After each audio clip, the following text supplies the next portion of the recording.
Yo, what's up, VOD viewers? We're hopping literally straight into it. I don't even know if you guys have sound. Hold on, let's double check. Need to make sound or something. Oh, not yet. Okay, I'll get that. I'm a little under the weather today. Not full-blown sick. We're at that point where getting sick, gotta rest up, gotta sleep, all that, eat well, and hopefully I don't get too sick. Or we get full-blown sick. Who knows? Hey, Cavalcade, what's up? So, might be a little bit more chill. But I still want to watch, you know, Dota. How can I help myself? Let me make sure I got all my settings right. I always change all this stuff when I'm doing like recordings and stuff. All the players will be anonymous to us. Do I have to like leave the game to fix that? All right, let's do it. I saw a Rubik and Hoodwink pick. That's pretty interesting. I mean, Hoodwink's normal. I don't think I usually see Rubik first phase. Hmm? Oh, okay.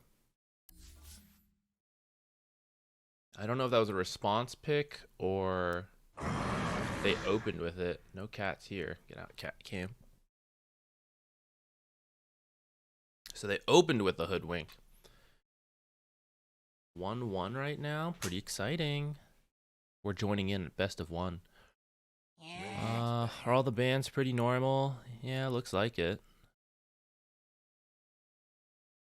And then final ban here. I don't think you really got a ban to protect Rubik, so whatever their first phase, or their first pick in the second phase, whatever they want, they're going to probably ban to protect it.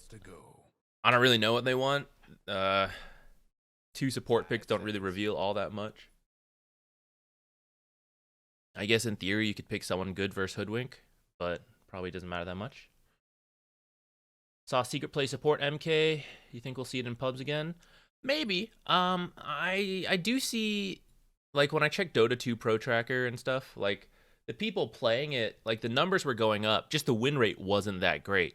But I kind of like it in theory, and I think it probably lends itself more towards pro matches rather than pub games. I think the main thing, and the reason why pro matches probably can get more benefit out of it, is that you do need...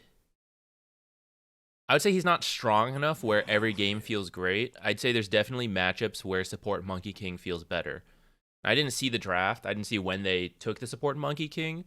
But I feel like in a pro game where you're drafting, there's much more room to say, yeah, we take it. It could be a carry, you could mid. Oh, okay, no, actually, it'll work as a support, right? They have that room to work with. Probably not going to see support Monkey King this game because I think Hoodwink and Rubik are both 4s typically. Also, it got banned, so. But I kind of think I've heard people say it's good, but it doesn't look good number-wise. Maybe he's a hard hero. I have failed twice with him, but I think it's more on me than the hero. I wouldn't be surprised because after all these closed qualifiers, I kind of expect a 7.35 C patch. And maybe he'll get buffed in some way, like a small buff to him or nerfs to other heroes that, you know, then the new meta favors him a little bit more. I'd like to play more Monkey King. Tree-related support always. Pugna? Okay, probably a carry Pugna. Now, previous entity had Stormer, and I think he played Pugna mid, even when it wasn't super popular. I don't know if Entity has something like that. I haven't been keeping up. There's so much Dota going on, every single region, all that, with a new... I say new teams. I mean, I know a shuffle already happened, and there's already a little bit of a tournament, but... I'm still catching up on everyone. That's why we've been watching so many open quals lately. I want to get up to speed with the pro teams. I want to put more effort into it this year. We'll see. We'll see if we do the replays for you guys. Sorry, guys. I know I didn't do it last week. Maybe we can at least do a couple today. But I do want to... I want to get up to date with the pro meta. Get familiar with the teams, the players, stuff like that. I want to go work a tournament. Okay, Pugna. I guess that's the support duo, potentially. I know I was. That tangent started with, can Pugna be a mid here? But I'm pretty sure I'd say like 90% support. So that's double support duo from Entity. I'm always kind of iffy on that. Like, that's how it is in pub games. It just is what it is. But I think in the pro draft, it really helps to be able to not double reveal supports a lot of times. All right, Pango Natures. So Natures and Hoodwink, nice synergy there.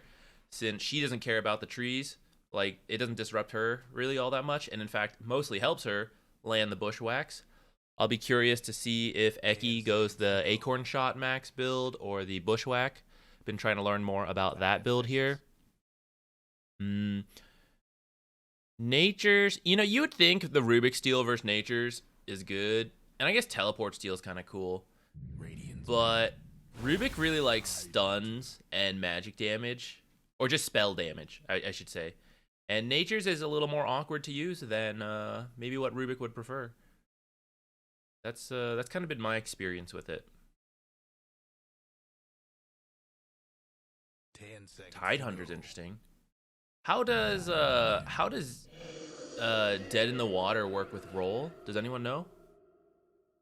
It'll be nice versus Hoodwink, so she can't scurry off into the trees, and he won't be bothered by the poke of Hoodwink or Nature's Prophet. And depending on what carry gets picked up, because of that, he might have an easier time being left alone. Death Prophet picked up here, so probably mid Death Prophet, offlane Tidehunter. I'm pretty confident they could pick their carry here on Secret. I guess you know your mid matchup as well. If you want to do something crazy with Pango, throw him in the offlane. I think we saw that once before. Didn't love it. So I kind of want just Pango to be in the mid, but I don't know. I don't remember seeing Pango versus Death Prophet. No, okay, they are going to go Morphling for their carry pickup. So he'll do fine versus Tidehunter.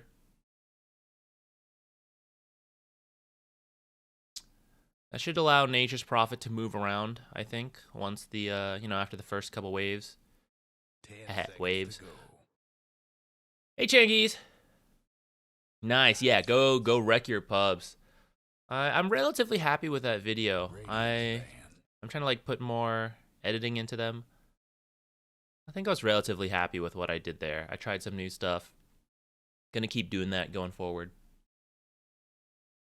Seen Rubik being flexed into mid, so maybe that's why he was picked first. I suppose. I think I've only seen Thompson do it so far. But, I mean, it's not like other people couldn't learn to do it, potentially. So, we can keep an eye on it.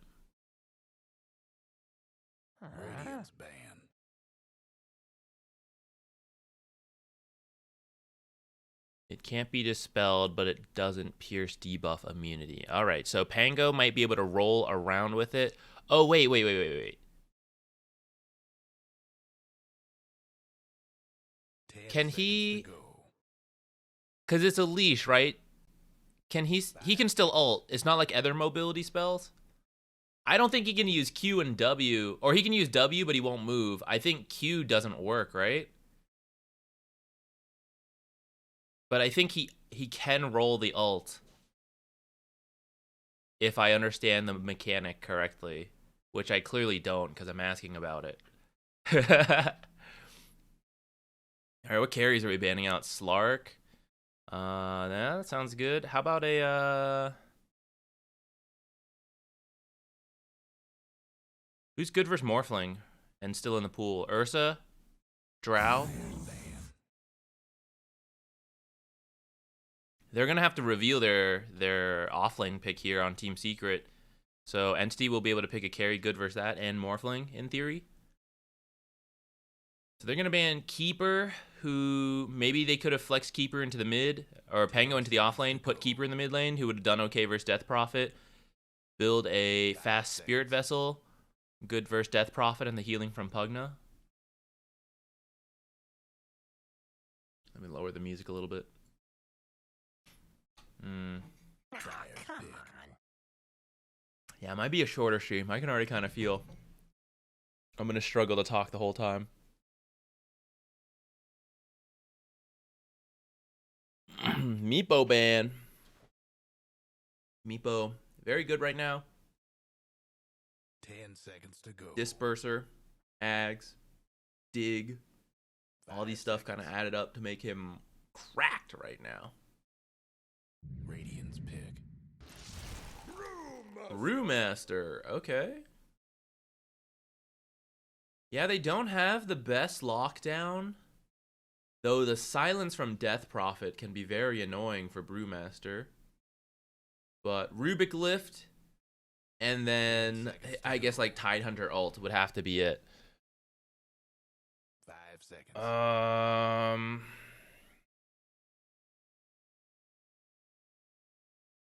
I feel like Drow could still be okay.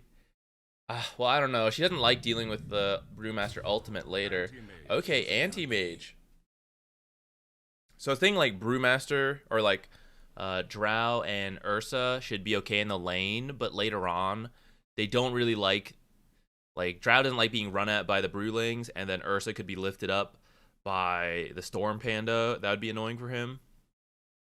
Anti-Mage will be more mobile to also take advantage of the fact that Secret doesn't have that much hard crowd control, and he will burn off the mana of Brewmaster in the lane, of Morphling when they're fighting. Though I suppose Crystallis might also burn off the mana of Watson, but I guess we'll have to see how those fights break out. Should be pretty interesting. Both teams don't have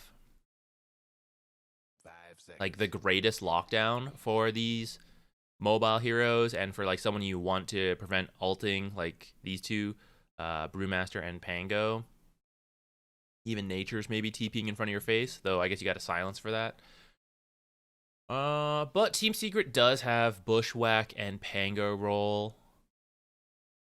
On the Brewmaster ult, it's got like the stone stun and all that. Boulder toss or whatever it's called.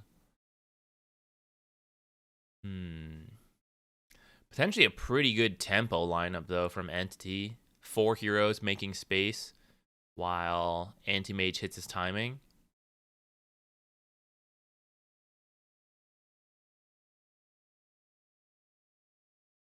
Will anyone build Spirit Vessel? I mean, Nature's will, but on Entity. You think an early Spirit Vessel is kind of nice versus Crystallis. But I suppose if they do want to commit to the early lineup, they could ignore it, build other things they want, and then just try to win off of an Anti-Mage, like joining while farmed, without actually having to hunt down Morphling too much. Just go for like all the buildings real quick, restrict his map, hurt him that way.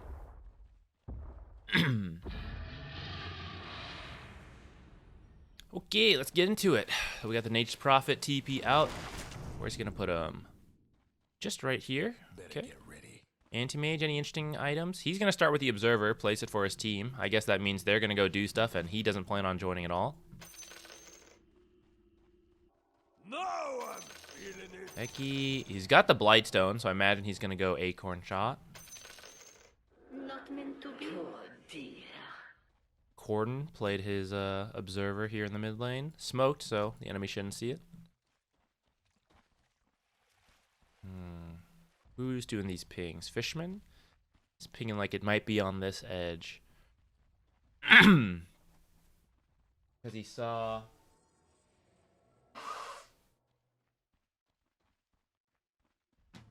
Excuse me, sorry.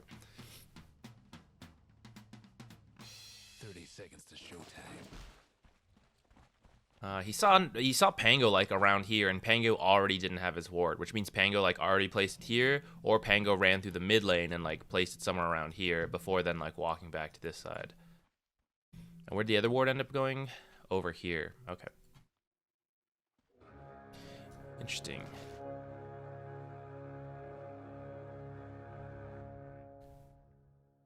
And away. Swick, you played with a support player yesterday. I want to thank you for the YouTube comment. Oh, because did they see your guild tag? Well, thank you. Thanks for passing on the kind words. That's so nice of them to say. Say just to like someone else in the guild. That's cool. I don't think I've had that happen yet. Yeah, that's cool.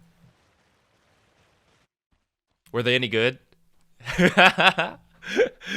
Is the YouTube video helping them? Alright, how do we think these lanes will go? I like this physical damage versus the anti-mage for the start. Might be not so, you know, drop off eventually later because he is going to be hard to stun. But in the lane, Hoodwink should be pretty annoying for him with the Blightstone, the Acorn Shot, all that. Though I guess once he gets Spell Shield, Counterspell, well, I suppose you just don't target him. You target the others and hope for the bounces over. All right, Kataomi does unblock this camp, but he was too slow to do it based on the timing. So the camp will still be blocked at least this first time. There we go. He's trying to burn off some mana. Brewmaster without any mana won't be able to do nearly as much. But he's still pretty annoying, I'd say, thanks to the passive from Drunken Brawler, helping him either be like survivable, be like a little higher damage, all sorts of little things. So even without mana, should be a bit of a annoyance.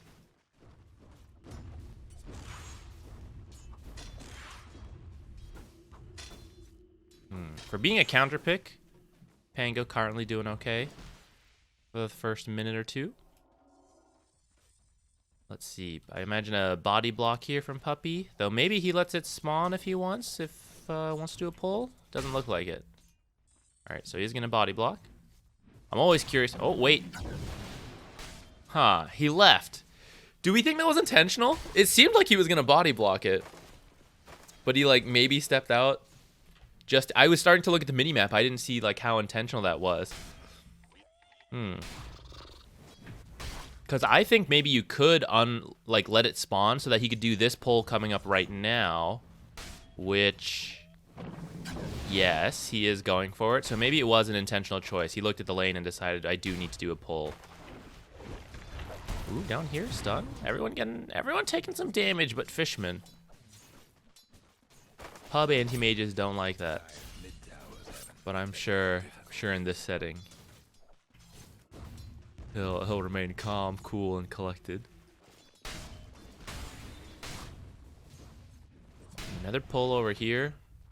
Probably expecting them to try to do a hard pull. Maybe not. Ooh, TP down. Looks like Watson dropping real low in the Sprout. He's gonna go down first. Good rotation from Puppy. Start slowing down Anti-Mage right off the bat. Fishman should be fine. Has a Fairy Fire. Lots of regen. There we go. Salve. Ooh, maybe if he had this Wraith Band already, that armor could have kept him alive. All right, Puppy TPing right back in. Good example of Nature's Prophet gameplay to go with the video guide. Oh, perfect. Here's another example, right? If you Sprout him, he can just Quelling Blade through. So he blocks off the path, forces DM to run around, and he gets off a bunch of extra auto attacks that he may not have gotten otherwise. Mid lane? Pango's still doing pretty well. Or like even, right? I wouldn't say he's crushing this matchup usually, but I guess that's just Pango. I thought maybe, you know, oh, where are we going? Going for the water rune. No bottle for no one. It's gonna make his life a little harder. Ooh, Sprout to stop the pull. Another nice use of Sprout that I didn't really mention. Maybe I should have.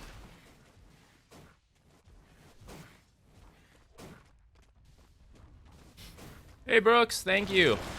I am a little bit under the weather, but otherwise doing okay. I think things are going well. Ooh, Puppy. Puppy under some trouble. This guy killed our anti-mage earlier. Get his ass. All right, one kill down, but Kataomi dropping pretty low. Crystallis gonna go in for it. Misses the waveform. Is starting to morph strength to stay alive, but that means he won't be able to do that much damage. And he himself, okay, he's gonna be okay. Has even 15 charges. We're gonna see him go all the way to agility, and then probably come back in like at least 2/3 health. Nature's aggressive TP. Ooh, okay.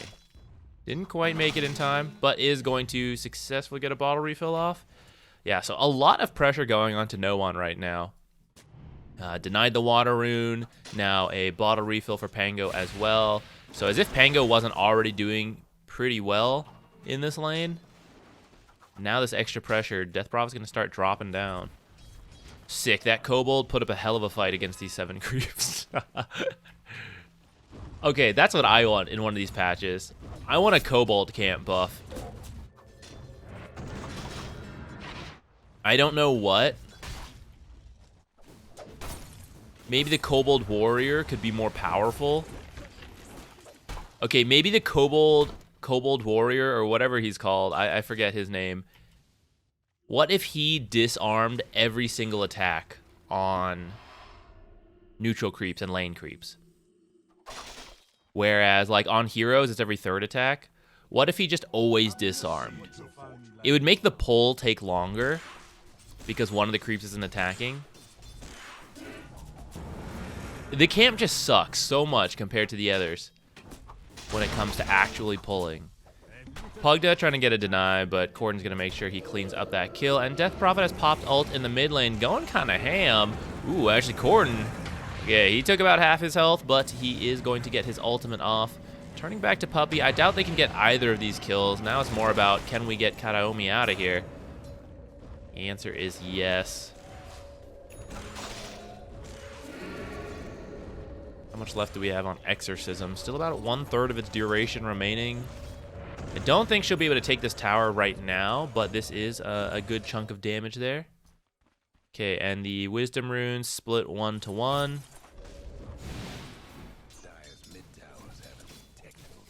How's DM doing over here? At the top.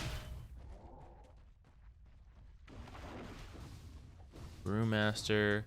Brewmaster has a good chunk of denies, but is at the bottom.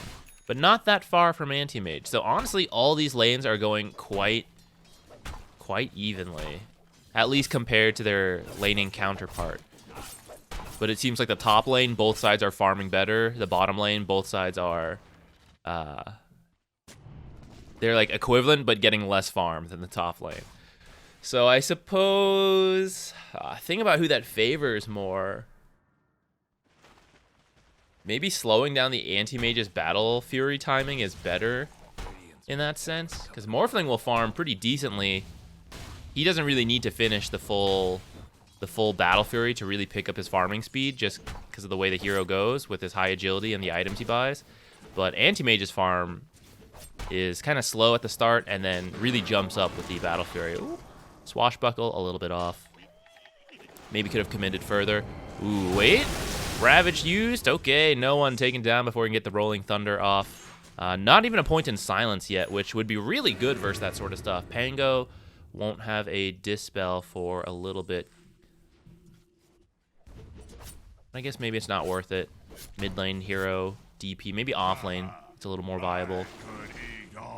Ooh, I forgot. Let's double check. Hoodwink going for 2 points in each right now. Could still max Acorn Shot.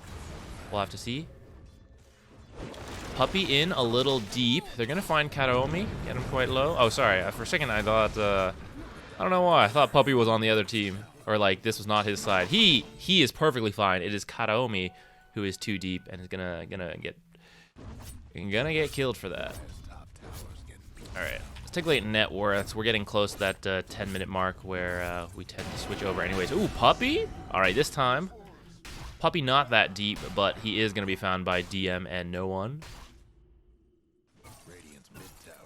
So Tidehunter is doing quite well. And what is his build? Going for the Vlads. Pugna being found here. Brewmaster ult popped. Gonna take a position 5 kill. You take that. Ooh, Eki? Eki gonna fall as well. I don't even know what that was. Was it... What? Was it the Nether Ward? Did Eki try to use a spell? Doesn't look like it. What was that damage over time that killed him? I am very confused. Give them another disarm creep. Oh, that could be interesting. Replace one of the little kobolds with the warrior kobold. That could be cool. High IQ, smart genius. Thank you. I'm glad you like it. Yeah, the game really is different, right? If you took a 1-year break or even 2-year break, you're like, what the hell is all this extra space here? Yeah, it's very different now. I'm glad you're finding the videos helpful. DM putting the pressure onto Crystallis. I don't think he'll be able to solo kill here. Minus, I say that. He really is starting to chunk down Crystallis. Oh, in the meantime, we missed a Brewmaster kill down here. And now throwing in some tower pressure. Where's the creep wave? All the way back here? It is a catapult wave.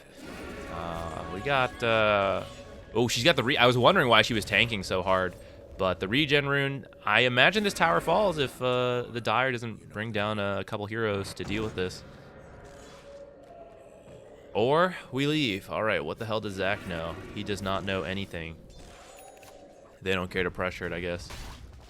Now, maybe as Brewmaster respawns, his ultimate, maybe they're not fully sure when it's up. Looks like it's still got 30 seconds on it.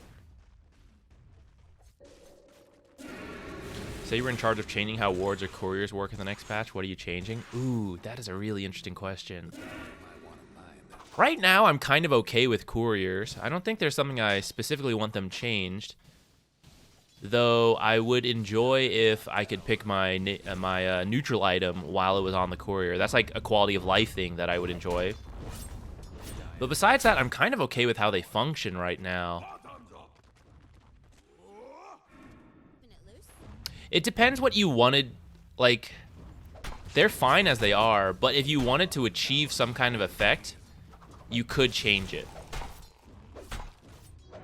For example, how soon they pick up flying vision could affect the early vision game, and how easy it is to kill couriers. I will say that is one downside. Courier snipes don't feel as impactful as they used to.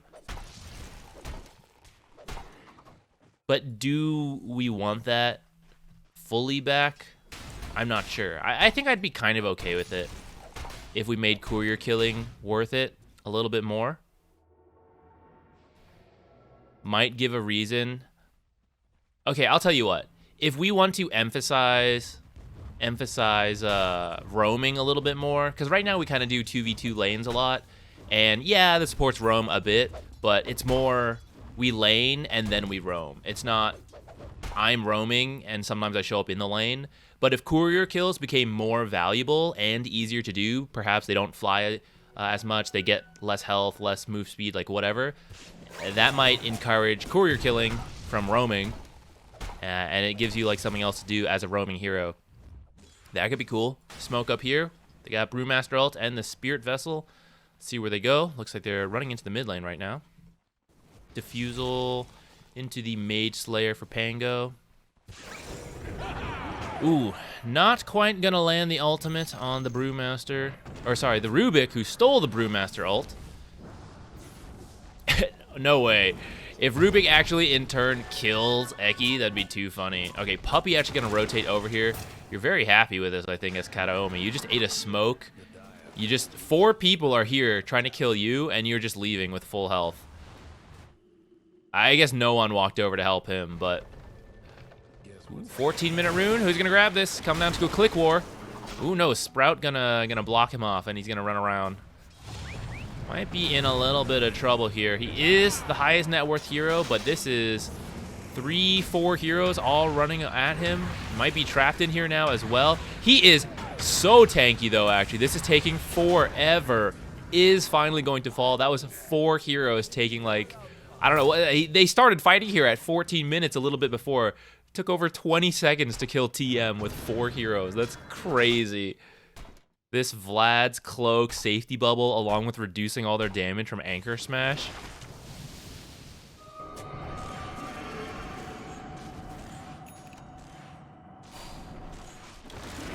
It did just occur to me. This means they have 2 Spirit Vessels.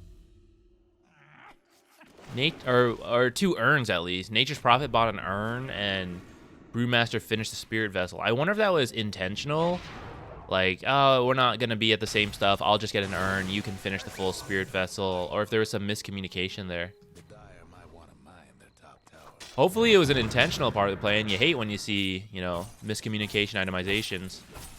But it does feel a little weird, because when they show up in the same fight, it does feel like, you know, maybe he's not going to get as much value as he should. Eki should fall pretty quickly here, standing right next to the Death Prophet ultimate. Crystal is going to get a quick return kill, though, on Kataomi. He's finished his own Vlads and on his way to his Manta. Watson here. Does he have his Battle Fury? Yeah, just got delivered. Getting to work on his Yasha. And for wards, I also don't know. Sorry, to get back to that question earlier, I'm not sure. I don't really like how we just Sentry War almost every single game for the pull camps. Or maybe not that I don't like it, that I'm bored of it. I'm bored of just sentries, sentry, it feels like, for some of the lanes.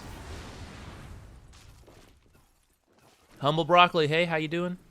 Thank you, thank you. Do you believe worth that item tier 5, which gives you 95? Oh, that one? I feel like it's really quite niche, right? That it's only going to be good versus a couple heroes. Should be a Pugna kill here. Ooh, Raindrop's eating more damage than I thought. They also thought it was a kill and started to turn around, but they had time to turn back around and get the kill. Yeah, it feels like a very niche item. Maybe if it was a tier 4 item, or even earlier, maybe it would see more value. But in the late game, that is when, like, even just one hero with physical damage, like, they're cracked at 60 minutes, right? Like, they'll do 1,500 health really quickly.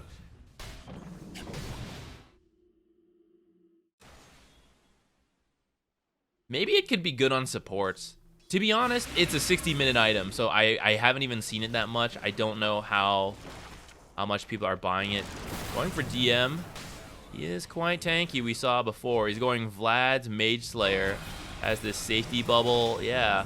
Who's really in trouble here with this Nature's Prophet aggressive TP.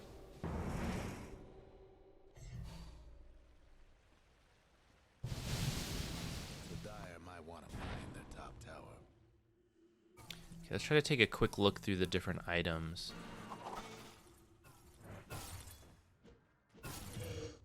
Ooh, wait, never mind. We're back. Exorcism being used. Eki going to fall again. Roll not quite yet committed. Okay, there we go. Going for this kill on the Death Prophet. Ravage gonna hit 2. Pango roll and one Brewmaster Brewling is going to be okay. Lift up on the Tide. Pugna, my play-by-play casting sucks when I'm sick. Sucks when I'm not sick. But man, I'm like slowly processing what's happening. I don't even know, guys. You guys are already seeing it before I say it. Ooh, haste on Pango. Should be able to run down Kataomi, who is real tanky. Did he steal Attribute Shift? He must have. He is very tanky. We gotta pause. Oh, Morphling disconnected in that fight. Unfortunate, but I don't think he was contributing more. Like, you probably... Well, I guess DM TP'd out. Maybe Morphling could have stopped it. No, this one's already on cooldown. So probably it didn't hurt. I mean, it sucks to crash, but it wasn't like, oh, we missed out a kill because he crashed. That would definitely suck, and it's always awkward when that happens in a pro match. Ooh, you're right. Closed quals should be done today, right? Patch days are exciting days for Zach.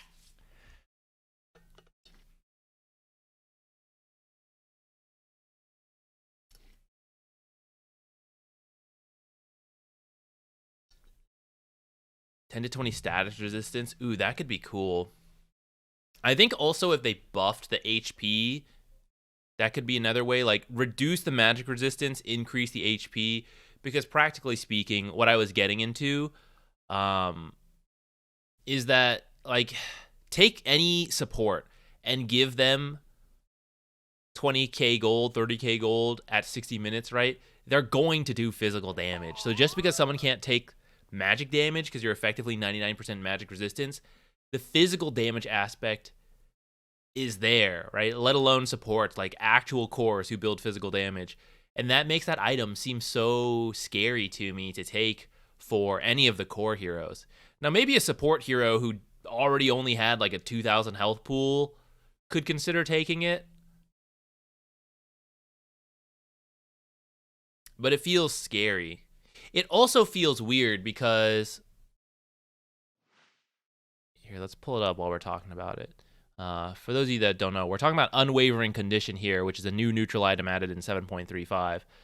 The hero's max health is set to 1,500 and can't be altered by other effects or attributes.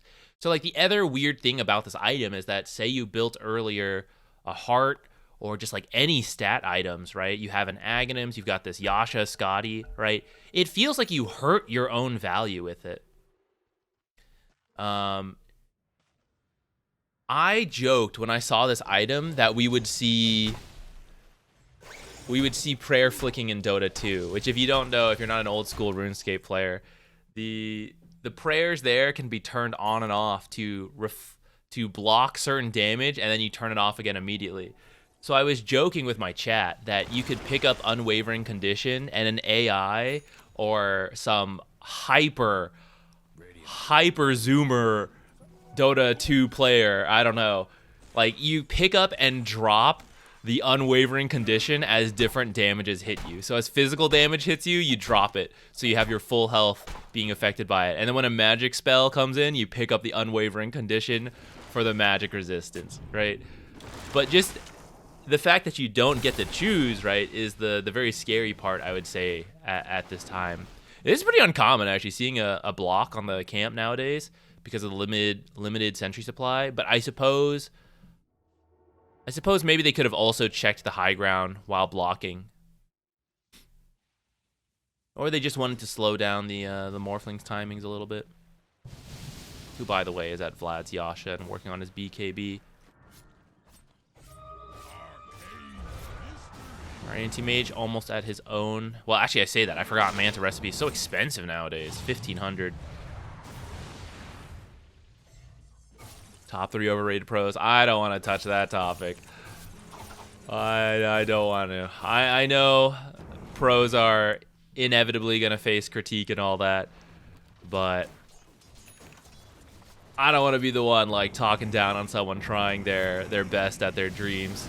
Right? That is a very real conversation to have with themselves and people close to them. To be like, look, I know you love this, but I don't think it works anymore. Because I'm like in the same vein, you know, like being a content creator, that's a huge dream. But I regularly consider like, hey, it's not happening. Like it's time to decide quitting.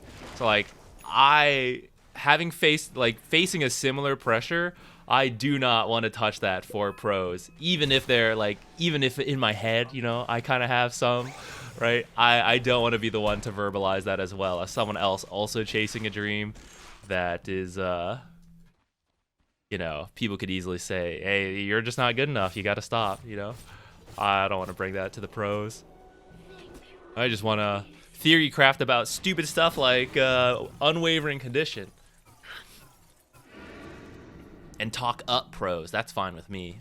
All right, what Tidehunter get? He got a blink, and he's going to go for a Shiva's. Okay, we got some... I'm very confused, actually. Like, Veil and Shiva's don't stack, right? Because no one bought a Veil, and actually he stopped, and he's now going for a BKB. But if he also gets a Veil into Shiva's, I don't think that stacks. And that also means, like, no one doesn't really want to build a Shiva's. What you can, you're in different parts of the fight, potentially, and the item is really good, so if they want to, I guess it's not that huge of a deal. But it's funny, because here we have Spirit Vessel, and then, like, the Urn overlap over here. Top 3 most underrated pros. There we go. That's what I want. I don't know. I'm really bad with that stuff. That's why I want to, that's why we're watching so many qualifiers. We gotta get familiar with the pros and all that. If we ever want to work at a tournament, I gotta start learning the storylines and all that. I'm gonna start working on a, maybe I'll show it to you guys one day, or maybe not. Maybe it's gotta be like a trade secret kind of thing. But I'm gonna start a big notes page on pros and teams and drafts and stuff like that for my own studying, I guess, because my memory is dog shit. Death Prophet, half health, constantly dropping. There's a Spirit Vessel on her as well. She is gonna fall.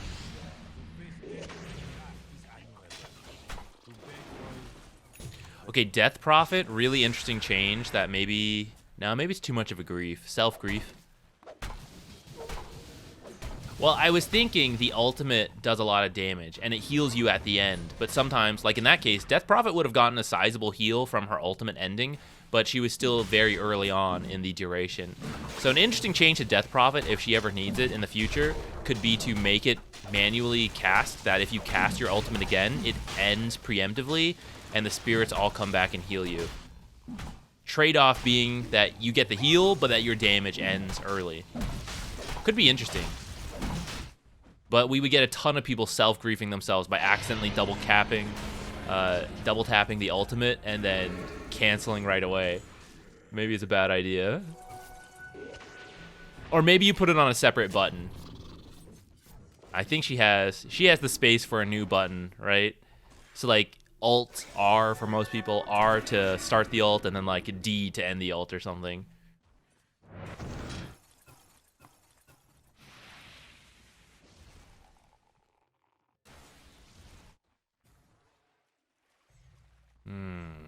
Okay, we got Butterfly in the works for Anti-Mage. BKB's almost done on Morphling, and he has the Aegis. I think Secret's going for... Gonna start pushing a little bit here. It's a really close game. 1K at 24 minutes. 9 to 11 deaths. Ooh, nice. Got the Gleipnir on Hoodwink coming up. Ooh, who, by the way, after a 2-2 start, looks like Hoodwink did max Acorn Shot into max Scurry. I think I want to try that build next. Bushwhack, a little bit off the mark on DM. He is very tanky with the Pugna behind him, the Glimmer Cape, and all his items. He is, in fact, going for the Shivas. So, there was no... either they're okay with having two, or they did not double check with each other.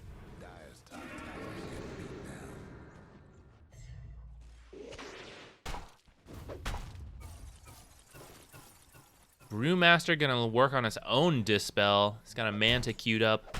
That'll help him when Death Prophet AoE silences all of them. He can't ult. Doesn't feel like he needs a BKB, though, against this lineup. Like, he just has to avoid Tidehunter ult. He just wants a Dispel. Is a universal hero, and he has a Radiance, so the Manta, some extra value there. Otherwise, you know, maybe he could have gotten a Lotus if they had more single target spells he was worried about. There's nothing here too scary, though, that you need to reflect a ton of. Cleaning out the tier 1s on Secret. They already got bottom tier 2 earlier. Let's see. I guess they're already up here. How's their vision in this part of the map? Not amazing. Do any of the supports have a ward? Puppy's got 2, so they could set up some vision here to try to siege these. Like, even a ward on the cliff. Okay, this is interesting. He actually puts a ward pretty far back for how they're playing aggressive. Maybe worried about creep cutting. So he's placing some observers here. Or this one's going to expire. But like placing this one to maybe find creeps. People trying to creep cut. But DM's doing it over here. They got one creep wave here. Half of it's dead already. I'm going to chip this tower down a little bit. But I doubt they get it. Though I say that. Morphling is going to work. Okay, there's the Fortify. That's going to buy enough time for these creeps to die. The next creep wave is gone. So they're going to have to move on. Seeker gonna fall back. And this is the strength of creep cutting, something to work into your pubs, even though it's pretty scary to do sometimes. If DM had not done this, then after this Fortify, the next creep wave would already be like getting close, and they continue this siege, and they probably take this on the next creep wave. But because DM cut the wave, everyone is forced to go back, and it buys Entity another at least 1 minute for the whole Secret team to like retreat, pick a new lane, push it back out, all of that. Right? And sometimes that's all you need. You just need to waste the time of the Aegis. So, knowing when to creep cut, how to do it safely, and when, even if it can't be done safely, you just got to risk it and do it anyways, especially when cores die without buyback. Sometimes you just got to do it. That's a good example right there of the benefits in action. Ooh. I think I heard Puppy pretending to cast the spell. Oh, anti-mage being found. Okay, blink out. That's the lack of stuns we talked about earlier. Kataomi gonna pay the price instead. But you definitely take that over anti-mage dying. Oh, okay. I thought that neutral item was on the ground. I was gonna be sad for them. It did get automatically sent back. He's already got his own.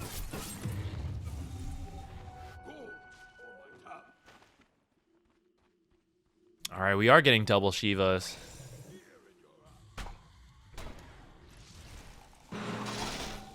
Well, at least Shivas is good versus Morphling. So after you apply it once and then he maybe dispels it after the Manta, you can hit him again with the active. The passive is always going the whole time, though, and the passives... Ooh. Wait, we walked all the way up here and TP'd out? Oh, I see. They got scared. Everyone is missing, and I must have missed it, but they all sensed that the rotations were coming up here. Their vision is real dark right now on both teams. Do we have gems in the game? No, just a lot of D wards, I guess.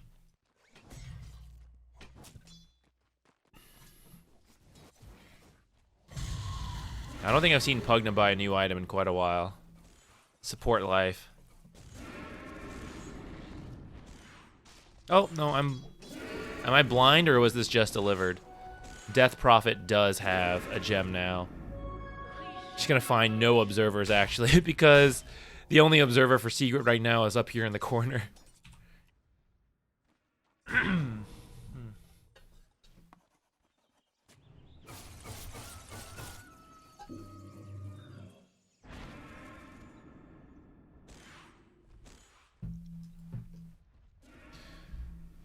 Alright, Diem now going for a Shivas, or sorry, after a Shiva, he's going for the Hex. That'll be pretty cool. It'll allow him to jump either the Morphling, Brewmaster, or Pango. All three cores do not like that instant initiation. They want to get off, you know, like the roll, the waveform, the attribute shift, the ultimate. So he can start with the Blink Hex into the ultimate follow-up, or perhaps another support. Silences, all that. Well, actually, at this point, I don't think silences are enough. Everyone has dispels besides the Pango. And he could always turn Disperser or Diffusal into Disperser to pick up his his own Dispel when he needs it. I think eventually he will. A lot of people do it. It's kind of why you buy the Diffusal nowadays. Although Pango always bought it anyways. Waiting for next Roshan. Excuse me. Sorry, guys. You're going to hear me, like, cough and clear my throat a lot today, I think. Alright, Scotty almost done. Actually, it is done once he has the courier at the secret shop. And Scotty plus 2 Shivas. Not 1, but 2 Shivas versus the Morphling. It's also their counter pick, so... And that seems like a good time for them, especially because second Roshan's coming up here. We might see a big swing in momentum in what has been a remarkably even game for 32 minutes here. It has never really swung one way or the other all that much. I don't know how to pull up the graphs. Oh, here we go. Right? It really has not been a huge difference at any point in this game. Blink Ravage gonna miss. Ooh, now he's in trouble himself. Gonna get nuked down really quickly. Anti-Mage jumping in. Morphling gonna pop his BKB and chase. Anti-Mage Manta blinks out. I don't know if you can fight this anymore after that Ravage did not quite connect. Watson still trying to run away. Will they chase? Crystalist does have the copy, so he can blink as much as Anti-Mage. In fact, he also has the waveform, but does he want to get that far from his team? Doesn't look like it. They're looking for more, not gonna find anyone else. Alright. The good news for Entity is that despite that whiffed Ravage and that fight not quite going all that well, they didn't lose too many heroes, and it's actually a 2-minute spawn for Roshan. It's actually more than 2 minutes, but by the time I started talking, we're down to a minute and 43 seconds left on the respawn. So Tidehunter will be up and actually have Ravage by the time this Rosh is up. That's where the RNG comes into play a little bit sometimes. This could have been Secret's Roshan, but instead they're actually going to have to win one more fight. Foliar, hey, thank you. What playlist I'm listening to? I am just listening to a random lo-fi playlist I threw together, and I have been meaning to expand actually. Here, here's the link to it if you want. I just added some albums, some that I did know and I like, and then a bunch that I didn't know, but I was like, sounds good to me, throw it in there.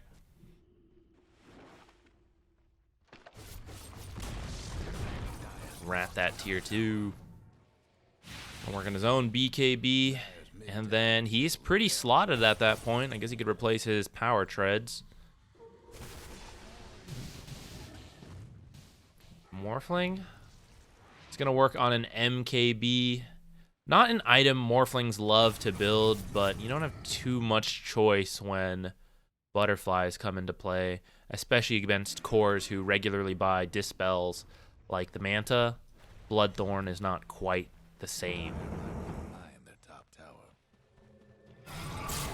Be forced to TP back. Puppy.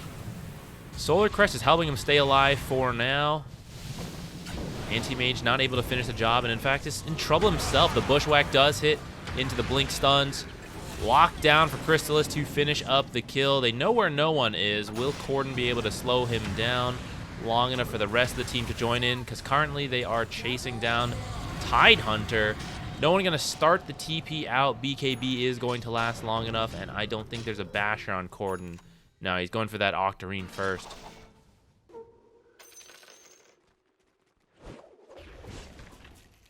All right, Puppy baiting that in completely. That was all part of his plan. Don't worry, guys. I'll get jumped under the tier 3, and then we'll win a fight. So there's that second fight they needed to win, although I don't think that's the way they imagined they would have to win that fight. And this time Roshan is up, so they're going to get it. I kind of missed how exactly that happened and why they chose to dive like that. It does feel a little weird. Ravage is really strong, on par with Roll near the pit maybe. Actually, I don't know if I don't know. Ravage is nice because it hits like so much in this pit area, but Roll is really nice because there's so many things to bounce around in there. I'm not sure which is actually better, but both are very good near the Roshan pit. So rather than dive this Puppy kill, which, you know, I guess that is your position 5, they thought we could get a quick kill maybe on the, you know, anti-mage, jump in, wreck him, get out. But perhaps the safer choice would have just been to hold this area for Roshan.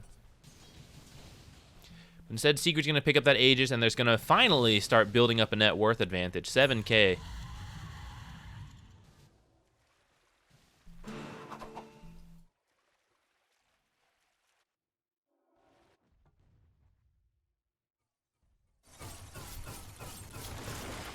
Anti-Mage is going to go for the Bloodthorn. Radiant's mid tower could use a hand. It's pretty interesting. I guess Anti-Mage does attack a little bit faster because of the base attack time. Dead in the water. Bushwhack off the mark. Otherwise, maybe that's a dead Tidehunter. He's gonna live for now. Heal up. Still got Blink Ravage they got to worry about. They're just sending in Crystallis. This is a good way to do this. Have your Aegis Carrier hit things. Gonna pop Roll here. Ravage is still available. As long as Secret doesn't get baited too far in. There's a Fortify buying themselves some time. Alright, so now is time for a big question. Do we continue to stay here? No enemy Fortify, but we used our Roll and we popped some BKBs. They still have Ravage. I think the safe play here is to back off. There's actually 3 minutes on Aegis, so you could, and it looks like what they're going to do, they can wait about 1.5 minutes. That's enough time for all the ultimates, all the BKBs, things like that to come back up. Oh, maybe I'm crazy. Maybe it was just the enemy team's BKBs. I thought I saw. Oh, I was probably thinking about Pango roll and then the roll up animation. So actually, they don't have to wait that long. They can actually go in like 20 seconds, and there won't be Fortify. There won't be BKB on, who was it? Death Prophet. They will still have to be worried about Ravage. But besides that, I think they can just go in here. I guess it's thanks to the Octarine. Some reduced cooldowns on this Pango. You can just throw that out. So they should go back bottom. It always drives me crazy in pub games. You whittle down a tower, 3/4 of the health gone. Then you go start another lane, full health tower. You got to repeat the whole process. Look at this. That's why you come back here. Chrysalis just picks it off. Creeps aren't even here yet. We're going to get to work on the ranged barracks, which is pretty squishy. DM hiding in the trees as Anti-Mage TB's out. Here they are. They're going to look for the fight.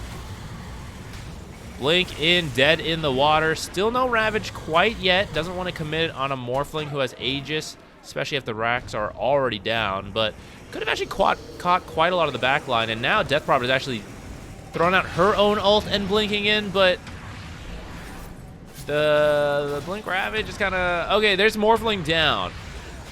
Are we going to commit further with the Ravage? Seems tough. I don't even know where Anti-Mage is. He's jumping around the fights. It's hard to keep track of everyone. He's back in, chasing Eki, chasing Chrysalis. There's the Ravage. Hits 3 heroes, but Chrysalis does get his BKB off in time. Puppey dropping pretty low. Going to drop no one very low himself. When his ult ends, he will be full healed if he's not sniped by Corden with the swashbuckle Blink follow-up. Where the heck is the Anti-Mage? Here he is. It is hard. We got 2 mobile carries in this game. Mobile mid, mobile offlaner. I am having trouble following everyone. I think that's a good enough fight for Secret. They're going to keep going. That was a dieback on Pugna. Death Prophet can buy back, but she won't even have Exorcism. No Aegis. But you got the cheese. Morphling, pretty good cheese carrier.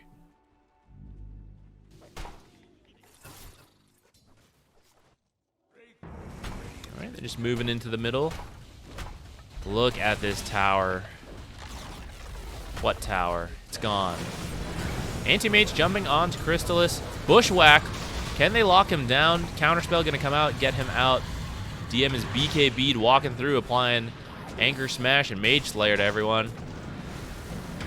The roll from Corden's going to buy his team time to walk back in here. They're not going to disengage quite yet. They know there's still no Exorcism. Brewmaster throwing out the ultimate. Now are we leaving? No. Puppey in here. Let's sprout people. Let's start making some space. Stolen Sprout, I believe.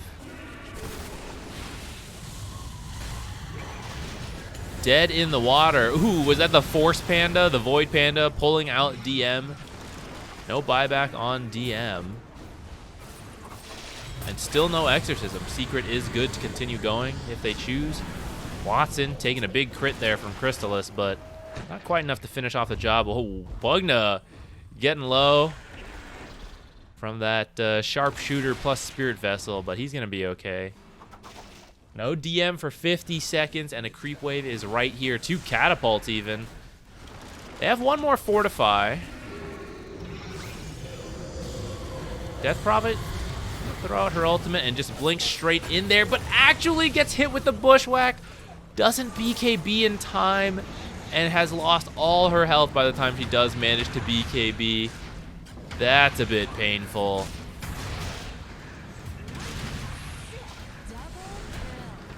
That should be it. I think Secret's got it from here.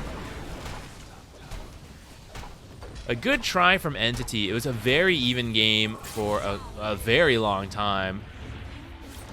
Watson will not... No support. You can win. Supports can't have a good time. Baited in by this Nature's Prophet? No, not quite enough. Still has this Dispel, can blink out. Corden killing people in front of the fountain. Okay, he's gonna pay for it with his life. But he, guys, I was making space for you guys to finish off the megas. You know, we're good now. So Secret's just gonna back off. I don't know the exact bracket. I think we have a second to look it up here. But they, you know, might as well play it all the way out. This does not look great for them, but I think if they lose, they're out. I think this is it, right? So you've been megaed. Things don't look great, but I guess you might as well see it through. Oh, someone go find this amplification damage rune. Anti-mage needs it. He needs everything he can get right now. That's his Bloodthorn. He'll do a ton of damage if he actually gets to Bloodthorn attack someone, but his main target, Crystallis, has 2 Dispels, Brewmaster. If you can get him, that's great. He actually does not have a Dispel, but he is frequently throwing out the ultimate before really running in, and it doesn't really make sense to Bloodthorn a Brewling. And then Pango has a Disperser, but if you wait for that, there's no other Dispel, so long as he's not already ulted. Maybe they'll find Puppy over here.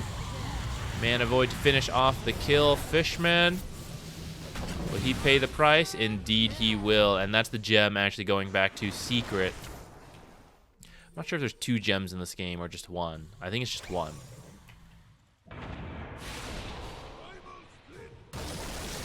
Ooh, I thought there was a primal split. I heard the animation, or the noise, but DM blinks to Ravage, but actually they don't get a kill and instead pays with his own life. Watson's out of there.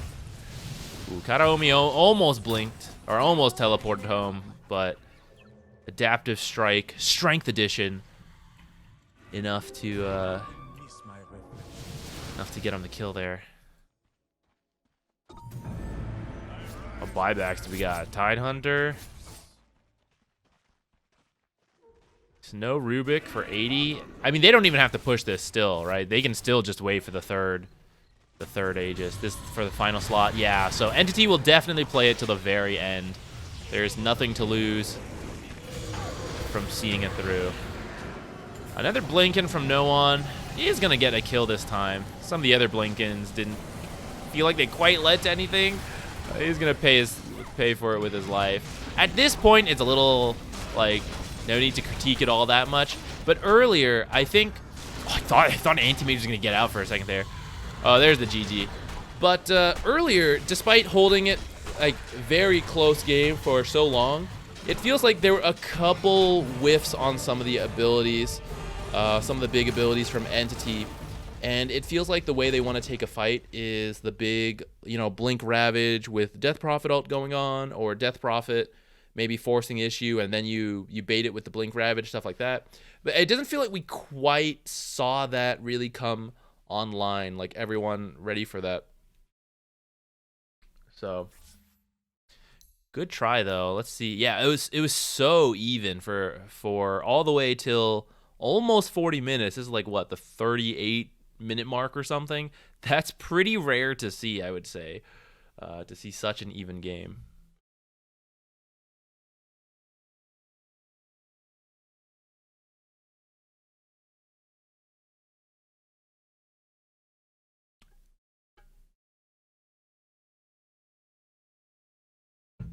"20 bad pictures equals 1 good picture." I don't know if that's true, but I might have to lower the price on the good picture, because you're right. If I think about it in that regard, okay. Here's the real issue. I made the bad pictures way too good. I showed you guys what the old bad pictures, right? They were just like a black stick figure. That's all it was. Now I'm like coloring them in and stuff. We've made the bad pictures way too good. I am once again have to spend so much time on a good picture to make it worth it.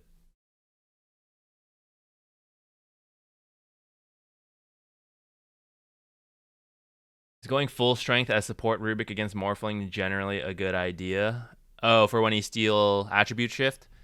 Usually shifting a little bit more into strength is fine.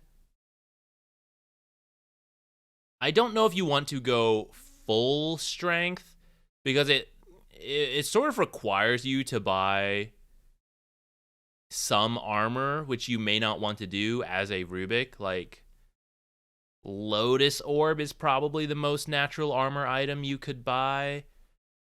And you don't, like, these are more standard items, right? If we look at Rubik items, There's Blink, Aether Lens, Force Staff, sometimes it's Aghanims, Shard, right? Those are more standard Rubik items, and there's no armor in any of that. So if you give up all your agility, sure you have, you know, like 3,000 health, and you're pretty tanky versus pure damage and spells, but the Morphling comes in and auto attacks you once, gets a crit, it actually just kills you, you know, because you're at 0 armor or something. So usually I'd say a little bit of strength, extra strength is fine, but I would personally keep some of your base agility so you at least have a few points in armor, because just a few points in armor goes a long way. I don't know the exact equation on where the optimal strength versus agility, like armor ratio for Rubik would be, but certainly a few points in armor does a lot for him when you're already getting a little bit of bonus health. No, Angle you're good, don't worry. It's true, I literally created this. It's my own problem to bear.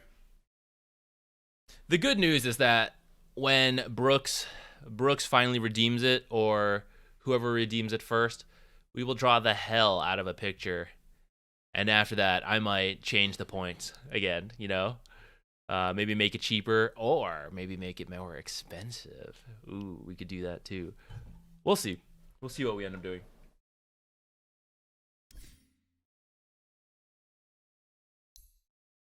I think we're almost done, right? Shall we take a look at Heroic versus Invaders? Are they the last open qualifier going on? I'm going to check Wikipedia and spoil myself a bit here. So that is the end for Western Europe. Radiant's bottom towers seen better days. Here, I'm going to put this on player view. You guys can just follow. I don't even know who we're on. You guys can follow Lion.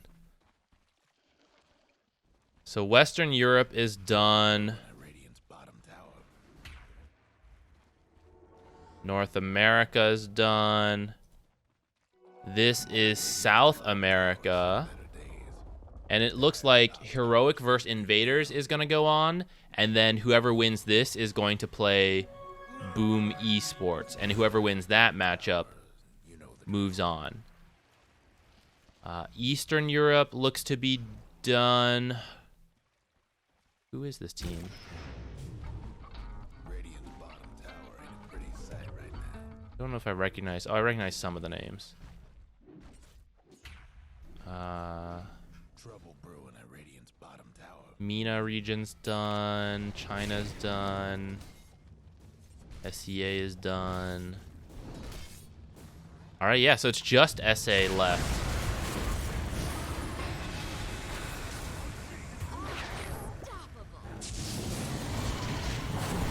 What's going on here? Lion Shard, go!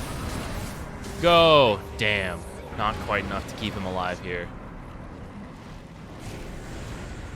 Doom on Sven lasting a little bit longer. A few more seconds. Will they finish off the kill? Indeed they will. K1 chasing after this Earthshaker. Goodbye, Earthshaker. Oh, it just occurred to me. So I saw a 10k lead on them, and I thought, oh, that's huge. Like that's pretty good. Maybe not huge. Huge is an exaggeration. Like pretty good lead though. But it is an alchemist, so actually we can tone that down a little bit. Maybe it's more like a 5k lead in another game.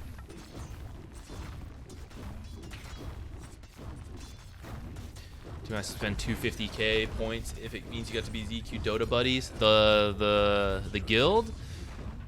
Let's see. Is anyone left?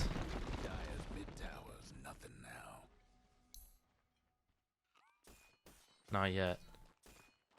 I'll look at this later and decide if I want to kick people. K1's underrated. Is he underrated though? He's been around for a bit, and I feel like people recognize he is a very good farmer. But the question is, whether you want to build a team, like if you think that's optimal, and to build a team around someone who is going to be a super farmer. Now, I think it's good when a player has a very clear identity and a team wants to, like, they believe in that style, so they go with it. And if a team believes in, yeah, let's make space for the carry, and then the carry, like, wins the game, then there you go. But I think some of the better teams, like, and by better, I mean teams that are currently finding success, like if we compare Game and Gladiators, Dyrachyo gets kind of sacrificed a bit in quite a few games, and Ace and Quinn really, like, step up and take the lead. Or Team Spirit, I would say they do that to Yatoro, but have you guys seen Yatoro have a bad game? That guy's a monster. I don't know. They probably, like, plan for it. They're like, yeah, we're going to sacrifice him this game. And he wins his lane. It's like, oh, nice. Love having Yatoro as our carry. That guy's so good. I don't know how he does it. Like, Liquid kind of sometimes sacks the carry a bit for the other lanes too. Right? I'd say those were some of the, like, the top teams for last year. This seems to be, like, the meta we're in, which is that the carry players participate more early on. Now, I'm saying this, I haven't watched K1 lately, so maybe he has shifted his playstyle a little bit. That's how I know him from the games I've seen in the past, where he is the super farmer, and he has, like, insane farming patterns, but he doesn't really join as much.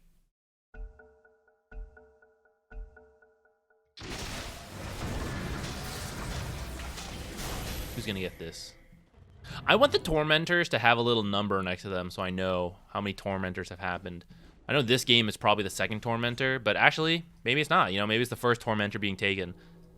We only checked in just now, so I have no idea.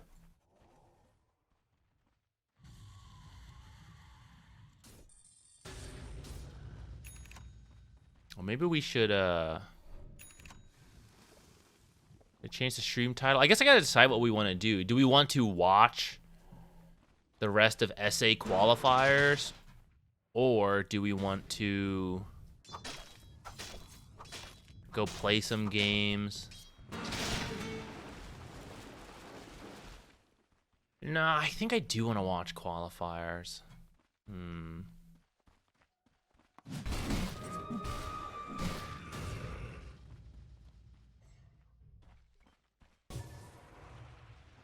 I don't feel as invested in this game since we jumped in, like, halfway through. Well, who knows where it ends. Maybe we jumped in, you know, 3/4 in. Or maybe it's the early game. Leads with the finger into the Doom. Does he have a Lincoln's? He does. He's just getting that damage out there ASAP. He believed his team would kill that Doom, and in fact, he's right. But does anyone remember off of 3 seconds? Did Doom die within 3 seconds? Did he get a finger stack? I'm actually not sure. All right, a Mars kill is quite nice because they are waiting for Roche. Will they check, actually? So it's spawning now.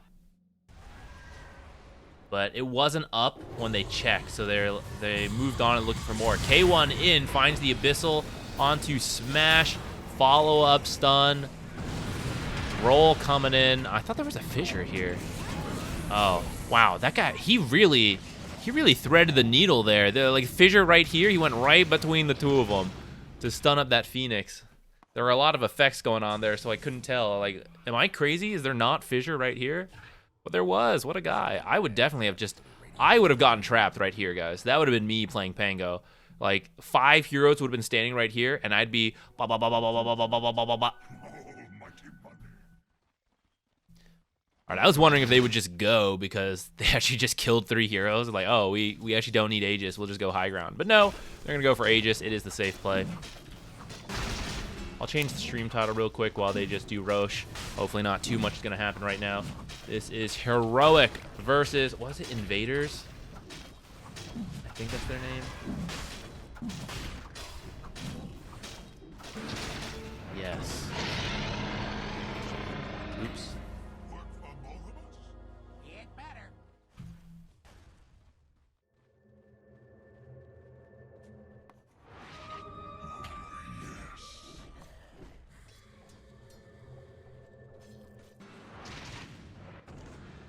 2 stacks of 32 who's minutes. that? Thank Well, you. it is what it is. It's not that bad for a support line, but it is nice to have more because if you want to take this 15 talent, you get a little, some extra health. Dr. Spaceman, thank you for the sub. Thank you so much.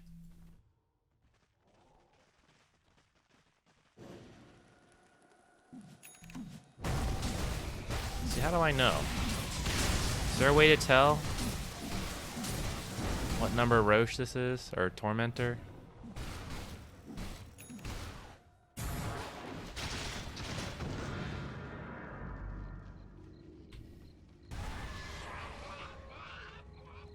Okay, 1 gem in the game.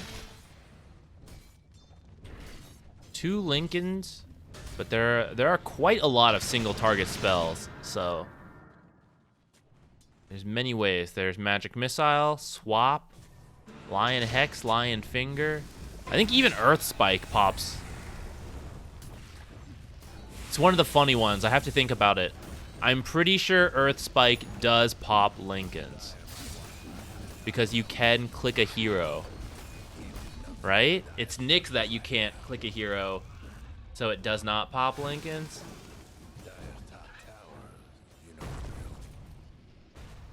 It does? Okay. Oh! Jump in from Mars and Sven. Swap is going to buy... I don't even know who it was that got swapped out. A little bit more time. Doom backing off for now. Never mind. Blinging back in onto the Earthshaker. Pango roll in that Mars there. 4 staff. Maybe trying to save him. Doesn't quite make it up there. Aegis down on Alchemist, who doesn't quite have his ultimate yet, but he does have his BKB. He's been saving it as one usually does when you got Aegis. Lift. Analog? Ooh, looks like he was almost going to get out of there, but Mars jumping in to finish off that kill. Good high ground hold from Invaders. A nice jump in. They went in just as, I think, Chemical Rage was ending. And so they didn't actually have Chemical Rage for that fight, even though he had Aegis. It was a nice time to go in. He was put in a weird spot because he's like, yeah, I could BKB, but I don't have my ultimate, so do I really want to BKB? They just leave.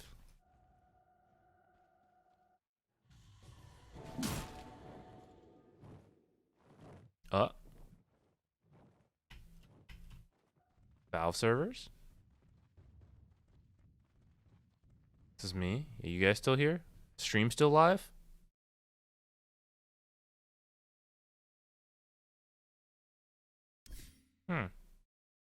We still here? Maybe that series ended and there's a bug and it just kicked us? Lobby not found? Alright, I guess that game's over. Gonna go ahead and guess Heroic won. So I get banned mid-match again? I don't know of any Reddit posts about the players in this game. Guess I can't rule it out.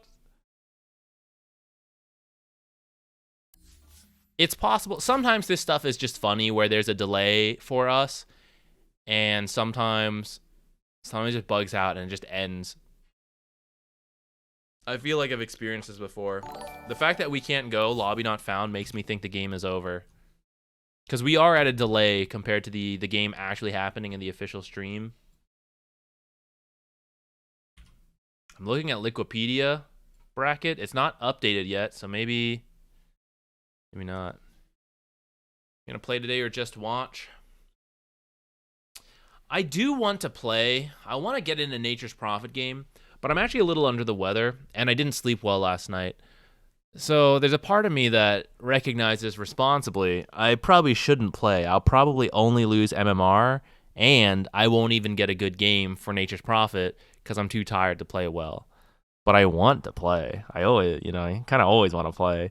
But I also want to put in the due diligence of I would like, this is the year I want to try to work a tournament. I think it'd be really cool experience. So I feel like I got to put in the work to learn the teams and stuff. And I think part of that starts with watching the open quals. So I think I will watch play as Lich if you do. You like Lich? He doesn't seem he doesn't feel all that popular to me right now. I think he's decent, like B tier as a position 5. Also, hello. Sorry, I just saw your earlier message. I'm glad you like the videos. Can you play a game as support or hard support? Yeah, usually I do, but maybe not. Today might not happen. We'll have to see. ESL stream is still going? Uh-oh.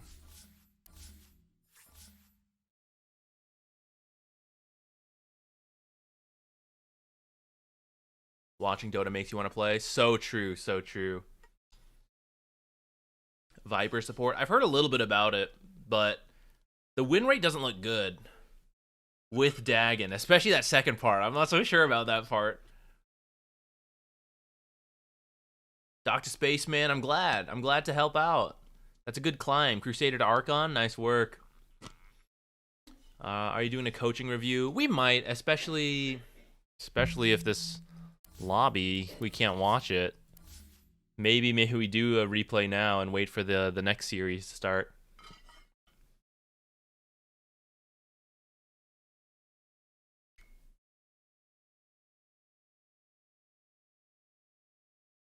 It just carries lacking your ult shard and the die. I do think it's good. I still wouldn't say it's S tier, but I do think he, like, for the record, I know I put him in tiers like S, A, B, whatever, but I think especially depending on your MMR, like whatever you play well is good. I would still call it there a difference that in theory, if you were equally skilled on one hero or the other, like that's where the tiers come in for me. But like if what you are good with is Lich, then I do think it could be your best hero to play at that bracket, even though he's not S tier, whatever.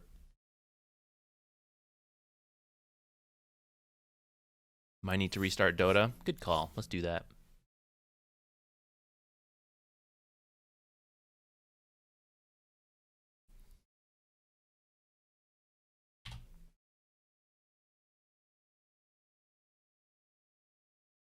Heroic 1. Alright, then we're definitely not going to be able to watch it. Okay, so that means Boom versus Heroic. Let's see. It says it's going to start in 1 hour and 40 minutes. Alright, so replay review time until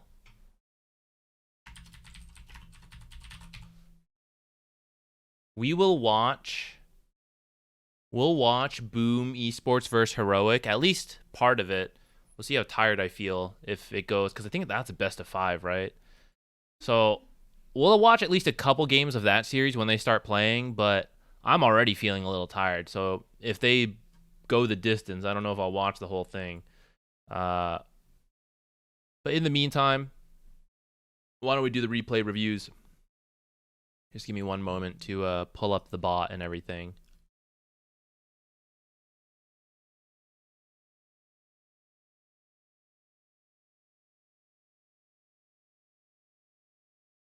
Oops. Where's my replay review stream thing? Here we go. No cat right now. Cat cam off.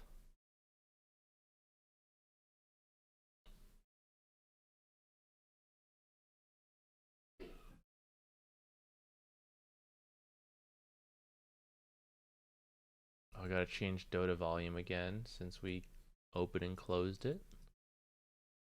There we go. All right. Hold on, sorry. I know it popped up, but I didn't actually have it open. So please type !replay again if you want to enter. We'll do some replay reviews.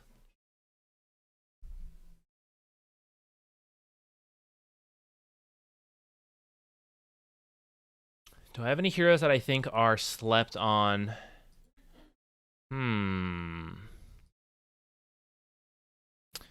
I think Veno has a good win rate, but I don't see the pro teams really touching him all that much.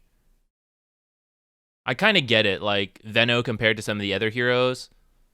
I get why you pick the other heroes. But I think, especially if we get a 7.35C patch in the next few days, now that open and closed qualifiers are all almost done, and some like the top heroes get nerfed, I would not be surprised if Venomancer starts becoming more popular. Who else?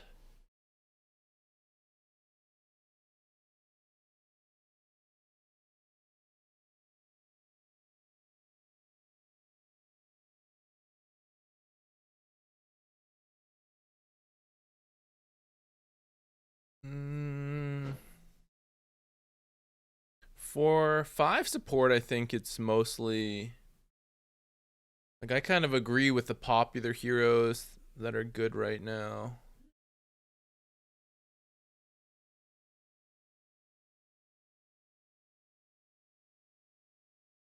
I can't believe more people aren't playing Nyx. I think people recognize he's good, but still I don't feel like I see it as much as I could. I guess myself included, I also don't spam pick him every chance I get, but the Dagon build is so funny. How can that not be more popular? Hi Leia. Appreciate you following, watching the videos. Even though I'm a carry player, hey, carry players got to play support too to earn the role queue tokens, right? So I'm glad you're educating yourself a little bit on the support play. Core players stuck in support and then just doing terribly. No one has a good time. The core player, everyone else on the team, no one has a good time. It helps everyone to know a bit about supporting, even when you do play core, because then you know how to help your supports, right? You see them doing something, you're like, oh, I know what they're trying to do. I can help them out. I think it's good to do. Thank you for watching it.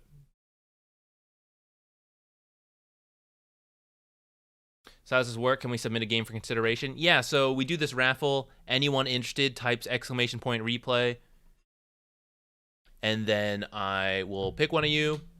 You guys submit a game from within the last week. Let me know who you're playing, if you have any questions. Otherwise, we just go from the start for a little bit till you have a couple advices, couple like key things to work on, and then we move on to another game.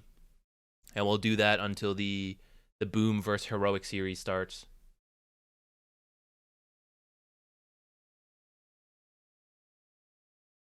Can I give you one of my matches? So yeah, join the raffle, and then if you win, yes. I figure it's the fairest way to do it. Because if everyone just put it and then I just have to like select, I don't know, So we just leave it to the raffle, the bot to do. Yeah, no worries. No, you're good. Not gonna enter this time. All my games for stomps. Syncs ranked win. Oh, nice.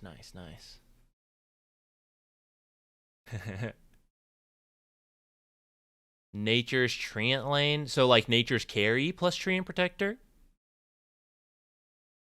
I could see that being really good versus certain matchups. I think there are matchups that could abuse it, though. Mainly anyone who deals with Treant. Because I think like that's the key piece there. It's like the Treant Protector, how good of a lane he has in that lane combo in my mind. I think maybe a melee hero with the stun would be more consistent for like an even stronger lane. Or a more consistent lane versus many matchups. But yes, I do think Nature's Treant could be very oppressive versus the right heroes. Heroes weak to slows and all that.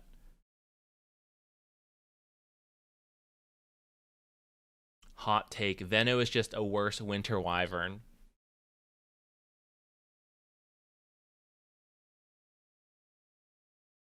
In the laning stage, a little bit, actually.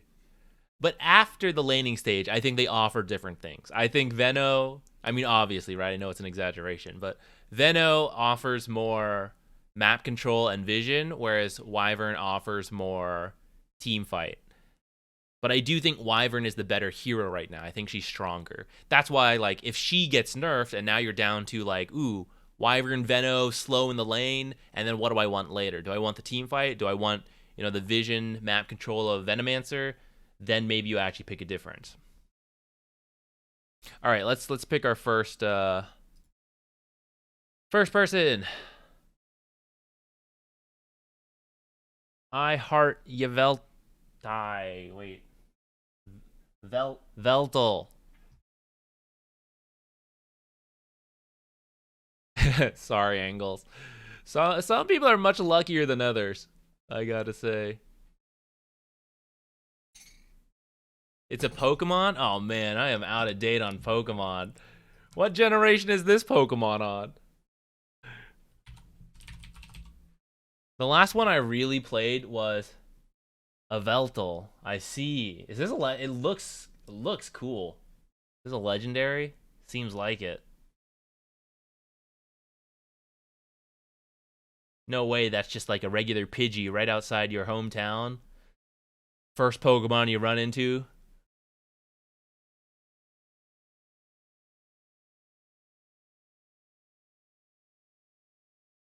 It's a legendary. Nice. All right, well, yeah, so you won the raffle, so just hit me up with a match ID any chance you get. Feel free to take a minute or so to do it. Should I pick a game I lost or a game I won? Kind of curious to get advice on both. So my advice, I don't care if you win or you lose, but what I can, like, I think the best thing for you to get out of this is, like, you have a question that you don't know the answer to. Like, why did I lose? Or I won, but I don't think I did this part right, and I'm not sure, right? I think that's the important part that I can hopefully help answer while in this, like, replay review. If you lost, but you're like, yeah, missed my spells, didn't buy the right items, I was trying something, then, like, you know, you've already got an idea of why you lost. You don't really need me to then look at it and be like, you should hit your spells, and these items are bad, right? And you're like, yeah, I knew that already. So whatever you want answered question-wise, if you have something in both games, I don't know, just pick one then. And then I see Heagle but Poggers redeemed a replay analysis. So we'll finish this one, then we'll do Heagles, and then we'll do another raffle after that.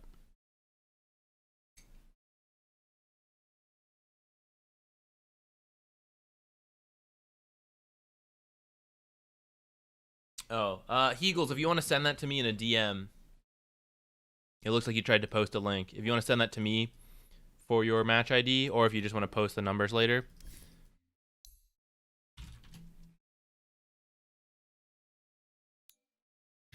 All right, let's start with this one. Where's our game info?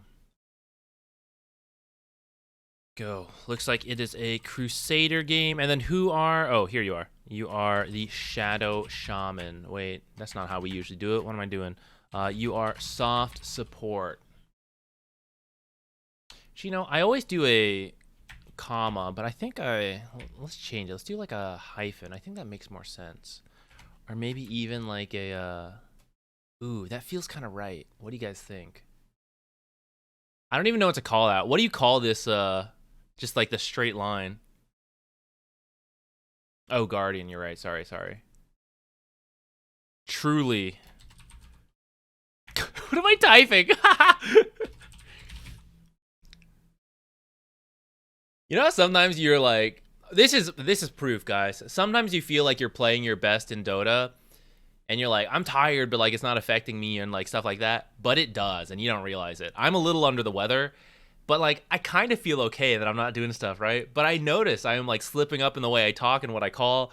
We're typing in Crusader when we're looking at Guardians. I'm typing in Crusader when I'm trying to fix it, right? Sometimes just being a little tired, being a little stressed, all that, it gets to you in ways you don't always realize. I think very big for a game like Dota. We're playing 5%, 10% worse, right? Maybe you're not getting absolutely stomped every game, but you're starting to lose 60 to 70% of games because lately you've been really stressed, or lately you're just not sleeping well. And you're like, I think I'm playing the same, playing and doing the same. All these little things, they add up. All right, player review. Life lesson over. Shadow Shaman time. All right, I'm already going to complain about your items here real quick. So, Windlace and Sage's Mask, very greedy in terms of no actual stats. Okay, well, movement speed and mana regen, obviously stats. What I mean is like the damage, regen, armor, and actual like attribute stats.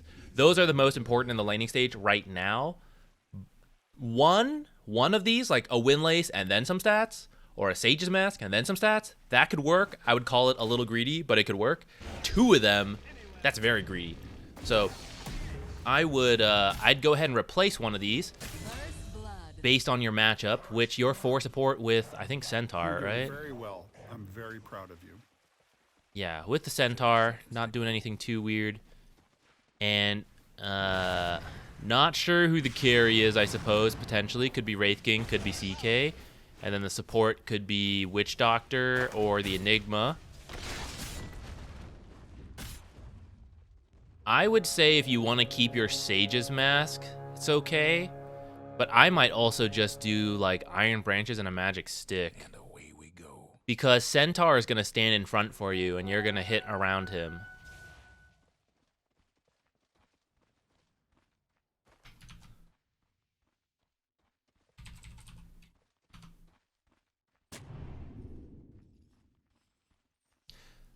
I think Windlace for Shadow Shaman is also somewhat okay. I don't love Windlace right now, I'll be honest, as an item for the laning stage. The laning stage feels very important to have enough regen and everything. Oh, it looks like you're actually playing hard support this game. Okay, even more reason than I don't want like too greedy of a start. You end up going 5 because you swapped. Okay, got it. That's totally fine. But even more so, like position 5s usually have to be more careful about their items because you have to like contribute a lot. And then, for example, if you are playing around shackles, that means your movement speed doesn't do anything, right? Because you just stand still and you shackle. So I would argue like stats and regen are better to start the lane off, and then buy some move speed later potentially.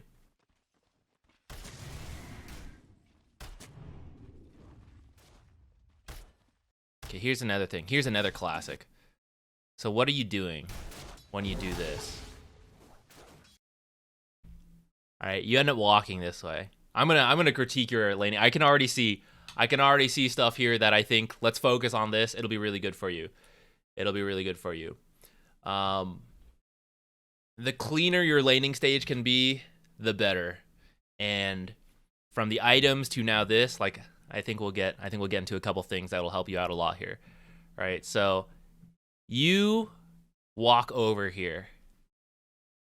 But genuinely, to you and to anyone watching who has done this themselves, what are we doing there? Right? Sometimes we just do this stuff because, oh, I know I'm supposed to pull, I'm supposed to do this, like all these little ideas. And in the past, could be true. Nowadays, laning is king. So you want to stay in the lane as much as possible. And if you leave, you want to be able to explain to me, right? I left because this, because I need to do whatever, right? So you're walking over here. Okay, small camp's here. It's 54 seconds. It hasn't actually spawned yet. So am I doing a pull? No. Even if it spawned, we don't pull this one till like 120 something, really, around that time. So like, what am I doing here? I'm just watching. Oh, well, Witch Doctor was going to body block. I knew he was going to body block. So that means we have to cut him off over here to prevent him from coming in. At this point, right, if you're not a hero who can beat out Witch Doctor and make him not body block, the thing with body blocking is that it's very difficult to stop someone from doing it. You have to slow them or stun them to prevent them from getting in the box, or you have to have a repositioning tool, which at the start of the game, almost no one has the ability to do that. So once he is in the box, the only reason you follow him is because you can get a winning trade. Like you're a clockwork and you're like, you're going to stand in this box and I can't stop you, but I'm going to take off half your health for it, right? You make them pay a health cost for it. But you're a Shadow Shaman, you hit hard, you're missing half your health. If he stands and fights you, you actually run first because you're missing so much. Which means when he comes to body block and we didn't already cut him off, there's literally nothing to do here. There's no way to punish him. He'll punish us. There's no way to stop him. So walking over here is actually nothing for us. The only thing we can really do then to punish him from leaving is not to punish him, but to punish this guy in the lane, where the two of us will say, okay, there's no Witch Doctor, then we hit the off laner, in this case the Chaos Knight. We take off a bunch of his health, and he can't fight back because it's 1v2. And that's why you default to staying in the lane. When the guy doesn't show in the lane, you're like, okay, I'll just hit your guy then. Like, if you don't want to be in the lane with us, that's fine. We'll just hit him. So that's why, like, you come over here, and then, yeah, we didn't stop him. In this case, he just put a sentry in there. But he could also have, like, body blocked it. We weren't really able to do that much. He didn't just stand and fight you, which he honestly could have. That's kind of his own mistake. And he's actually letting you, like, hit back a bunch, and it's getting, like, kind of crazy, kind of wild. Okay, looks like we're just walking up and shackling. It's working. Hilarious. But that's why, like, just sitting in the lane would be better. And then here, so you're starting to walk over. Don't have a sentry. So this is blocked. I know it to be blocked and it will continue to be blocked. Maybe he didn't know he sentry blocked it. That's fine. It's still not going to spawn until 2 minutes. So then this camp, we blocked. What is there to do? 2 minutes. Or it's like 1 minute, 30 seconds. Is anything happening at 2 minutes? Not the Lotuses? Water runes, sure. I wouldn't say it's a huge priority for you in this bracket to run to the 2 minute water rune. So we can pause so we have more time to think about it, and hopefully talking through this makes it easier when you play the game to not, start walking away. But essentially, I have crossed out everything else you could possibly do. There's no reason to walk here. No reason to walk here. The only thing left is to sit here and to hit these creeps. That's what I can do because I don't want to just sit doing nothing. Let me deny these creeps. Let's see what you end up doing. So we're walking away. Okay, wait. What? Oh, there aren't any camps. All right, I guess I'll come back to the lane. In this case, Lifestealer actually managed to do it all on his own. But you could just sit there. You could help. And in this particular case, nothing really changed, whether you would have been there or not. But in other games, maybe the offlaner walks up too close, the 4 support walks up too close, and you have a huge creep wave, and then you stun them, and you get a kill, or you get a really good trade, right? You're in the right position to do something. In this case, you kind of like wandered around a little bit. How would I balance staying in lane versus giving my carry solo XP? So this whole idea about solo XP, let it go compared to where it used to be. Don't sweat it for the first few levels. Level 2, certainly do not give a shit whatsoever. There are very few cases where if the carry hits level 2 first, like it changes the matchup, but at this rank, it wouldn't matter to you whatsoever. That is like a very high level thing to do. For you, hit level 2 at the exact same time as your carry, ideally. Level 3, if you hit level 3 the same time as your carry or your offlaner, also acceptable for this bracket. Arguably, you could let them hit 3 first a little bit, and you're like a little bit behind them. If that happens, that's okay. But up to 3, I don't care if you're both the same XP. From there, now you start to funnel a little bit more to them. And you start doing pulls, you start roaming around, because this is the thing. You are going to have to move. And at that time, he will get solo XP, whether he likes it or not. You will not be here. So because of that, only give him solo XP if, like, I genuinely don't need you to do anything. Like, we double killed them, I'm going to go do a pull, and I'm only level 1, but, like, they're both dead, so whatever, right? That's fine. But in most cases where there's not kills happening, just sit in the lane. Sit in the lane till you're like level 2, level 3. If they get mad about it, they're bad. They don't know what's going on either. Now you have a sentry. Now it makes sense to walk over here. Ooh, nice. I'm glad you know that trick. Very nice. Okay, Lotus is coming up. Let's see if you get it. That? Thank you. Whoa. Oh. Hell yeah.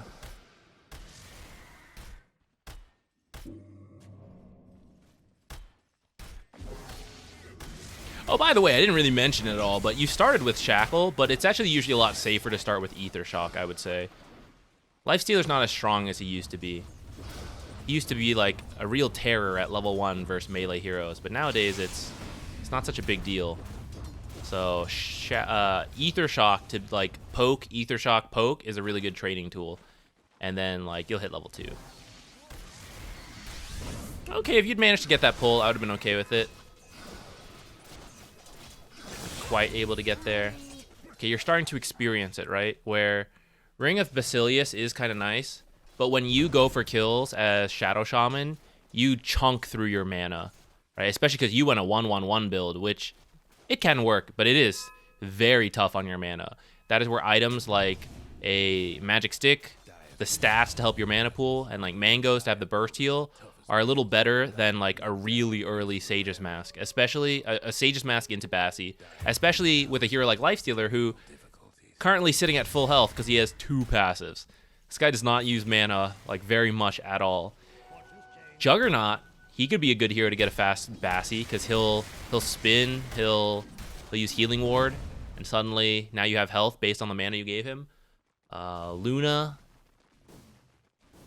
Drow, using like free frost arrows. Those kind of heroes that like actually convert mana into damage or like whatever they use the mana for. Early Bassi can be a little better for those types of heroes.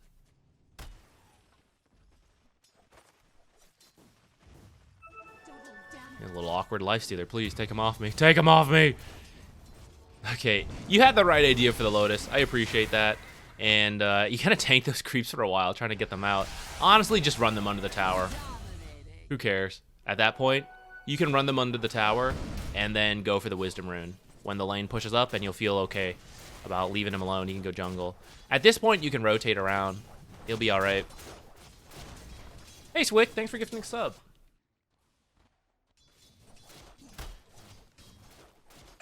Oh, thank you so much. Sorry, I forgot about the ads. I forget what I was telling you. Well, there will be a VOD. You can always go back on it, either on YouTube or on Twitch, whatever's more convenient for you.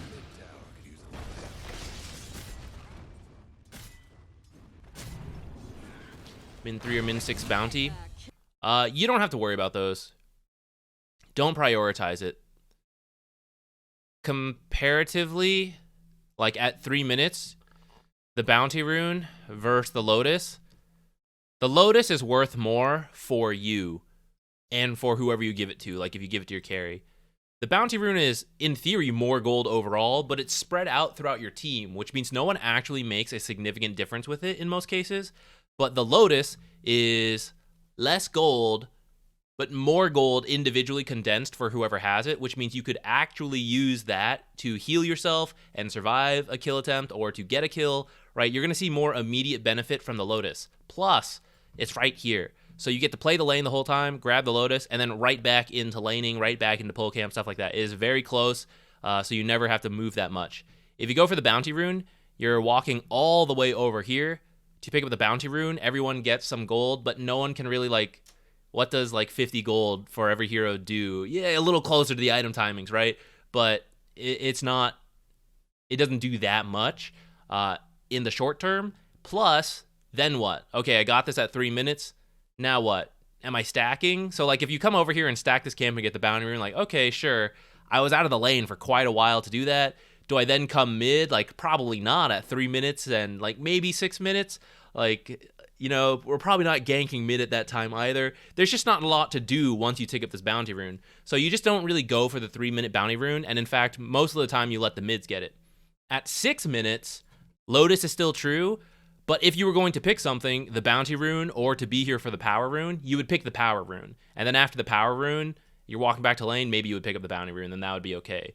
But for those reasons that I just explained, unless there's literally nothing else to do because you're crushing your lane or something, you almost never see supports like go for the bounty rune exactly at 3 minutes. You just get it when you get it. You're like, still here at 5 minutes. I guess I'll pick it up now, right? You just do other things because they're more important at this time. And then usually the mids grab it for their own like bottle stuff. Or it just sits there and then later you pick up like 1 or 2 at a time.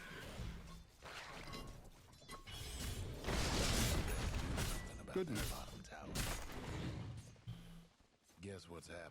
A mid got mad at me for taking bounty rune early when they had bottle. We were against a bounty hunter. Was that person just salty, or is it actually really important for mid to get it?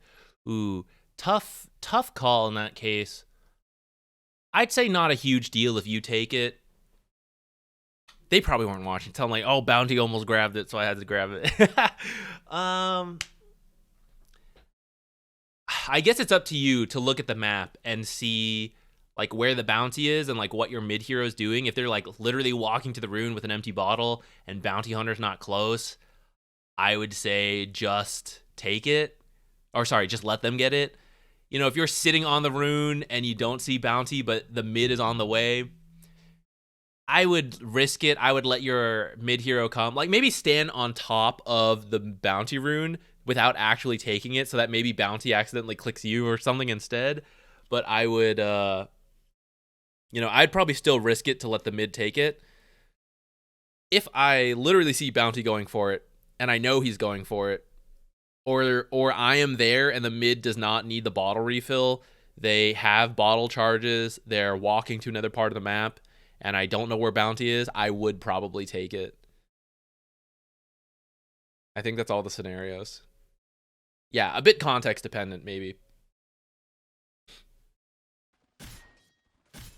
Dyer's mid tower needs a little help. Dyer's mid tower.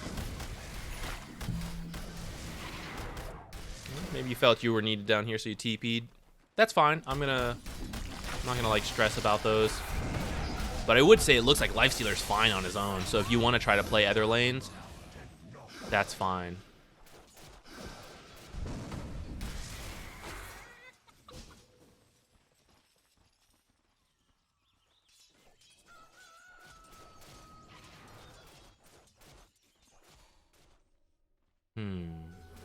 Man, you're going like a real build.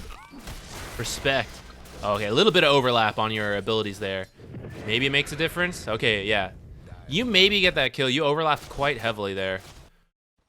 This lasts for 2.6 seconds. Yeah, so almost all that 2.6 seconds. I think you hexed immediately into the shackle. So you could pretty much have twice as much lockdown if you didn't overlap as much there. And in fact, for a hero like CK, you can even give yourself a little bit more time. So this is a little bit of a complicated topic, but to paint the picture for you, let's just go with like 2 seconds and 2 seconds because it's cleaner. So 2 seconds from stun 1, and then, oh, I want to make sure I don't mess up, like he doesn't get to use anything. So I'm going to immediately use the second stun, and there's going to be like a 0.1 second overlap. But, you know, it means he's chain stunned and he can't do anything.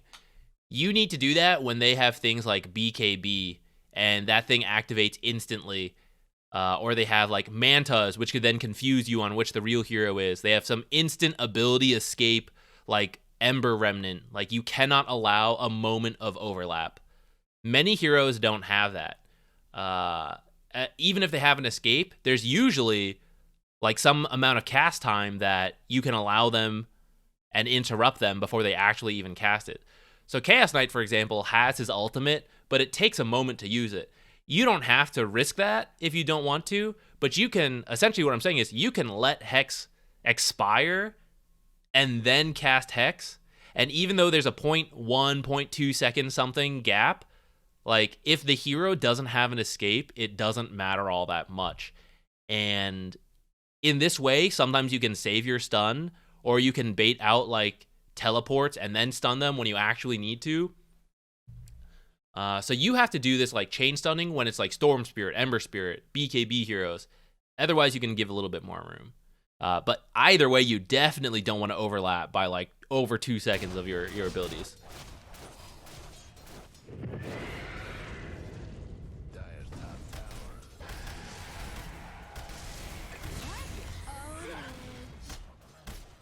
All right, Lifestealer's good. You can leave him. You can go mid and top. And looks like that's what you're doing. We do need to hit 6, actually, so that's your main goal now. Sit somewhere where you can get XP. Looks like Necro's leaving, so you could actually sit in the mid lane. This is actually a little far up, so I am going to come top with him for now. But after, as you see this lane start pushing back in, you maybe go bottom. Or, sorry, go mid.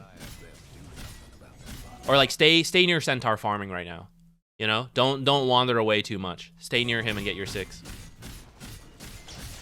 I think this whole time you were within range of XP, so that's good.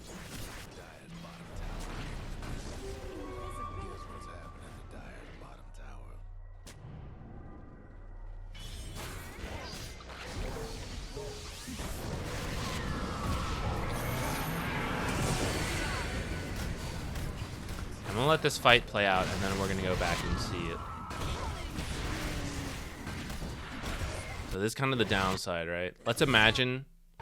So picking the right initiations is also a big part of a hero like Shadow Shaman. So this guy's kind of running at you, but based on your ward and based on being here, we kind of know multiple heroes are here as well.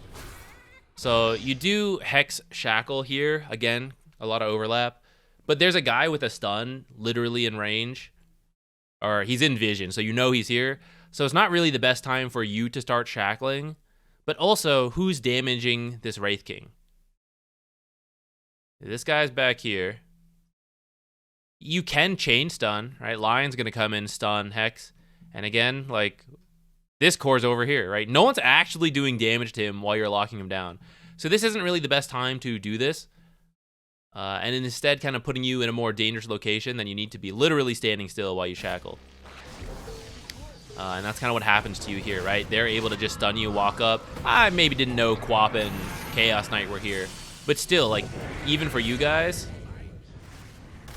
we're committing a lot, and we're going in pretty deep for this. And it would have been better to just, like, sit behind the lane and let them go on Centaur. And then you Hex Shackle someone when they're next to Centaur. And that means immediately he gets to start hitting them, and you're never really at risk because you're behind the Centaur. That positioning would have just worked out better for you. Especially if you had your ultimate, because then you can just put it at the tower and force them to come to you. Okay, still need our 6. I kind of understand chasing for this kill, though, so that's fine. If that kill hadn't happened, though, definitely stay near the creeps, get the farm. Okay, gonna ult for this. Alright, you see this? This is kind of what I'm talking about. So we ulted the tower. Let's pretend you find someone here. What's gonna happen? You don't have the ult, so your damage isn't gonna do anything. So you're gonna hex them, maybe? Right? Don't want them to react, hex them. Then I'm gonna shackle. And what happens at that time? Lion maybe comes over. And then Necro, like, sees this, so he runs over. But he's, like, back here. So, like, your 5 seconds of chain stun, no one's going to hit them in that time. It's all going to be time spent just waiting for heroes to walk over. And that's kind of like, you know, it doesn't really make sense. So you're putting yourself at risk looking for heroes right now, but even if you find them, nothing's really going to happen. In fact, you're like more at risk for it. So when you do this, like, just sit behind it, right? They're the ones pressured. They're like, oh shit, I'm gonna lose my tower. I have to go deal with that. They are gonna come out and show, and then you can react to it, and you'll be near your ultimate, which will help you. Or they won't come, and you'll get the tower, and you'll be happy. And then, okay, now we're in an easier spot to fight. Now maybe Necro's free, but like Necro's kind of away from you, so it's like it's a weird time to go looking for heroes like all the way back here.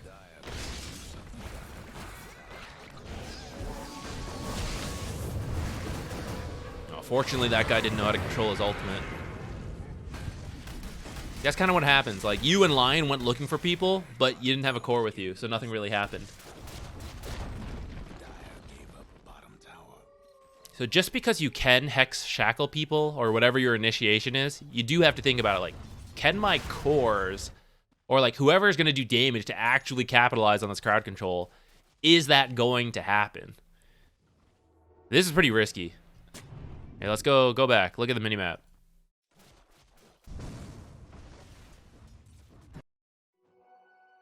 Queen of Pain Illusions. CK Witch Doctor top. When we walk up here, we're missing 2 heroes. And they're apparently not in the top lane. They're not here, and they're not here. So they're either here or here. So it's a little scary to just like walk in here on your own. Your team has scan, I think. I don't know if you have 2 charges or 1. Oh, it says 2 charges. Go ahead and scan this. Scan this. If nothing comes up, then you can walk in. Right now, we're just coin flipping. Sure hope there's no Wraith King Enigma here about to kill me, you know? If they are, I die. If they aren't, I live, right? It's very random on what happens here. If you scan, now it's controlled. No one's there. Now I know I can go in. Especially because it looks like you came to D-Ward, which you did bring the sentry, so I'm glad about that. But this is the downside. So, you put your sentry like this, but this is what they do. They want their wards like here or here. Why would they put their observers like back here at this? Okay, well, actually, Lifestealer's like running down this lane, so actually there is a good reason to put it back there this game, I suppose. But it's much less likely. Like, for you, I would put your sentry on this cliff, because otherwise you have to do what you did, which is you sentry this spot, and then you put the observer up here, and if they have an observer and sentry, which in this case they did, they see you do it, and now they know there's an observer here. So at that point, I would put the sentry first, and then if you don't see anything, then you can put the observer. But also your sentry... Oh, actually, it is low enough to cover this. Great. I thought it was actually too high. Damn. All right, you better. This is more important to check, so it's good you got that one. And kind of same thing. There's a lot of A lot of vision in the same spot, and it's on both cliffs. I think what would be better, sentry this one. I honestly don't think they would have anything here right now, but if you want to check it with the sentry, go ahead. And then put the observer in a weird spot, like here, or like here. They'll be much less likely to get it than the cliffs. You put this here if your team is planning to play here. Lifestealer's playing here, but like, he doesn't care that much. He's not really going to stay here. He's not like sieging a tower. That's like why you put the cliffs usually, is because like, oh, we're playing this area heavily as a team, you know? Lifestealer alone just needs like some vision to know people are in the area. Do the Watchers have True Sight? No.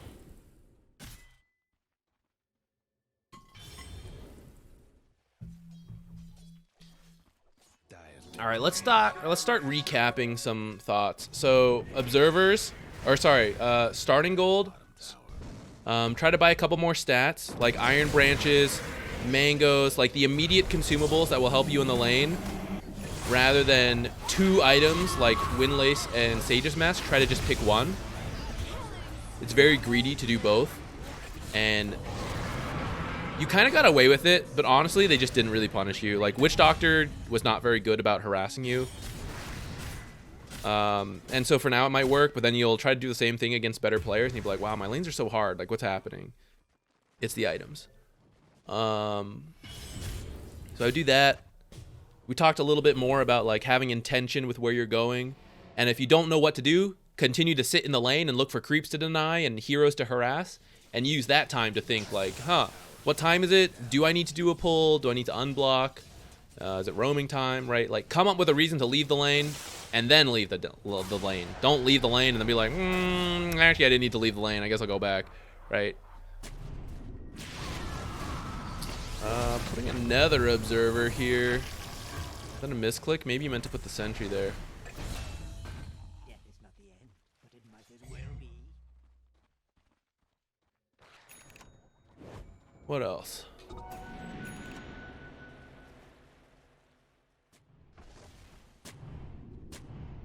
Those are 2 really big things, actually. Okay, for your observers now, though, you keep putting them on cliffs.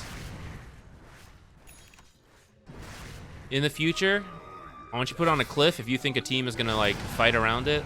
Really funny enough, actually, it's happening now, so maybe this cliff one's okay. Like, cliff observers, I think in my warding video, I said, like, do or die, right? Explain to me why someone is going to immediately die if you don't have a cliff ward.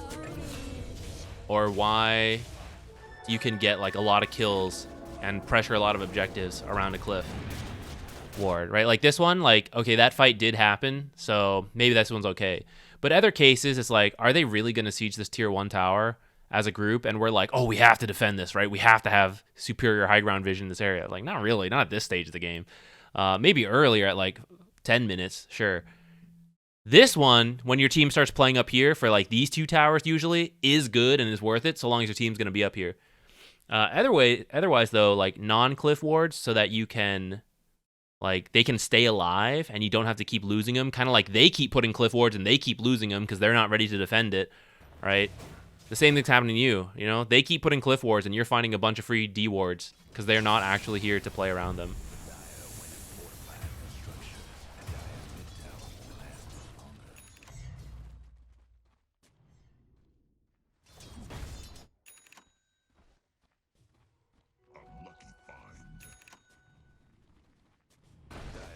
Okay, I think we'll move on to Heagles. I'm gonna go get some more water.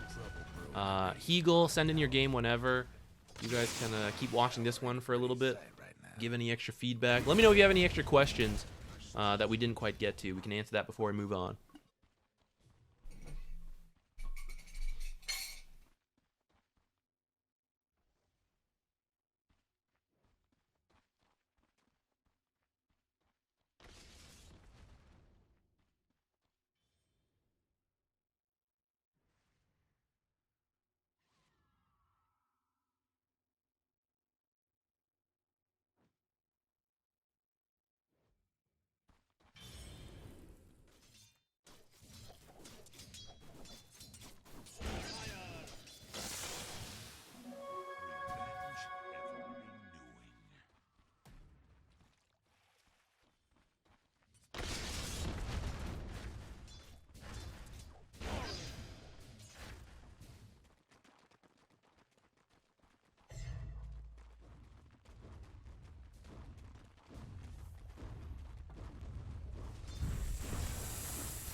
is for the master.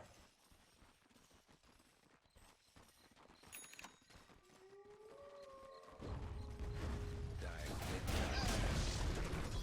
mid tower. Dire's mid tower could use a little help.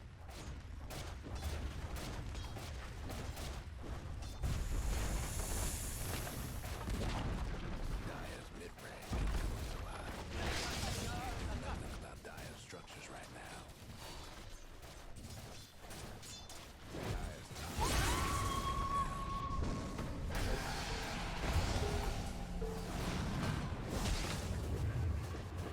the Dire Who's that? Thank you. Whoa. Hey, Zach. Hi, Chica Chica.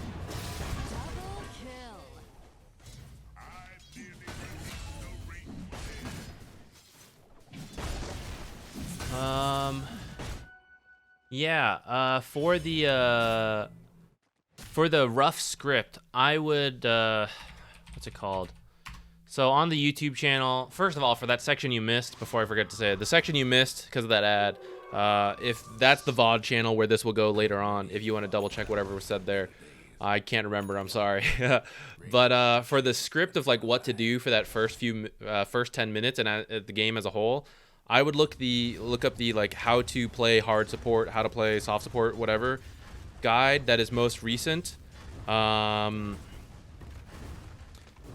think it came out before 7.35, but it's mostly the same in terms of the objectives. 7.35 didn't really change. I would say there are more itemization and hero changes, but in terms of the actual things like Lotus and Wisdom runes, that didn't really change. The Twin Gate rotations maybe go down a little bit in consideration because of the new mana cost on those Twin Gates. But even then, you might have enough mana to do it. It is still worth considering. Just more frequently, you might be like, I'm going to go and then not have any of my spells. So it's not really worth going. That's the main change that I think would have affected the early game. It's concepts like dead lane and which tower to take first are the same.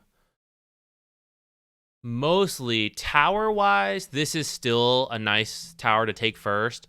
But any tower you can get first is kind of fine for pubs. People will tell you like mid is now the most worthless tower, and that's kind of true, but at the same time, if you can take a mid tower, then take it. At the same time, don't sweat it if you can't take it. Like, you guys are not that important. Like, whatever tower you can take is good. And in fact, taking this tower early, also kind of nice compared to previous patches, because it makes it easier to attempt to steal a 14-minute rune. So, in the end, safe lane tower, still best. Enemy safe lane tower, the best to take. But whatever you get, I'll take a tower. I'll never say no to a free tower. Always take a tower.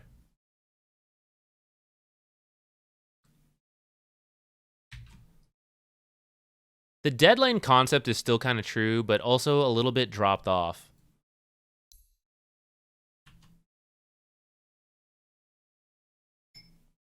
What's the skill build on Shaman? So I haven't done it myself too much personally. I do see like max hex, sometimes 2 points in shackle or 2 points in ether shock before max hex. In your pub games, if you wanted to do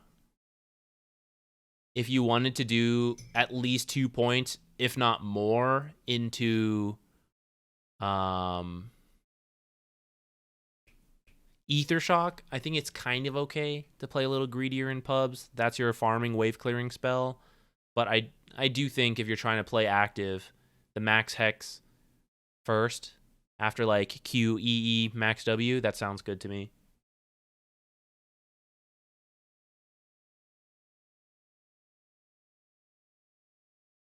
Oh, sorry, Heagle. Do you have to go soon? Oh, sorry. I didn't see. Okay, guys, sorry. We'll answer the questions later. We're going in. We got to help Heagle. I didn't see that. Go. 10 seconds to go. This is what happens when you're incapable of reading.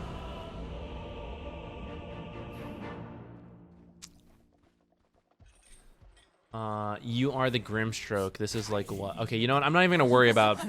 We're not even gonna waste time on updating that. You are the Grimstroke. Where is the Grimstroke? Okay, I'm the Grimstroke in lane with Void versus DP Rubik. I don't know what else to do in this lane other than pull and harass because those two heroes are so hard to go on with Inkswell. Maybe different items, spell build. Okay, great question. For Faceless Void, yeah, some aggressive potential, but depending on the game, could be too hard. Faceless Void doesn't really have a way to secure creeps, so starting with Q, I think, is good. Looks like your team went for a first blood here. It got a little awkward with where you happen to run to the hero. I'm not going to sweat it too much right now, unless you do want to talk about that more, especially because you're playing like 5 stacks. Maybe we could look around to navigate that. But I do think starting with Q is great.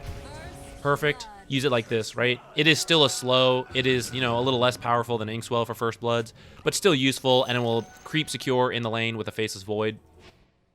Maybe didn't need to use that other one versus the guy. Okay, Wraith King Rubik. Am I really? Oh no, you said DP. Maybe you meant another game.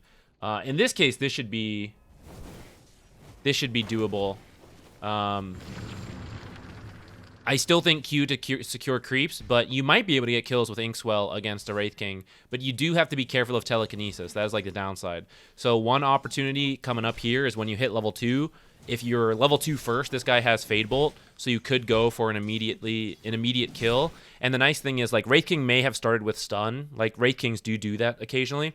That's okay. Inkswell lasts so long, and Faceless Void has a gap closer that you could potentially Inkswell, get stunned, and then either still run them down, or he could face walk or time walk into them and get the stun off and fight off that level 2 still.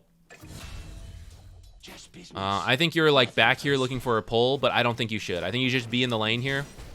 Kind of what we were talking about earlier, which is that we only leave the lane if we have to. And maybe you were thinking about doing a pull here, but I don't really want to. You're all level 1, and we are potentially in this arm race to level 2.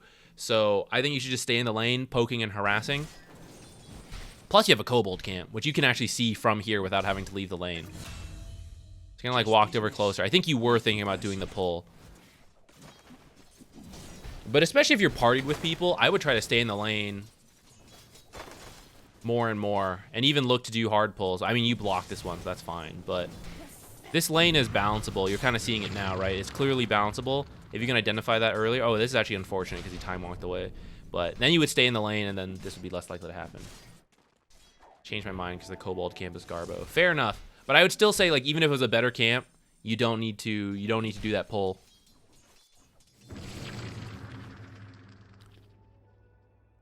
This pull I'm kind of okay with. If for whatever reason you did get a stacked camp, plus you shoved it out, this is a great pull.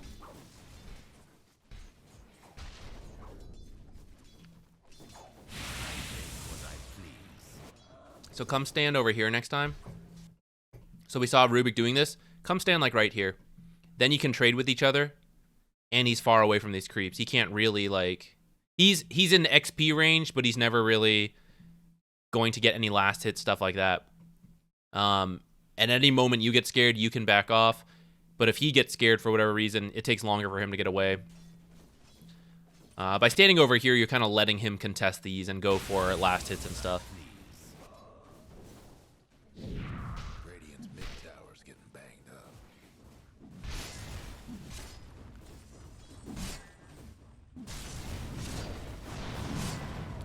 Okay, that's kind of okay. You could maybe look to play aggressive for a few seconds. That was multiple spells. Like, for example, Inkswell, the level 3 Faceless Void, and just go on that Wraith King right there. I think could work. I'm pretty sure... Yeah, Lift is still on cooldown, and so is Stun. So that could have been a really good time to take a fight right there. You guys are rushing to the Lotus. Kind of fair.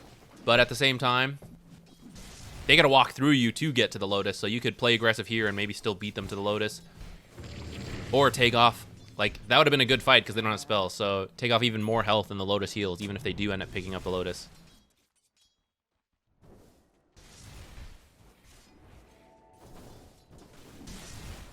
Okay, another stack. So you're coming... Okay, never mind. Okay, you're back here. Which is what I want you to do. I want you to play this lane and then do a hard pull. Don't come over here and do a small pull.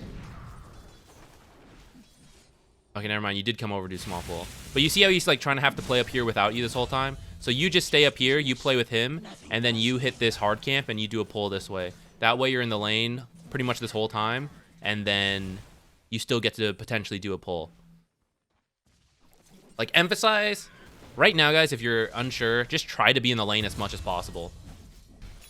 And then back down from there.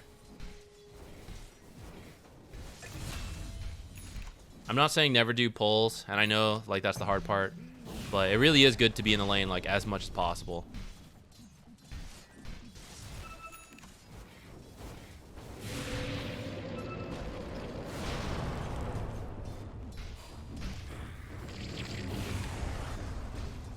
Skeletons!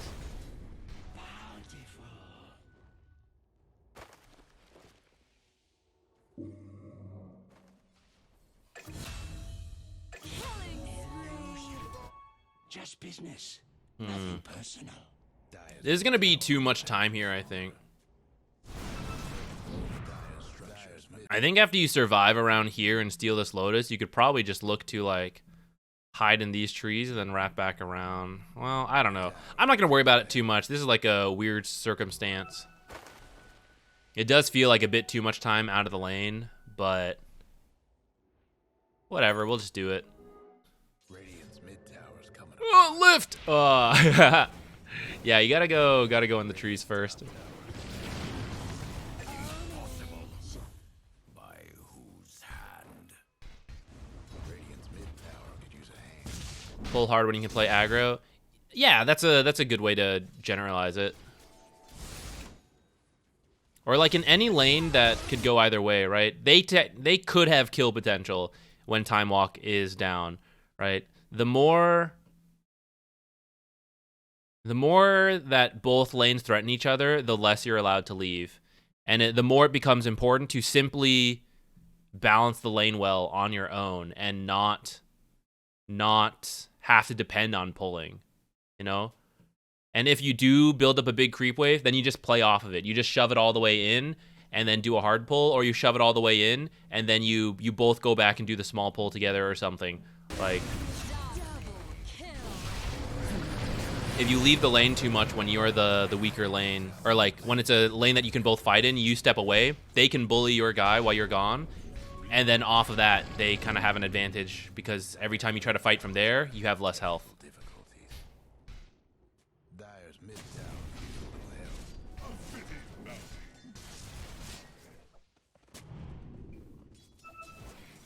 little help. NPR. Truly a ZQuixotix fan.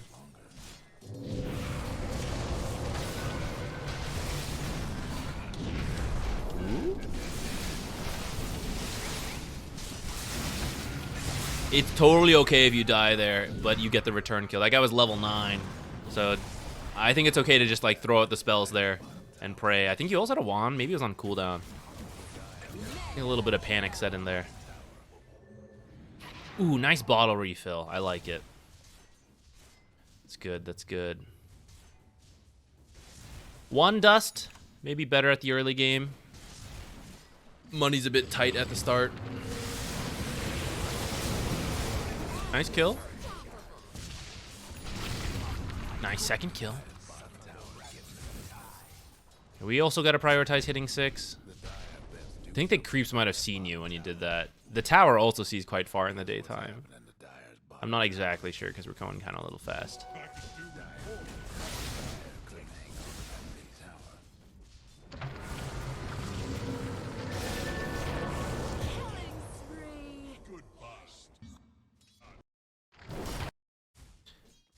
Next time, can I recommend start with Inkswell? Start with Inkswell as he's walking up the cliff. Hit him with the Stroke of Fate. Then, as you start getting some Inkswell time on him, hit him with the W, then pop the Inkswell. That way your Phantom's Embrace would have lived here and get a little bit more damage out of it. In the end, you still get the kills, so it doesn't really matter. But if you can start with Inkswell to then help protect your Phantom's Embrace, that's like a little bit of a better combo.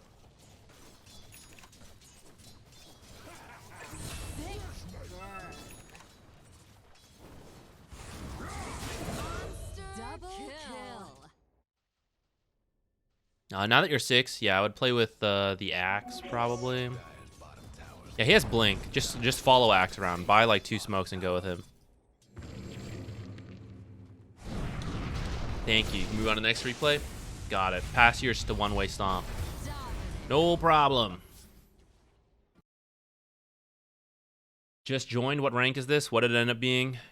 Looks like a mix of Archon, Legend, and Crusader. Mostly, I'd guess Archon average, I guess, when we do the math here. All right, yeah, let's move on to the next replay then. Real quick, let me see how far away are we from the game? Looks about 36 minutes, and then there's also a delay for us, so we can do maybe 1 or 2 replays if we go quickly.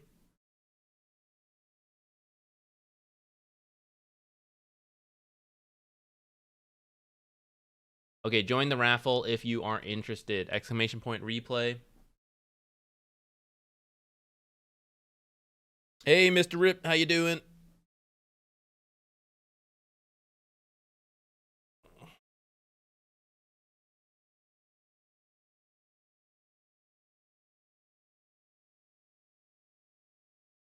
Can't load the stream. Uh-oh.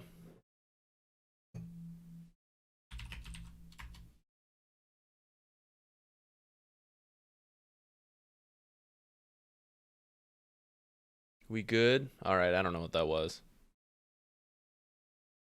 I did see it go offline there for a moment. Cats, did you do anything? Was it one of you? Was it the Twitch servers? That was weird. Man, that stuff is so annoying. So the easiest way for me to upload this to the Vods channel is just to export off of Twitch.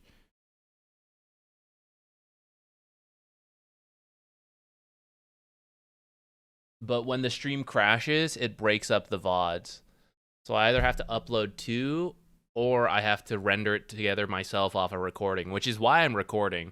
But I do have to render it because I record separate audio files as well for my own editing in case I want to do stuff, which means when I upload it, it gets messed up if I don't like render all of it back together.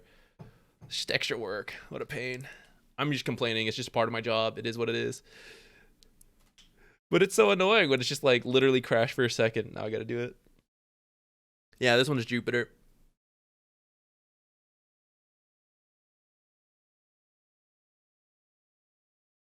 I don't know where Hephaestus is actually. Here, let me open the door. It's closed. Maybe he can't get in.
Oh no, is the stream still going up and down?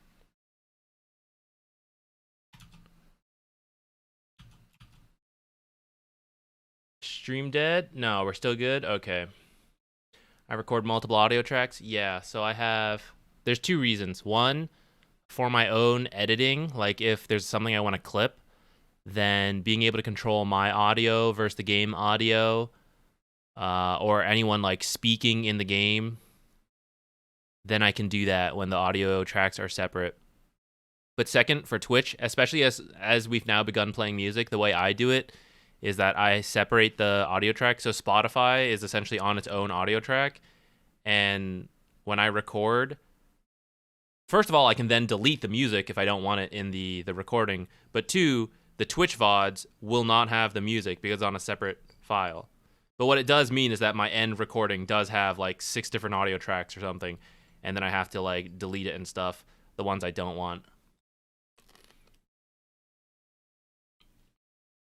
And that's all handled automatically when I export from Twitch to YouTube. It's part of the reason why I have the separate audio tracks for it to do. But why I can't upload a recorded file without like having to fix it. I don't know.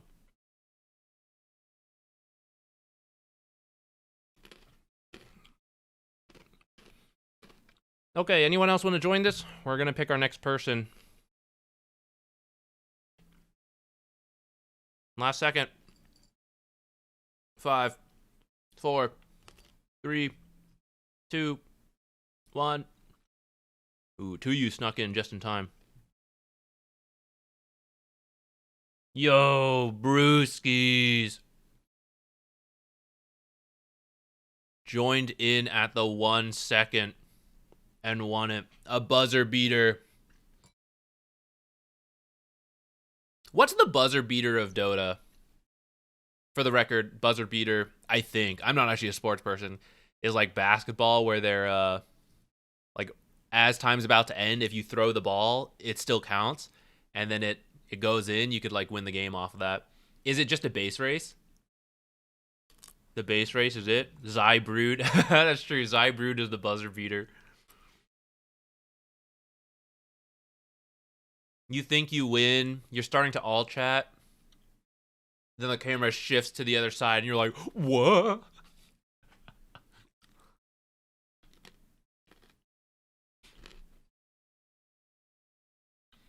When the angels died. Oh, okay, that's actually, yeah, that's even better than being ratted.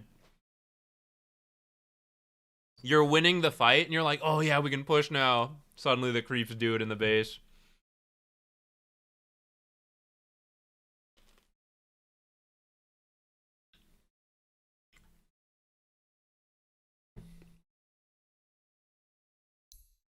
Okay, random hard support Veno. I do love me some Veno.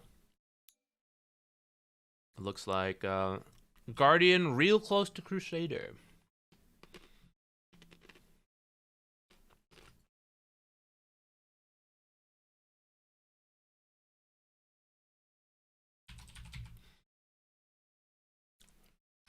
Load this up. I'm going to go pour my hot water into my cup, and I'll be right here. Dyer's big.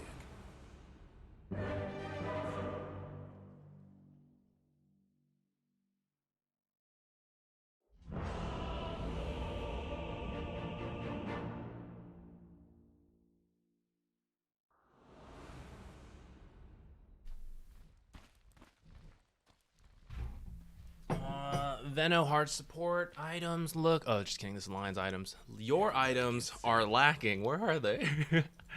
I imagine you're buying them now. For this lane, you got what? UN Sniper versus maybe Spirit Breaker plus the Lion or the Chikiro. So stat items sound good to me. You already got 2 sentries, which I'd say is fine. Sniper's actually decent at contesting camps. You don't love doing it at the start because you're so slow. Can put you in a bad spot. I think you like just sitting in the lane. So I think blocking this camp perfectly fine. This spot's okay. There's a spot like behind this tree I would recommend you use. Maybe I should clip it from my stream or something. Nah, that game ended up being toxic. But you frequently deward people when they put their sentry here and they're like, where is it? They gotta go look around, and you just step in and you kill their sentry. You're like, LMAO, because it's back here. For the same reason, off-lane players, really nice if you cut these trees for your support. But I might recommend that spot more than this spot.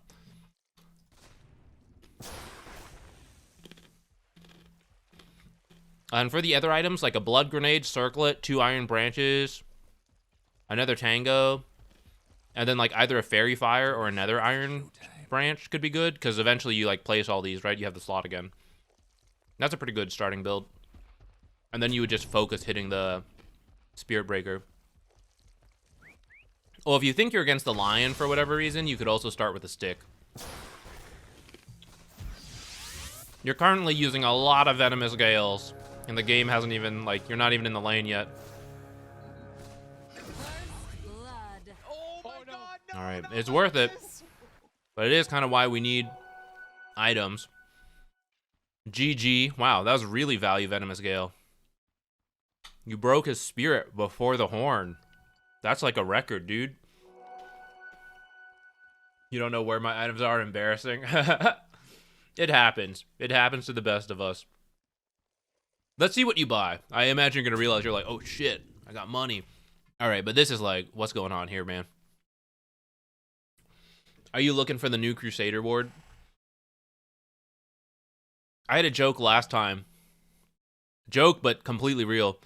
There was a spot in this jungle, I forget exactly where, that I would always say is bad, and like in the Crusader bracket, Guardian through Archonish, I would always see that ward. It was like somewhere in this area. Is that what you're looking for? You're like looking for wards in this area? It's not good. They put it right in the middle like 80% of the time. All right, look, if it happens in your games, it's fine. It's really not a good spot to put it. Especially because, so if you know it's there, that's fine. If you're just guessing, I would save it because I think this sentry should be to keep your small camp open. So if you wanted to come here and place your sentry like here or here, I'd be okay with that. Or you save it until they unblock this, and then you come back and block it again. I think that's better. Turns out we're actually against Viper. This lane will be a little bit more annoying for you. If you didn't already have a second set of tangos, I would buy it. No, you're going to get boots. Okay, boots are not going to be your friend, especially against another ranged lineup. Right? You're just going to go up and hit. They're going to hit you back.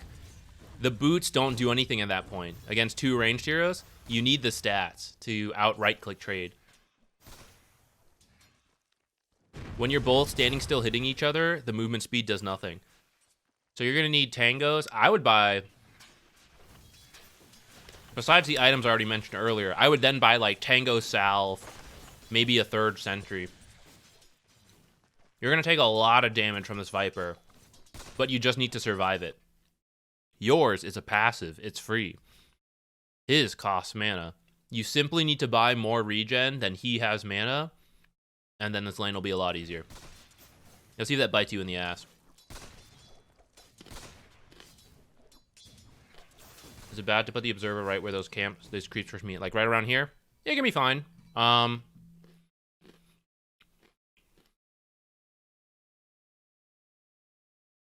It's better when you have a reason to do it. So for example, you're playing Pudge or someone with a long-range spell like Skywrath or Dark Willow with W, then the ward like in this area, you play the lane, and sometimes they fall back to salve or something like that, and then you can like bop them with the spell really far away or hook them over, stuff like that. It's better that way. If you don't, like Jakiro Viper, they see something back here, like what are they really going to do about it? You know, not that much. They're not worried about a Pudge rotation either, like hooking them under tower, so they don't really need to see it. So if I was them, I wouldn't really put it here. For the position 5, it can be okay if you're really scared about where the position 4 is positioning for whatever reason. But I'd say it's less common to put it in this area as the position 5 or like the safe lane compared to the position 4. For the position 5, if you're worried about where the 4 support is, you usually put it like out here because you're worried about them rotating to the mid lane. Like if you're that scared of the 4 support, you're probably just sitting in the lane anyway, so it doesn't matter where they are. You're like, I'm back here hitting creeps and hitting the offlaner. But you could put it here to help keep track of them.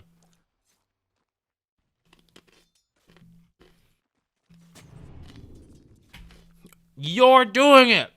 You're putting the Crusader ward. What's the problem with this one? The reason this area has really declined in being used for observers is because when you go to block or unblock this camp, or block or unblock this camp, The sentries cover almost everything in here. We can tell because you have 2 sentries also overlapping in this area. Let's go check their side. Did they do it too? No. Okay, just you this time. All right, so they don't even know you placed it here, right? And then you come, they're like, oh, this camp's blocked. They put the sentry here to get it, and they're like, oh shit, free observer. Oh shit, second sentry, nice, right? Don't, if you've blocked a camp, don't put your observers anywhere like within the perimeter. Like hold the sentry around the box. You'll get a rough idea of how far it goes.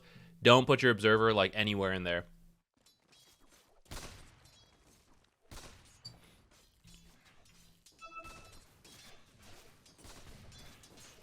I mean, it's not that it doesn't see anything. It is useful to see the 4 support in this area, but just the high likelihood that you end up losing it for nothing is, like, that's the big problem. This vision is kind of useful to know when the 4 support's here. But it matters more in certain matchups than others. That is hilarious. I thought I didn't even see it happen. The cat cam had Jupiter in there. I open the door for Hef. The next thing I look over, Hef is in the cat cam and Jupiter's on the floor. Hef came and exercised his older sibling rights. Get the hell out of my spot. Go sit on the floor. Or I'll give you a wedgie. No.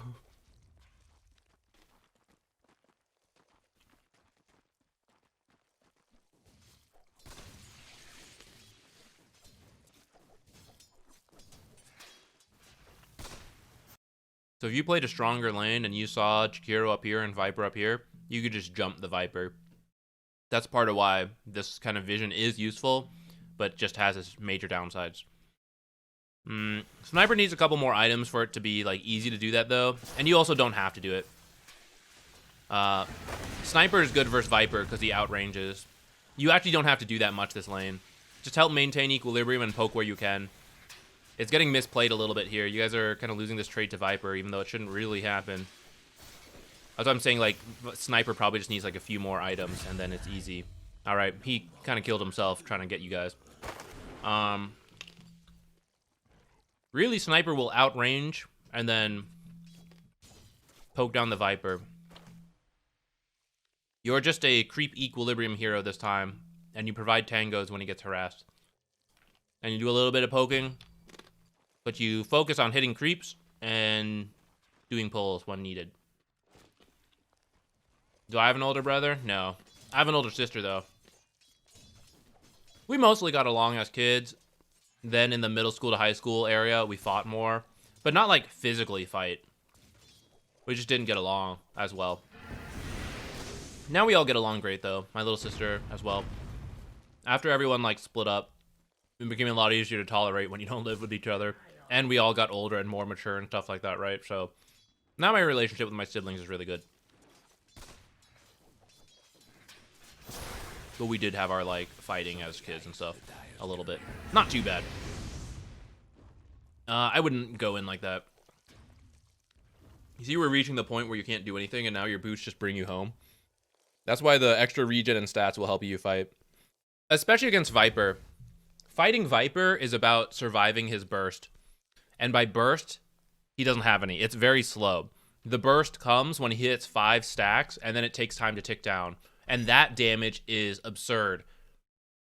But if you kill him before he hits you 5 times, or he is going to die so he runs away, that's when you win. So that's why you need enough stats. Kind of like this. You see how Sniper almost did it? The more stats Sniper has, the longer it takes for Viper to, like, actually kill him with the 5 hits. And Sniper can actually win the trade in the meantime. Because Viper's upfront damage is low. It is the overtime damage. So as long as you survive through him building up the stacks and you can kill him first, that's how you usually beat a Viper off lane. Veno can do it because of the slows. He has no escape. And you build stats as a universal hero, and then plus an aggressive carry. But that's why if you have a weak carry, it kind of sucks. It's not very good. But it's why Viper can lose matchups versus, like, say, a Slark or a Drow, those types of heroes. Or Drow's not a good example. PA is what I meant to say.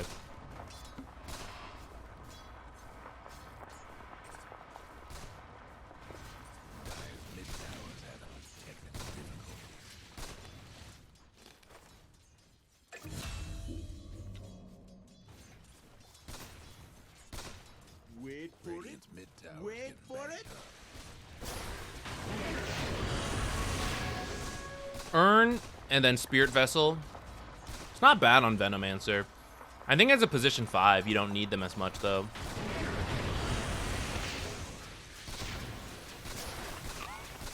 Here you should just stand and fight.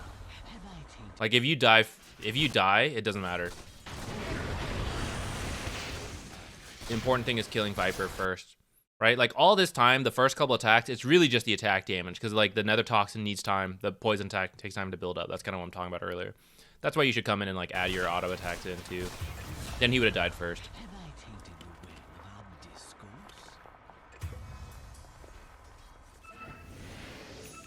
Double kill. I'm a little confused about the build where we're switching to. I guess you change your mind between Urn and Arcanes and stuff. Did someone else have Vessel that told you not to do it? Doesn't look like it. I agree though. I don't think you really needed Urn into Vessel this game. I think Arcanes into like utility items is good. Force Staff sounds really good this game. Your job is mainly to babysit Sniper. Force Staff and then Solar Crest or Glimmer sound really good. Just keep him alive when Slark and Spirit Breaker try to get to him. Zach Jordan A. Hey, I'm good. Stream's good. I'm pretty tired today and a little under the weather. But besides that, all's well. We're doing a couple replay reviews while we wait for the final SA and DreamLeague in general close qualifier to start.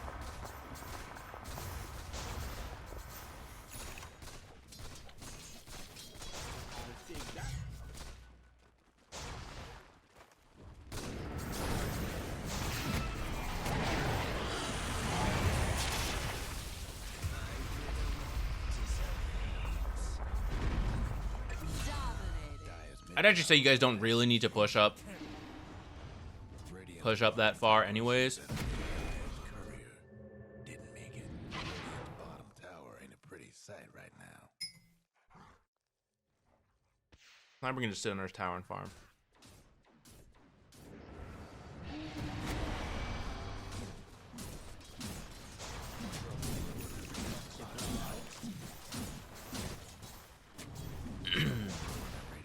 Yeah, playing with Mars or your offlane sounds good to me. I think your skill build is good in this game. Mainly you just need the early stats. It's the main difference that you could have this game. In terms of items. Arcanes itself is fine. I'm glad you moved away from the Urn.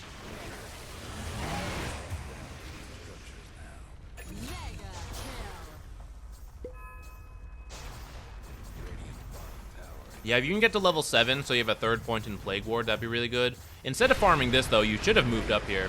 I think you're okay. Alright, just come over. I know he's dead, but, like, just come over here and start placing Plague Wards.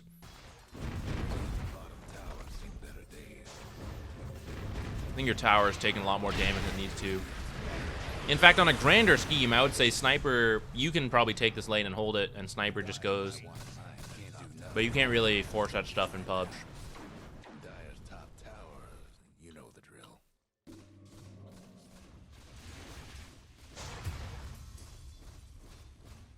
We might do another raffle, but it'll have to be a short one, I think.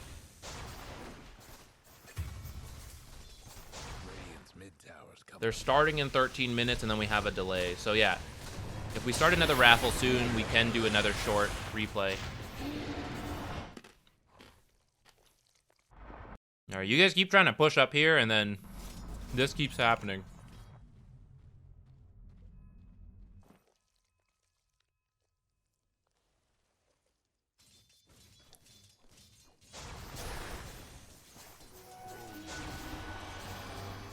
Thank you, Zach.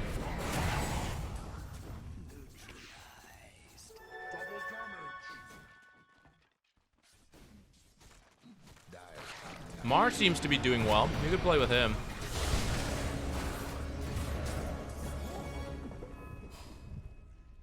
Like, I think Sniper will be kind of okay in this game later on. Like, draft-wise, I feel your team is fine. So you don't have to be worried about taking towers right away.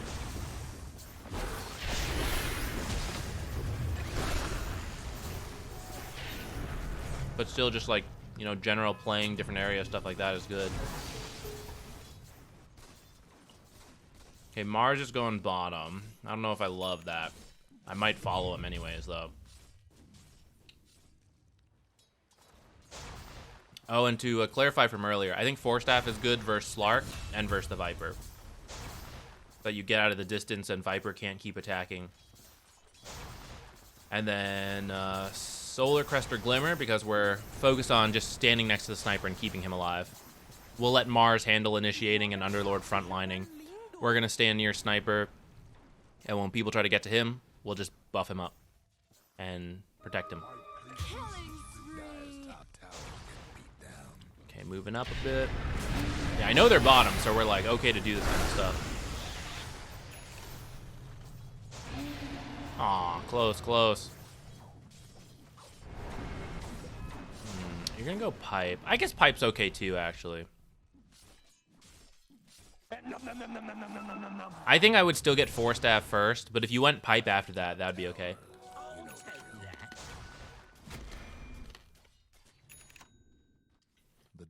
I might leave Auras to Underlord, though.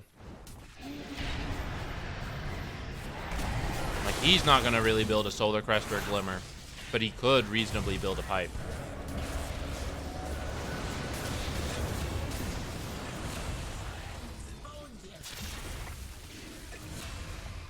There we go. Fight's feeling a lot better when we're playing with these guys, although, you know, probably keep going there. Kind of went to the lane a little too soon. But that fight felt good. We had the right heroes with us.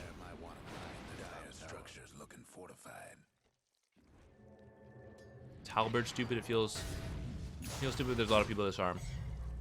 It's not as popular right now for supports to build. It's possible, but I would probably only get it as a 3rd or 4th item.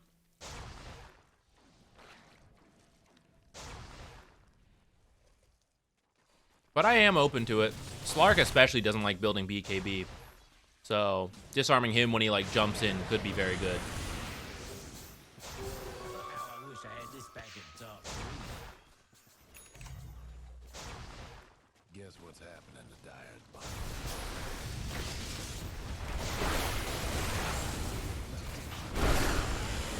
Okay, let's start another raffle. And we'll keep looking at this game for a bit. Join the raffle if you want.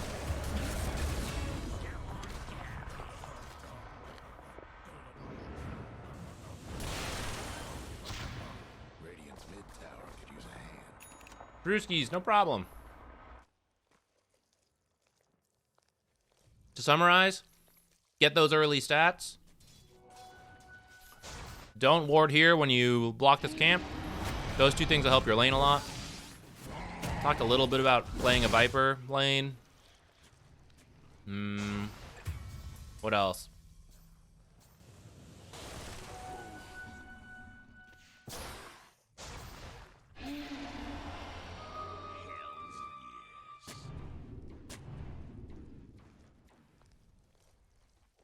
What's happening? What's this all chat?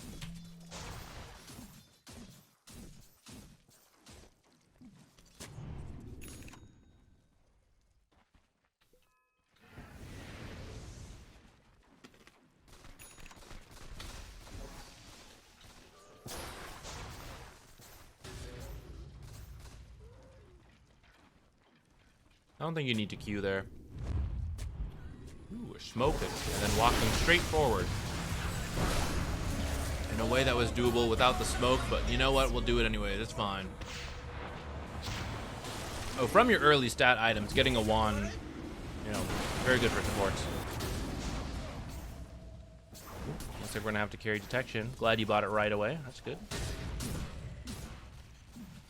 Get caught off by 1 invis item. That's fine. All the more reason we have to play certain areas of the map. Can't move too much. We got to be able to sit around sentries. That's why you have Plague Wards. Put the sentry like on the low ground to give you the most time to see a Slark coming up, and then use a Plague Ward for the high ground. You can even Observer somewhere else now. That's a big part of Venomancer. This is like such a common spot to check, right? It's so good for pushing this tower and so good for defending this tower. So you get it for free. You don't have to risk giving the enemy Observer Wards. You can just like put a bunch of Plague Wards here, like put one Plague Ward here, put one here, put one back here, right? You're pretty much doing what the Observer does, but even if they killed all 3 Plague Wards, it would be less gold than the Observer. So now you can put the Observer somewhere else. You don't always have to do that, but I don't really think we're make or break fight around this tier 2, so I'm okay with just depending on the Plague Wards. If it really does look like some big stuff, we could, I'd be more open to committing it.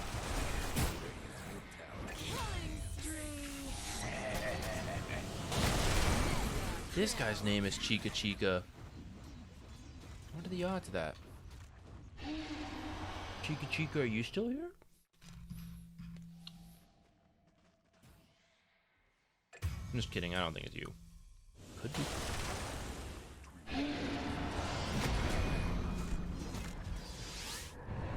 Alright, let's see who wins the next replay.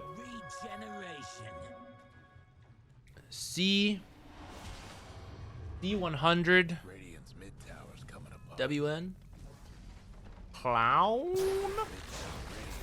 Clune Clown, nice.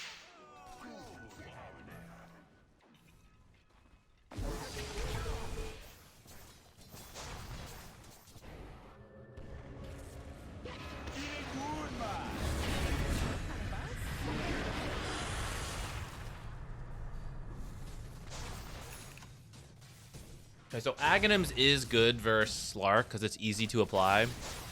But I really think your job this game is to just help Slark stay alive rather than, or help Sniper stay alive rather than do any damage yourself. Right? As long as Sniper is free to attack, he outranges Viper, Jakiro. Right? The other 2 are melees who do have gap closers, but once you keep them afar, Sniper will kill them. Right? That's why like the Force Staff is good. Yules could be good. Solar, Glimmer are good. It's all just about keep Sniper alive and he will do the damage. You don't have to build damage yourself.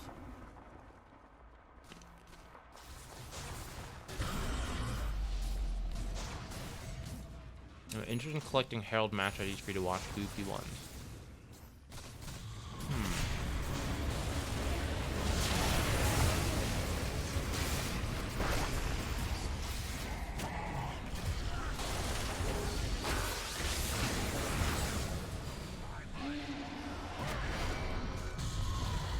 Radiant's bottom tower's seen better days. Partly it could be fun. Other parts it feels like Radiant's toughened up. Their Stracious mid tower's getting banged up. would I make the most use of that?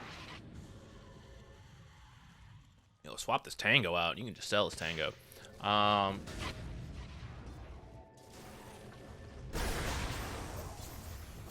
Not saying I couldn't, but you know, like enjoyable comedic viewing of Herald stuff feels more like a Jenkins territory kind of thing, right? My kind of thing is more usually education focused. Having said that, I am soon going to have, I will get to it eventually, a call to arms for Herald gameplay. So in that sense, maybe. But we'll be watching a ton of Herald gameplay when that time comes. So maybe yes, maybe we will need it eventually. But not quite yet. Clown, are you, sorry, we did just do the raffle. My bad, beta bit. Are you grabbing a match ID? It's okay if you're taking some time to do it. I just gotta know. So to know we're waiting.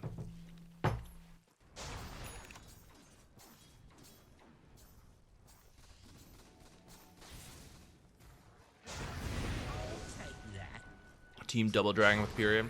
You know, I've been watching a stream every now and then while I've been doing work on one. I got one, just not sure. Should I just send it in chat? Yeah, chat's fine. I've been watching his stream. He's been playing Escape from Tarkov lately. I never played that game, so it's kind of interesting to see. But in between searching, he just watches a show. I forget what it's called, but I feel like I'm invested in the show now. Not that I've been watching that much, but it's just interesting. Seems kind of hard stuck there. I mean, it's not easy to constantly climb. Sometimes you plateau for a little bit, but you're not truly plateauing. You're improving. Well, if you're plateauing because you're just like chilling and playing, that's fine. I kind of think that's where I have been a little bit, where I haven't been making as much of a concerted effort to improve. But I think Grubby is still doing that. But you plateau for a bit because as you focus on improving, your other stuff drops a bit because you're putting so much focus on map awareness, on thinking about new heroes to expand your pool, like whatever, right? So you plateau not because you're never going to improve, but because you are improving and it's taking you some time. In fact, it's very common to see a drop, not just a plateau, but an actual drop while you work on other stuff. But eventually it all comes online and you work on enough stuff and you finally get the benefit of it that you then like shoot back up. So I wouldn't be surprised if Grubby, like something like that happens to him. He sits here for a bit as he works on stuff. Other times it does just take a matter of playing out the games, right? He is getting to the point where players are better and better and better.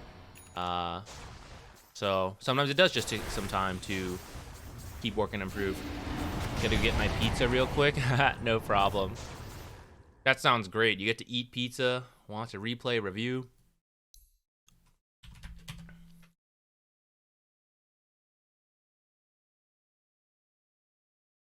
He's learning mid right now because I have to play it. That's kind of why I spent some time learning off lane. No problem, brewskis.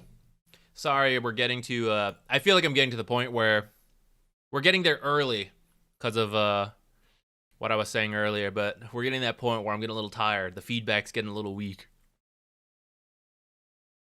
It's all free, no complaints. Free game, no complaints. Is that what we say about Dota? Is this game too late? Oh no, this game's too late. Clown, wait, do you have a more recent game? It's got to be from the last week. So I can download it.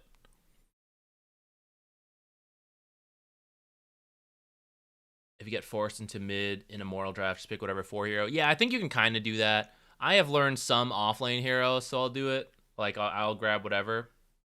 Say again? Oh, do you have a more recent game?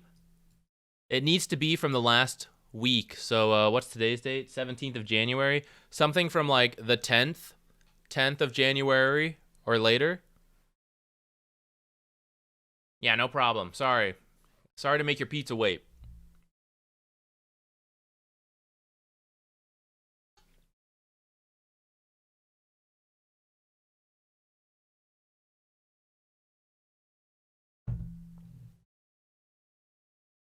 Oh, who's that? Thank you. What?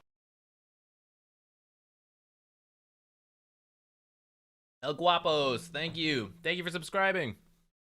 Why does it have to be a week? It's just whatever I don't know what the limitations are for Valve, but you can't download a pub game that is more than 1 week old. If I have downloaded it and then more than a week passes, that's fine. I can go watch it. That's okay.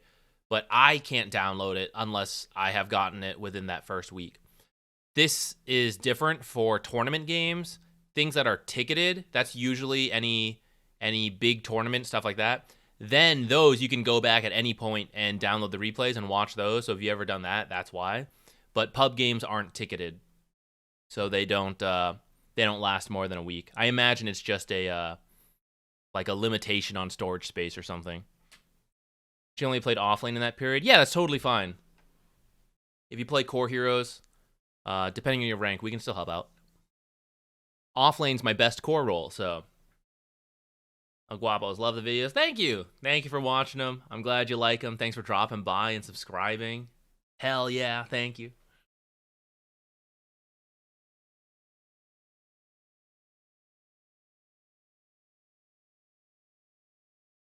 Puck 4? I haven't really seen it. I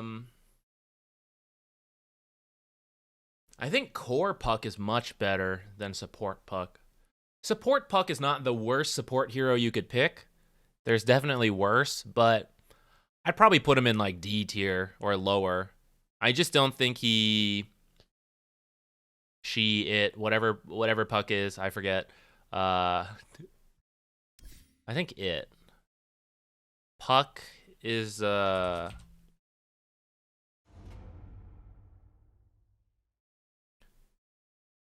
like when it works as a support is because you get the silence and the dream coil, but you have to be a good laner to justify it. And Puck doesn't feel like a strong enough laner to work as a support and then offer this stuff. But as a mid, it's fine because it scales. But as a poor Puck, though, these two skills do not justify the weak hero when no items. What am I here for? The lore.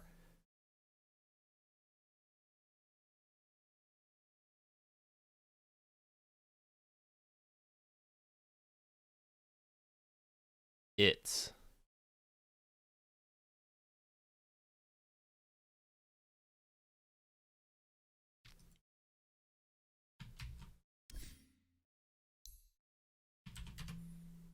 want to try playing NP, but my map awareness is awful. You can think of it as a time to work on your map awareness then. All right. He's a great hero for it. Like sometimes you work on your map awareness as Crystal Maiden and you're like, okay, now what? Right? It doesn't really do anything for you. But you can think of it that way, where yes, you need map awareness to play him well, but he could also be a great hero to pick to learn map awareness because you'll actually benefit off it. Yes, I see them dying, and I can show up. Or global heal like Treant Protector. If you like Treant, you can also do this. Play Treant, work on your awareness to make sure you are using your living armor effectively. Sorry, who are we watching? Timber. Okay, let's go. And this is what? Crusader offlane? Yeah.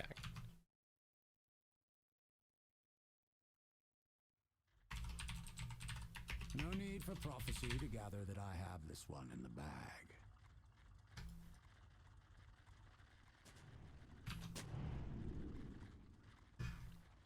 Seconds to go.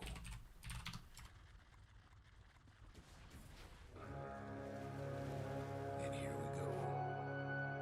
Got a feeling this is gonna be good.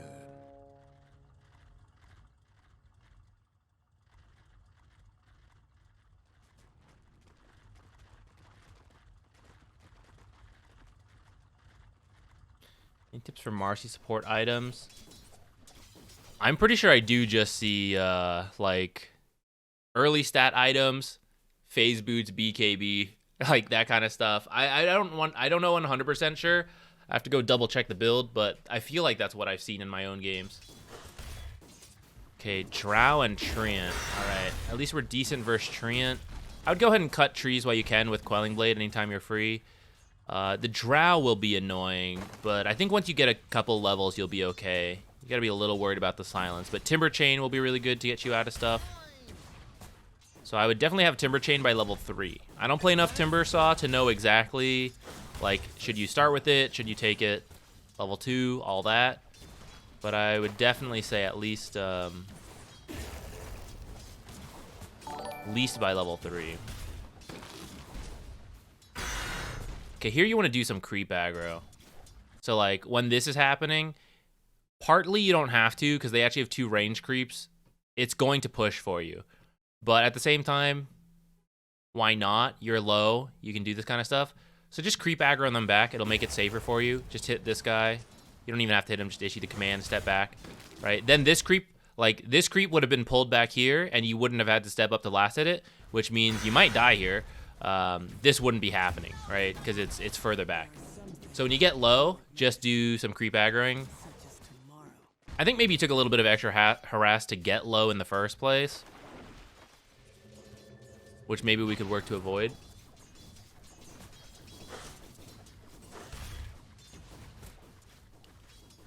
Okay, from here, we've got a lot of creeps. Get our XP. Sometimes you can't hold it here. I think you're trying. Kind of work. It's okay if you have to bring in our tower, though, I would say. In a way, it can be good, because when you're holding it here for so long, especially in this early levels, Treant is like freely doing a pull, and you're like scared to go on this Drow because there's so many creeps. But if you just bring it under the tower, they'll die faster. And yes, it's a little harder to get the last hits, but it also push out faster, which means you can maybe get here. You can either pressure the drow or like get here for any pulls Treant might be doing. It just depends how much you can hold here without being punished too hard. And since you already died earlier and you're missing some spells, it's a little hard to hold it there, which is why I'm thinking about maybe bringing it under tower. Marcy is using this in such a funny way, just pulling creeps back to deny. It doesn't look like maybe Treant didn't do a pull there.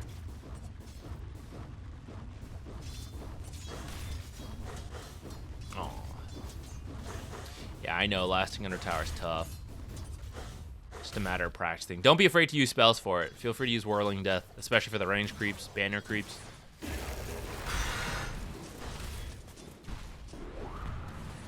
So we're the Timber Chain, right? No death. Cool, you did get it.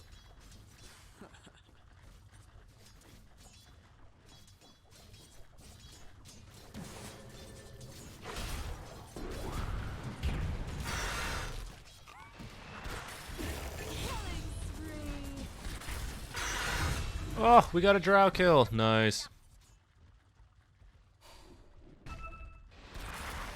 Ah. Whew.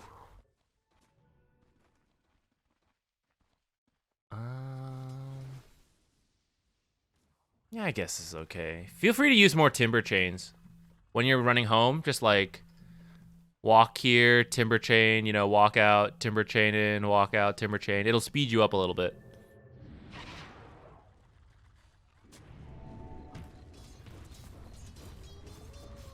Okay, my main piece of advice for now will be to try to do a little bit more creep aggro. It'll really help you out as a core going for last hits. I think it would have helped you out in this lane quite a lot. And then I think well, I say that. Okay, you know what? We got a kill. I was about to say, usually Timbersaw just focuses on getting to level 6 and getting a couple items. Couple small items that help him like take over the lane. So I was a little worried about you going ham on that drow, but actually it did work out. You did end up killing her with the Zeus 6. Maybe that was a coordinated play. You can go ahead and backpack more stuff if you want, but actually I guess you don't really need to. So I guess in that same vein, maybe you don't even need to salve there. Alright, got a kill, let's go.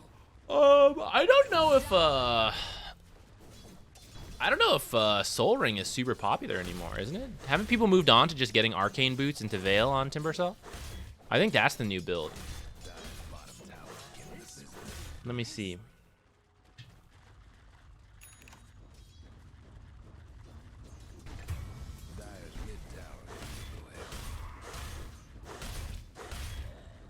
Okay. Some people sometimes get an early Soul Ring, but quite a lot of people are getting like Arcane Boots Veil and then the Soul Ring.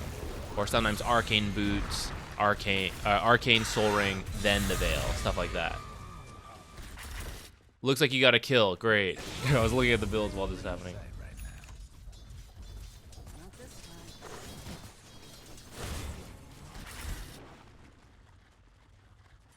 I think you're spending a little too much on salves.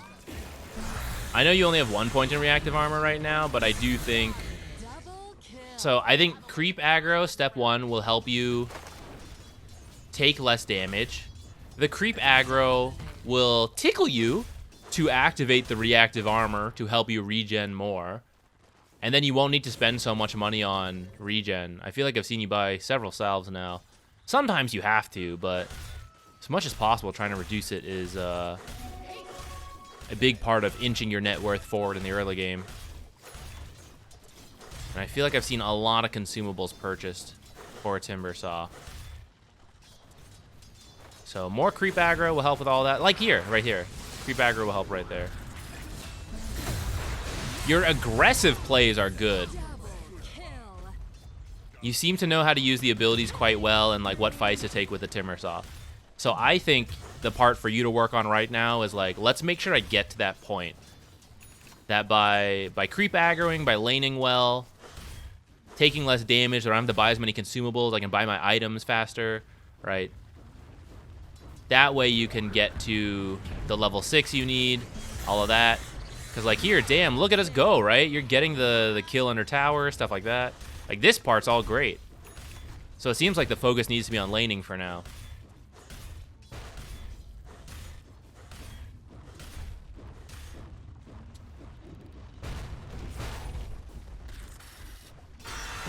Yeah, just an attack command onto an enemy hero. So you can right-click it, A-click it, whatever your hotkeys are.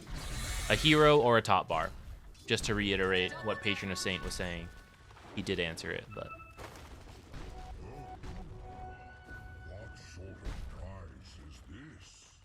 Okay, items do look correct from here. Oops. Oh, we're gonna do this? It's kind of scary. Kind of scary. Kind of working? Kind of scary?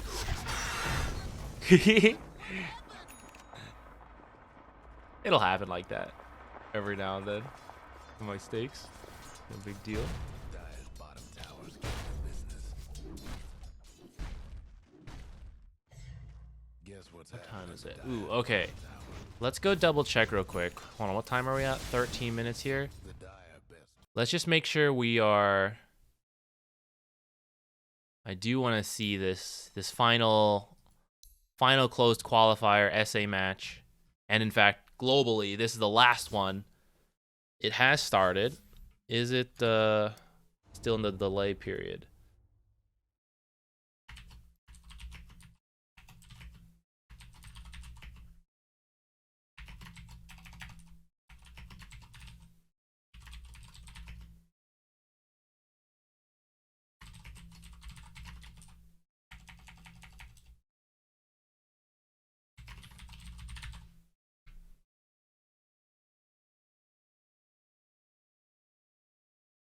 Do I know where they started? I kind of don't want to look because I don't want to see like spoilers for the draft. All right, let's go watch that Timbersaw game for like 2 more minutes.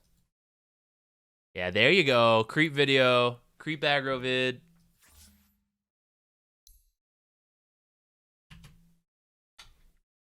It's a huge part of playing offlane as well. Not to just keep hammering the point home. But I think when I learned offlane, I feel like I was bad at the last hit timings and knowing the matchups. But my strength as an offlaner was that my time as a support helped me really understand creep equilibrium. So I had a good understanding of how do I get the creep wave to come to me, how do I hold it here, and this frees up my support to do stuff. It is a big part of playing offlane. So for you to start the creep aggro, and then we can worry more about like further adaptations after that. All right, let's just keep going from here, I guess. This feels a little deep. I know we're just jumping in, so I didn't quite see what led up to this, but I see this tower is still up. So before going for a pretty deep kill, I guess it depends a little bit on your heroes, but it should be a little bit suspect for the enemy carries, right? Like, okay, I got chased out of my lane, and then, oh, the creeps are pushing the tower. Where are the heroes, right? It's kind of sus. So just taking the tower and making sure you get it, and not like something like this. We dive too hard, we get killed, and suddenly this tower continues to live, and they defend the wave or whatever, right? Just closing out the job. Yes, we kick them out. Now we take the tower. That can be safer, and then you go dive back behind there. Maybe something happened to lead up to it, though. We did, you know, jump out, jump back in, so I don't know. But you can use that as a general rule for the future.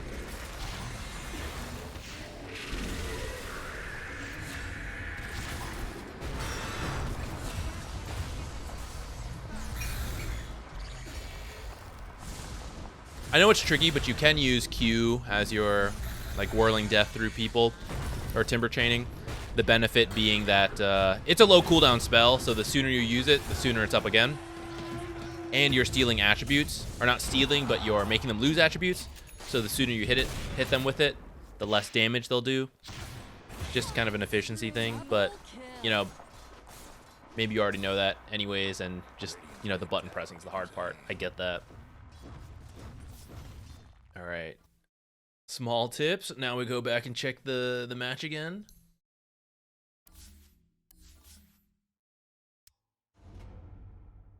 I definitely think we probably won't be able to do very much more replay analysis today. We're going to watch these games, and I think I'll be, like, exhausted already.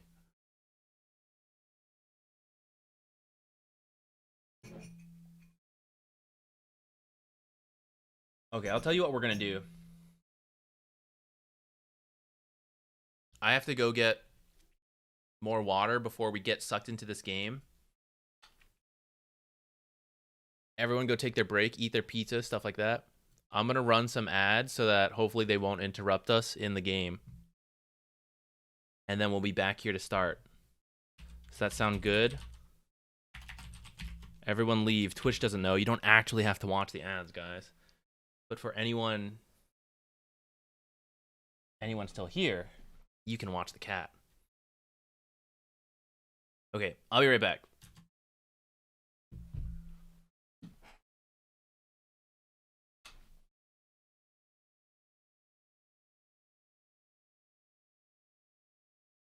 I opened the window a little bit so you can see Hephaestus better.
Seconds. Radiance ban.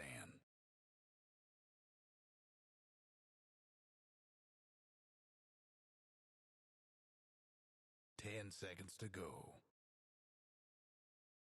Dyer's ban. Dyer's ban. Radiance ban.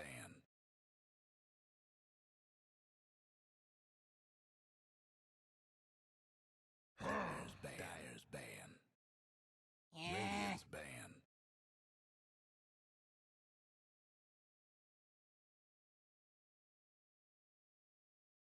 10 seconds to go. 5 seconds.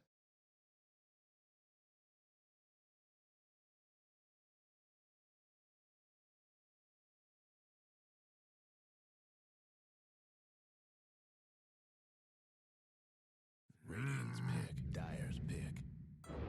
Imba spirit. Radiance ban.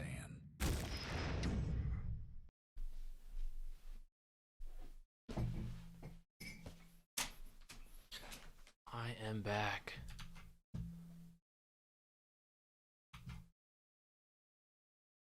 Oh. We got to see the cat move in full size cam. 5 seconds. All right. Hopefully there won't be any ads during this game now. All right, heroic verse boom. Let's get rid of this oh, not the cat. Text. There we go.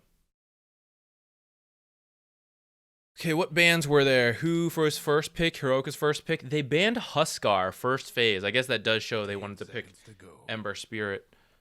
But Boom Esports didn't care. They let him have it. They decided to respond with Doom. So Doom against Ember Spirit, pretty good at taking away his mobility.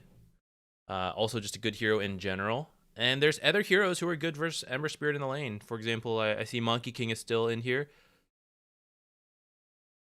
Yeah, I don't think I'm a huge fan of the Ember first phase, but he is one of the best mid heroes right now. So I do kind of get it. He is frequently banned out later on, and you can pick him, and he doesn't really dictate the rest of your draft because really whatever you end up picking after Ember, he will work with. He'll make space for it. So I kind of get it, but I don't love that there really isn't that much flex value for Ember and that he does have some pretty bad matchups. For example, they had to ban some of them, like Huskar, right? And that fortunately Viper was banned out by the enemy team.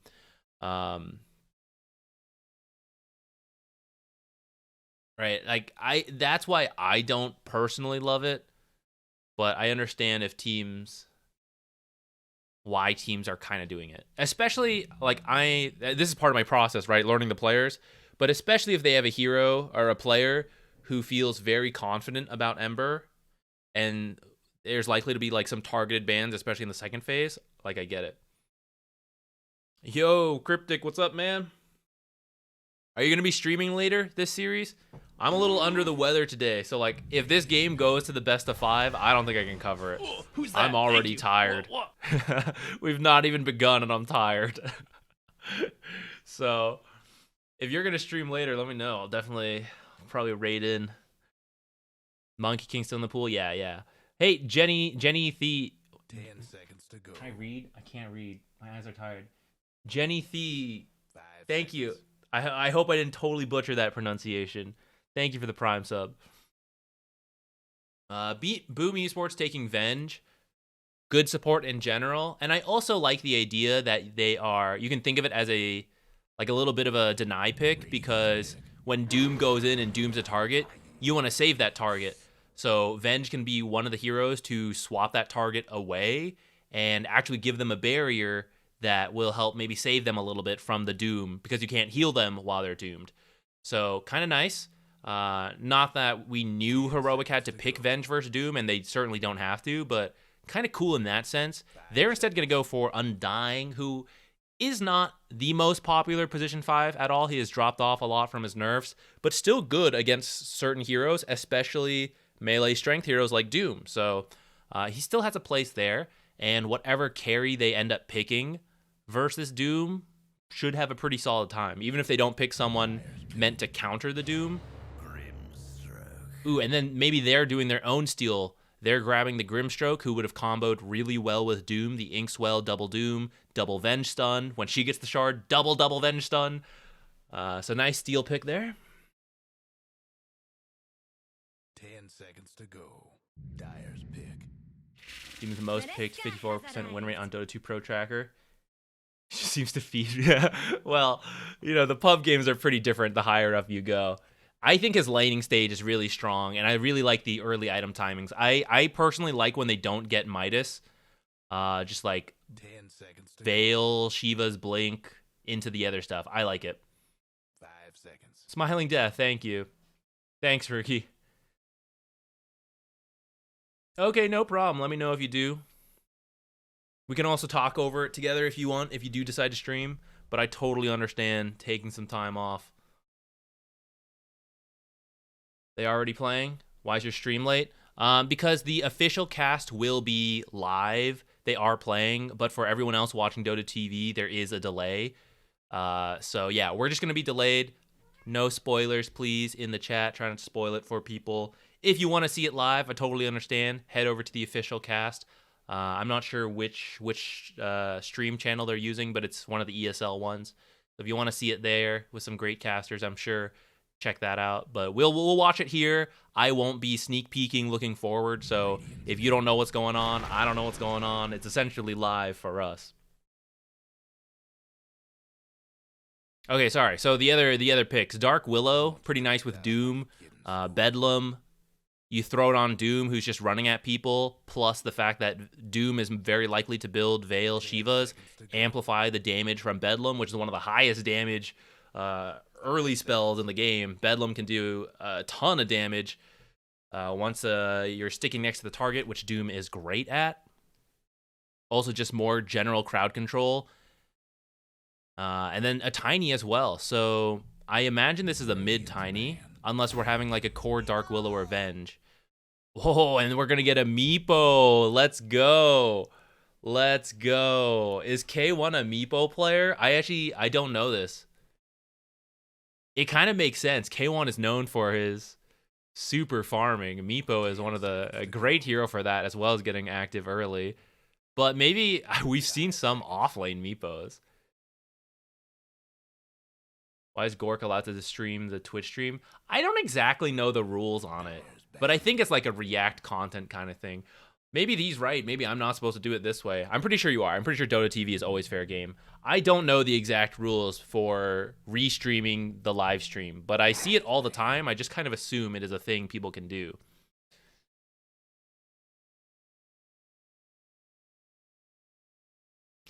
All right, who do you protect? How do you protect Meepo? So they're gonna remove Troll, and there's a Luna and a Terrorblade ban. So they do think this is the offlane Meepo. Cool, cool.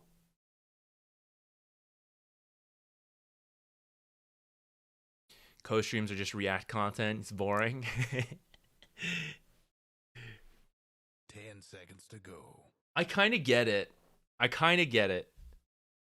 seconds. But it is funny. Like, I was thinking about that.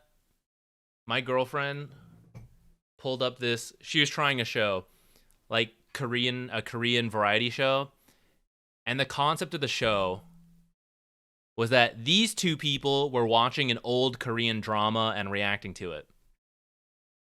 Then there was another group of people separate watching the two people watch the show and the reactions and the clips of that. And we are watching that group of people watch another group of people watching the old drama. And I'm like, this is the future. This is it. Like, we all just watch old things together, step through step through step, and just add more reactions. It does just seem to be what's popular right now. And I can't blame people for doing it when it's pretty easy, right? But it doesn't feel like super original, I guess. Money is money, though. I get it. Who knows? I'm saying it now. Maybe we're a React streamer in the future. No promises. All right, what's the last ban you banned versus Meepo offlane? Monkey King?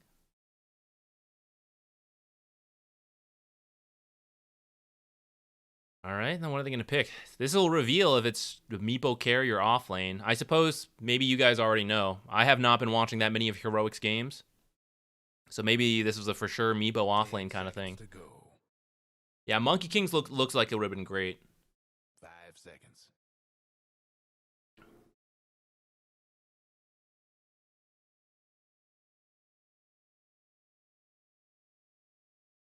Have you seen that Bo Burnham scene from Inside? And it's just like a reaction to it.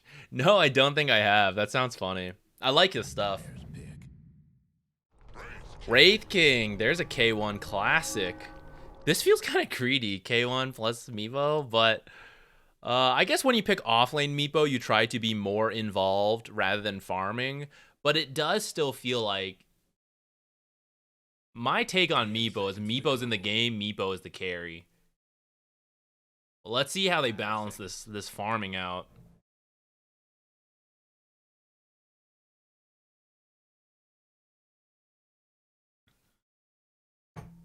What do you need? You need a relatively strong laner. I suppose there's a world this is offlane Wraith King too. But still, offlane Wraith King's greedy as well. I don't know if I love it, personally. I'm sure they'll make it work. That's how I feel about SA drafts. And why I do want to watch these qualifiers. SA drafts, there's like one of two versions. One, it makes absolutely no sense to me. I'm like, I can't believe they're picking this. This is never going to work. And then it works spectacularly, right? They like see a vision of how like we'll fight exactly like this at like, this timing and it'll work out. And they do it. And the other variety is that the draft makes no sense to me and then it absolutely falls apart. It's like, yeah, it made no sense. So that's why SA games are always so exciting to me. Who knows what it's going to be? Is this lineup too greedy? Or is it perfect? You know? Who knows? All right, so they're going to They're going to have Sven, who's a classic Meepo counter. Even with Mega Meepo, Sven is still a winning high win rate versus the Meepo, because when he doesn't have dig, you're still the old counter, right? You're a strong early carry who won't get run over completely by Meepo. And even when he goes Mega Meepo, you still output damage, right? It's just like any other carry. You're like single target damaging the guy. And if he ever like splits off Meepos to try to do other things, you're maybe cleaving them. So it's still decent pick. Armor aura as well.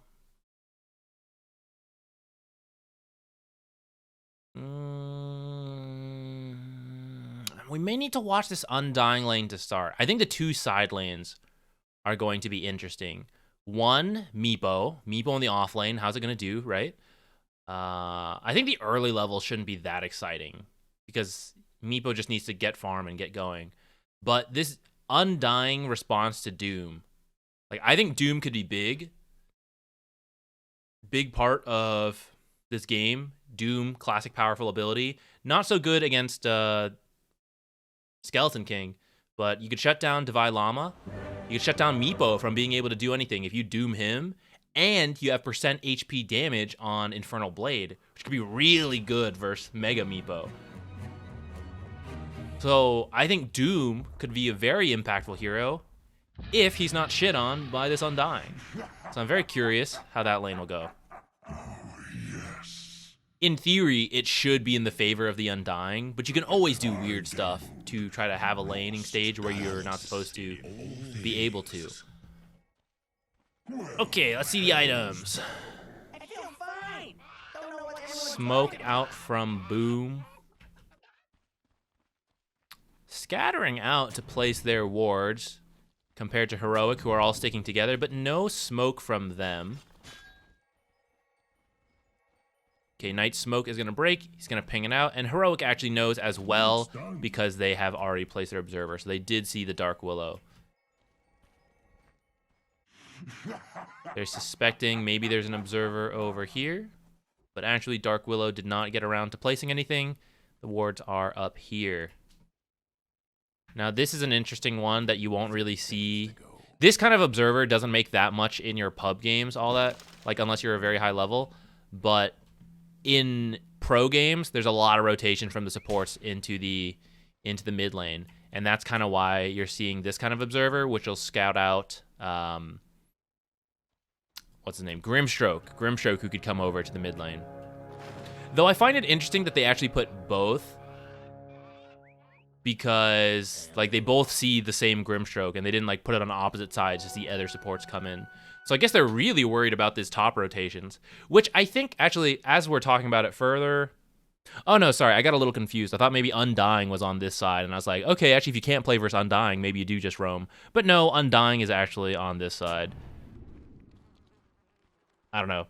So it's actually Meepo mid and Ember off lane. That is new for me. Though I think maybe I like it more.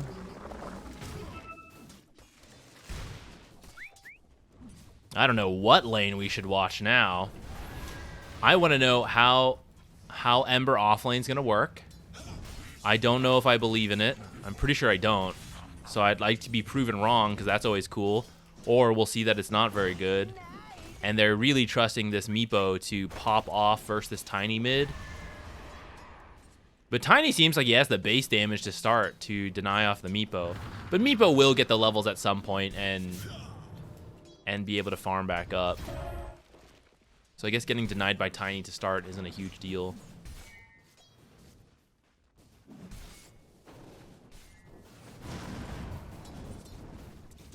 Stuff going down here.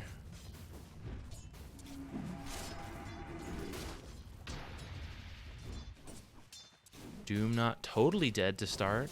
That's always nice versus Undying.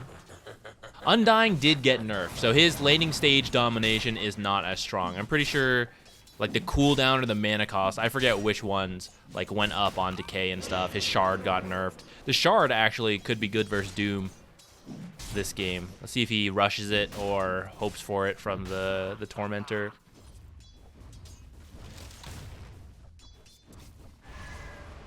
How's this going?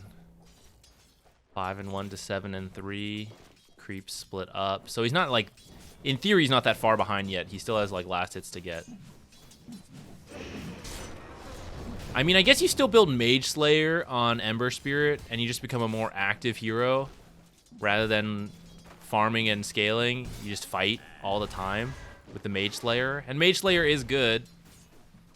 I see a little bit of it. Tiny putting on the pressure to the Meepo for now. 10-5 to 5 and 2.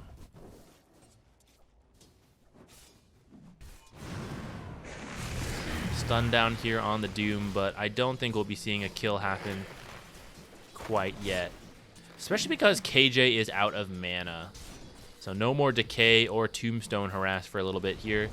Waiting for the mangoes, which are still in the base. Maybe he wants to buy the Clarity and the Tangos as well. Lotus is coming up. At the same time, we're seeing Divide Llama go in. Inkswell popped at the very last second to grab that first blood on Pakaz. And they're going to chase Panda with the slow from Grimstroke.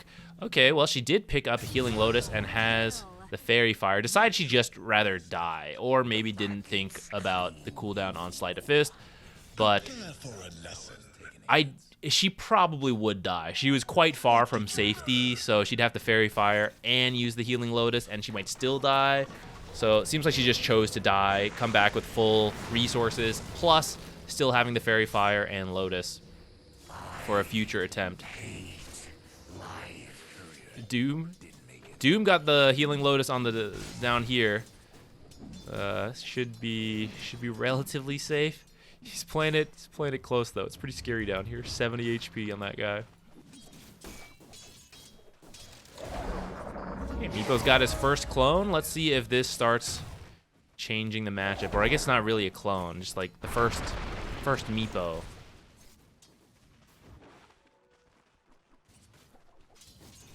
Yeah, I can't see I've seen too many Tiny versus Meepo lanes.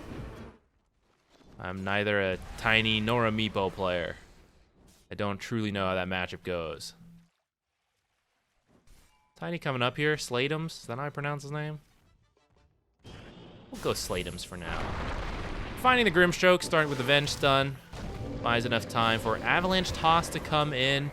It's going to finish up the kill, even though he was trying to get away. Yeah, not a mid player either. Who knows what's going on in that lane? It's a mystery. Heroes go in, heroes come out. I can't explain that. It just is what it is. Oh no, an Undying kill. I missed it. Where was it? Over here. That's kind of surprising. Undying, dying in this lane seems like that is not why you picked Undying. He is, like, Doom is at 14 last hits. So I guess he's kind of accomplishing what he wanted.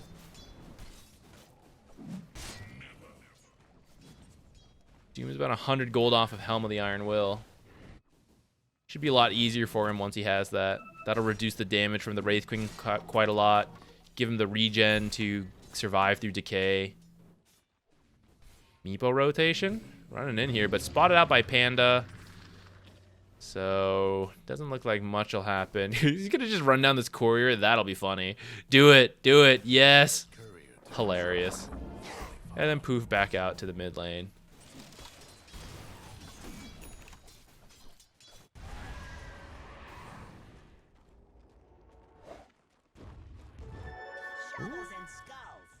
Just using the net to make sure that Tiny does not get the rune. Amplified damage is a very good rune for early game Tiny, who has both powerful spells and powerful right clicks. He's probably one of the better mid heroes to make use of the new amplification damage rune. But not this time. He's gonna have to wait for, what's the exact timing? I forget it. There's like 7 or 8 power runes now, right? You have to go through the full cycle before they can spawn again. So losing this one, a little sad. Could have been a free kill or something for the Tiny.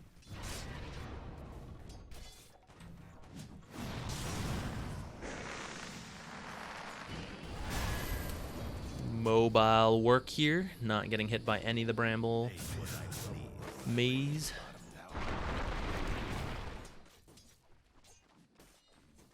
All right, Let's see what the Meepo build is. Looks like it's just going to be straight Aghanims. Up top, Divine Llama and Grimstroke. Schofield, sorry, going for the cause. KJ wrapping around, but actually maybe tanking the tower a little bit too much. Divine Llama is going to finish off the Sven. Do they want to turn around for more? Tombstone's already down. So they're just going to get out. Oh, I say. Divine Llama, Sleight of Fist. Just not enough.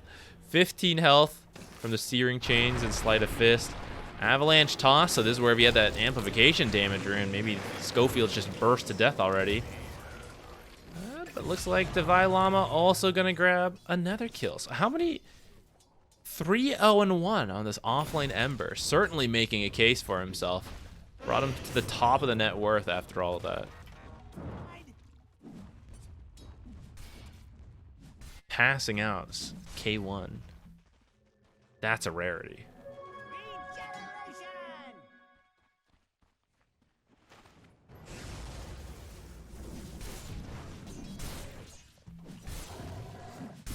Sven just gonna use the ult to farm. Might look funny, but it's really all he's gonna do. He just needs to hit a certain item timing, so something we see a lot now. Bottle refill.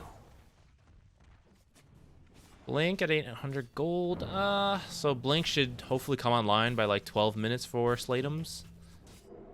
More sooner or later, depending on how many kills he's able to get. They're trying for this Ember Spirit, who does have a Remnant down. And he kind of sees all this coming. Okay, but he didn't see that Venge stun from the back. Triple stuns to finish off that Ember kill. At the same time, they're going to grab Doom down here. But I think Doom's already been having a rough game, so killing him is not as worthwhile as killing that Ember, who was 3-0-1. Radiant's top tower's hurting. Meepo running in here, just taking a peek, just seeing what's up. Nothing about dire structures right now. All right, back to farming. Halfway to his Aghanims already. It's going to be a lot harder to get cleaved from Tiny and Sven once he has Mega Meepo, but I will be very curious about the amount of damage coming from Doom then. Nice Bramble Maze. First life down. Everyone teleporting in now. Nice Avalanche onto 2. Toss back of the Wraith King under tower. Imagine he will fall. Are they going to look for more? They're going to grab the Tombstone, and I think that's about it. There's no swap on Venge. Can't really bring any heroes in, and there are no blinks up yet for anyone, so it'd be hard to chase for more. Analog in the meantime. Thanks for making space, guys. I'm working on the Ags. I'll join later. Ooh, down here, actually. They pick up another Doom kill. So I was wondering about it at the start when we saw the draft. Doom is having a sufficiently bad start, I would say. KJ trying to get this kill here, but Panda's going to have the stun. Maybe you get a return kill for the Wraith King, and will we get the Dark Willow as well? Yes, Divine Llama going in. 4-1-2. He's making a case for offlane Ember, guys. It's looking good. It is looking good. Mage Slayer is 1,000 gold away. Radiant's mid tower's getting banged up. No breaking down the radiant structure. Ooh, this Doom is getting Midas. I guess maybe because he's having a rough game, he's thinking recovery Midas. I don't know if he would have done this build if he was having a better lane, but I am worried about it because having a bad game, now going to go Midas into what's coming up, right? We're going to have a Mage Slayer Ember running around with Meepo Ags. I feel like some pressure is coming on, and we're only going to have a Midas. That doesn't really help you fight back.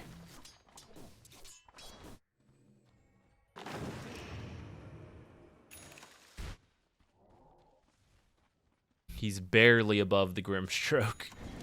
It's not a place you want to be.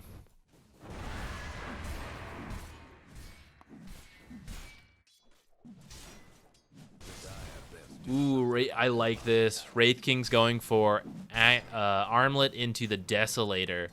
So they're really going to try to line up all these timings.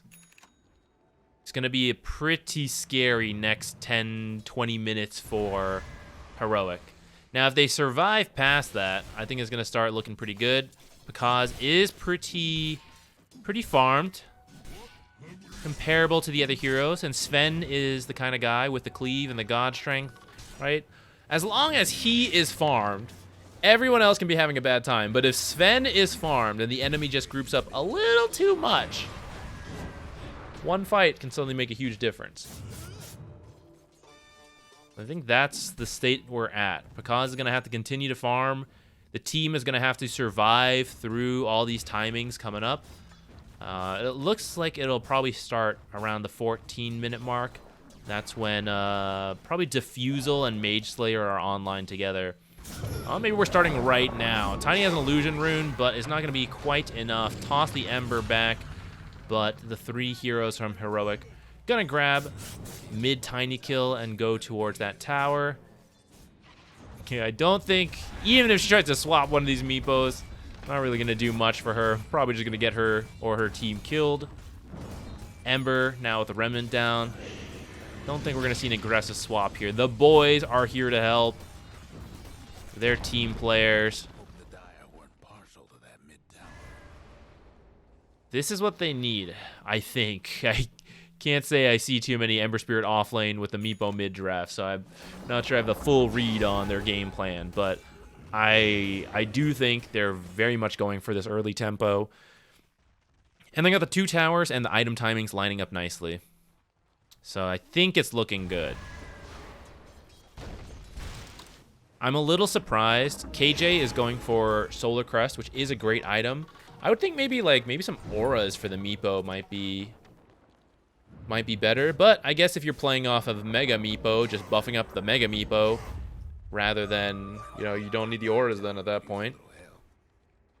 Later you'll have a carry Wraith King, so maybe that's why.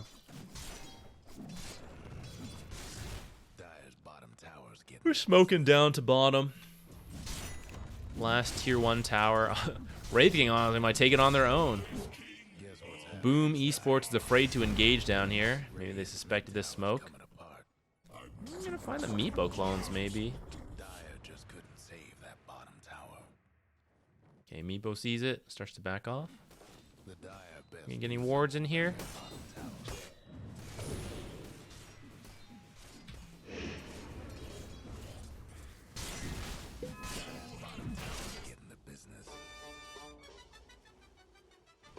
Nice Diffusal on the way. Mage Slayer online. He's got Shiva's queued up next for our offlane Ember.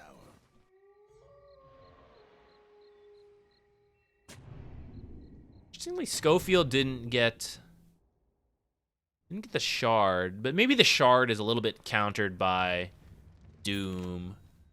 I thought the strong dispel would be pretty good here.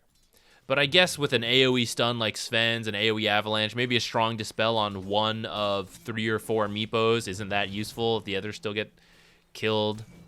Well, I guess you only need to save the main Meepo, though, right? And the main Meepo can suck the others in? Or was there like a recent nerf where he can't suck in certain Meepos?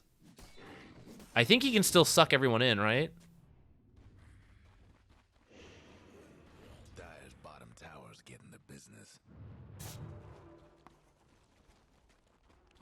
Sven has identified he's going to need to fight pretty early. He's getting the BKB already. Maybe making a move on Tiny. Meepo's running in with one of the clones. Quick blink out from the Tiny. They're not going to find him.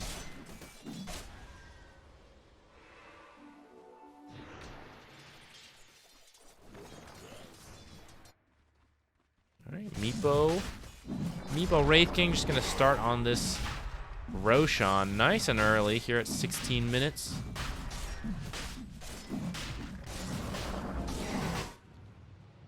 All right, I appreciate this from Heroic, actually. They're like, Zach's tired. Let's run some tempo drafts. We want to show him the whole series. Let's pick some fast heroes. Take Roshan at 16 minutes. Get that guy to bed. Thank you, thank you. Radiant's mid tower could use Ooh, yeah, yeah. I like this. I like this. Undying has switched to Vlad's. I think the auras are better. I don't know if he has a Pavis on the way, maybe. No. Okay, he's pivoted away from Pavis and is going auras, and I think this is a lot better. We're going to have BKB and Blink on the way for Wraith King. BKB already looks to be like, it'll be done by 20. This is very scary for Boom. At the same time, if they manage to hold and win one fight, it'll really break the momentum. So it's all coming to a head here. Doom did get his minus. One back for the Veil. And is still a little off from the Shivas. This thing is pretty expensive now, the recipe. 1700. Used to be a very cheap recipe.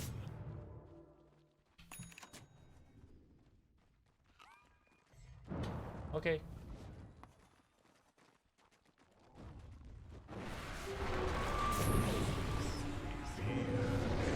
Divine Llama in with the Inkswell. Gonna grab himself a Dark Willow kill. Sven has his BKB. AC next for him. I would say it's nice for him to have a Blink. They're gonna come for him. Damn, they know he's here. They don't have any vision. They just know he's here. They're gonna find him with the root. He does have the BKB. Is he gonna pop it? Really holding on to it. I guess there's no stuns yet to use it. He's much better than me. I would have just panic used it already. Soulbind, there we go. Stun to block the stun, or BKB to block the stun. Venge is gonna fall. She does not have her own BKB. Alright, you're fine with that. You would have liked to kill Sven, but you made him use his first BKB, and now you're coming up to the tier 3 tower. It is 18 minutes and 56 seconds of the game. There's an Armlet, Deso Wraith King, and a Meepo hitting your tower. What is your answer? We watch. No God Strength, no BKB. We're just gonna throw out stuns and try to delay this. They don't really have a good wave clear hero. Someone like Keeper of the Light, Chikiro, that made a big difference here. Tiny tried to avalanche toss one back, but unfortunately grabbed a creep instead of one of the Meepos. Meepo does have the Aegis anyways, so unless you toss the real hero back, you would just lose the Aegis and spawn back at the main Meepo. How much for that? That was 3/4 of the tower. Meepo still has 2 minutes on Aegis. This is looking pretty rough.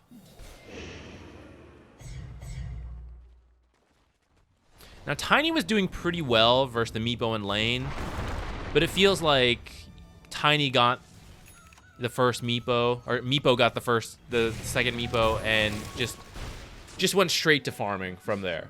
And because Doom got shut down, we really haven't seen much from Doom. We don't feel that pressure. That Undying response to Doom was pretty solid. And I guess this is why you can first pick Ember. If you know, hey, we can bait it out, switch over to offlane Ember. And now with the power of hindsight, I do like that they took the Grimstroke to combo with the Ember. It's a really good combo, which I thought was going to be, you know, later on in the game. Ember plays mid, then he works with Schofield. But actually, they just did it much earlier in the laning stage, and it felt pretty good. Benefit being that Sven, I think it was a Sven and Venge lane, right? They really don't have much magic to break Ember's Flame Guard. While I'm talking about random stuff that happened 15 minutes ago, we're deep in here. God Strength, gonna find the first life of the Meepo. He does have his BKB. Can they kill Analog a second time? There's the Doom, Infernal Blade, Tombstone Shard. He bought it, or Tormentor, I missed it. It is gonna save Meepo for a little bit, but he's still quite low, trying to run away. Will not die to Doom unless more people come in. Ooh, there's Tiny. This should be a dead Meepo. Doom is over. He can use some spells. Avalanche is buying the time to finish. Oh, we don't have detection? Disperser? He's gonna drop. Oh, okay. The real Meepo was just at the edge and almost got out. That is a huge fight for Boom Esports. Ooh, even gonna grab Divine Llama here, who is just about to TP out. That is massive for them.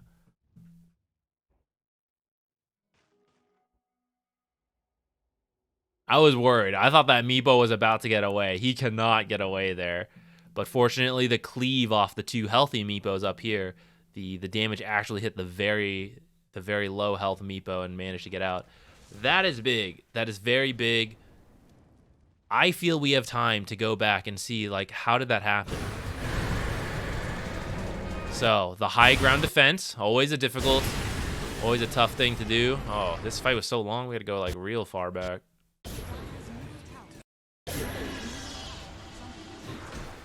Alright, so they were coming up high ground. Had a lot of items going. We got an 8k advantage at 21 minutes, 58 seconds. So they started by tossing K1 in. This part, swap back to stay alive. So that's BKB down. And then because of this, they were kind of in here. Pakaz just TP'd in, triple stunned the Meepos, killed them all. I feel like that toss and dive started this, right? If they had just walked up to the tower and hit, then this tower falls and the fight's a lot easier. But instead, this tower's up the whole time. It's easy to get a big doom off while cleaving everything from everyone trying to walk in. Yeah. All right. Just feels like that throw in, or sorry, the Wraith King, the Tiny was the one that threw the Wraith King in, right? So I guess it was just a good play from them. But then Wraith King kind of like went in on it. All right, let's see what's happening currently. We'll zoom ahead a little bit. I still think they're probably in an okay spot, but if you throw one more fight, I'll actually maybe that was already the big throw. I mean, Sven's not gonna become any easier to deal with, and he's gonna have an AC now.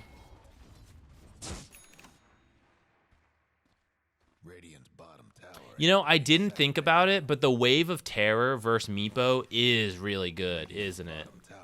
You're really reducing his damage when you hit every Meepo with Wave of Terror. That's pretty good. We're speeding forward through here. I know we're not on like the regular 1 speed. We're just like catching up to where we were since we went back in time to see that fight again. Okay, so next Roshan getting close to spawning. I guess you just run it back. Farm, get second Rosh. Try again, but this time don't have your carry tossed in and then like BKB'd fighting supports under tower tier 4. And then after that, if you lose the nether fight versus Aegis, with this Aegis, I think it's real bad from there, right? Because Doom did go for Midas, and it's getting there. That money, he's got his blink. He's now working on BKB. He's getting the value. The Radiant got one last top tower. So much for the Radiant's courage, little fella. K1 TP's in. The rest of his team is smoked behind him. Wards we got down. The Dire has a ward here, spotting all this. Big God Strength to immediately remove Meepo from the fight. Radiant is in full retreat mode, but I don't think he's getting out here, even with the BKB. That's the first life. He's going to respawn here, but absolutely shredded. That wasn't... Oh, no, the AC was online. Okay. The Wraith King's AC was not done, but the Sven's AC was up. All right, I think Boom is in a very good spot to win this. They have survived. They have survived the terrifying timing we were seeing coming up off of a very good fight on that high ground defense. In fact, this tower's still up, but is going to fall now to fortified creeps. They should get the next Roshan, which is... Oh, it's a long spawn. A little unlucky for them.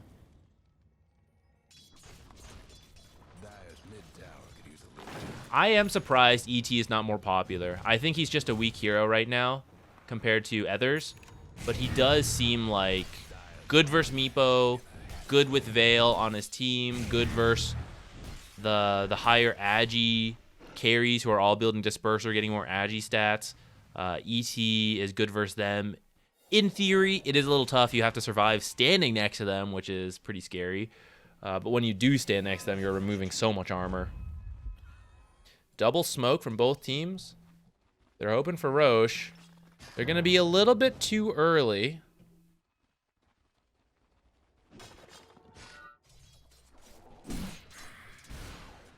Okay, Bakaz revealing himself. They shouldn't... Let's see what they know. Get the smoke down.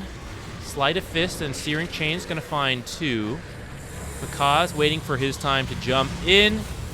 God Strength, but he's currently soulbind up and stunned, so he's not hitting anything. Okay, 2 hits on Divine Llama almost finished the job. Dark Willow has fallen, Doom has fallen. Bakaz has yet to really get away with just hitting things. All right, Toss and Stun gonna find an Ember kill. Meepo, Doom has expired and he lived. Ooh, this time Heroic has done a great job of kiting the Sven. But Sven is slowly finding kills, and he still has a bit more time on God Strength and BKB. And in that time, he is finishing the job, literally with the last seconds of both of those. Very nice. That was looking really good for Heroic at first. They were kiting the Sven so much. He had used God Strength back here and like had to chase along. He finally got a kill here, got a support over here. They were so close. If God Strength had faded, I think they will win that fight. But he did a great job of saving his BKB until he like truly needed it. And then in that final like BKB God Strength, killed both Wraith King and Meepo. Now he's gonna get the Aegis for it. Fortunately for Heroic, Sven is not a great Aegis carrier because of God Strength, but there is a cheese, and he likes that. He'll probably still take both, but it's not as bad as it could be, I guess is what I'm getting at.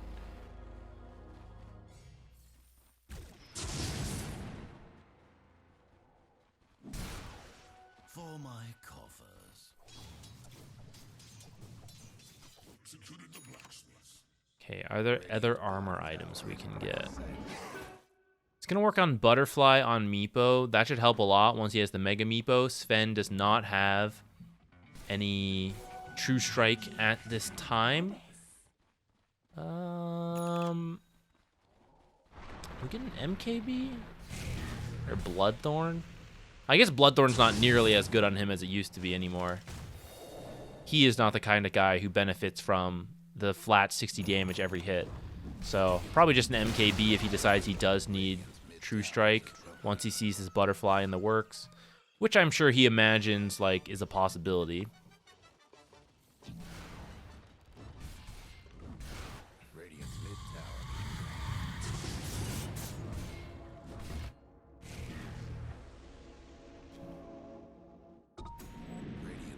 Ooh, Link Ags for the Wraith King.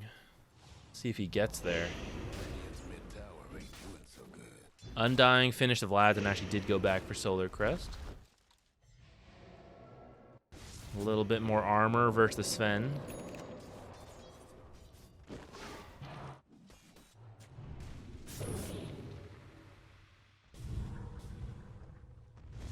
Venge has her own Vlads for both the Tiny and the Sven. It's a lot of extra damage. Look at this Tiny right now. He even has a double or an amplified damage rune in the bottle. Currently sitting at 700 attack here. Whoever he goes on is getting bursted. Divine Llama? Well, maybe they want an easier target. Here's an Undying. There was an Undying. Doom onto Divine Llama. He's gonna go next. Schofield. Very hopeful teleport, but I guess there's really what is your other option there? So why not try it? 2.5 minutes on Aegis with 3 heroes down, and they're right in front of the enemy base. They do have a Fortify. Should buy them 30 seconds.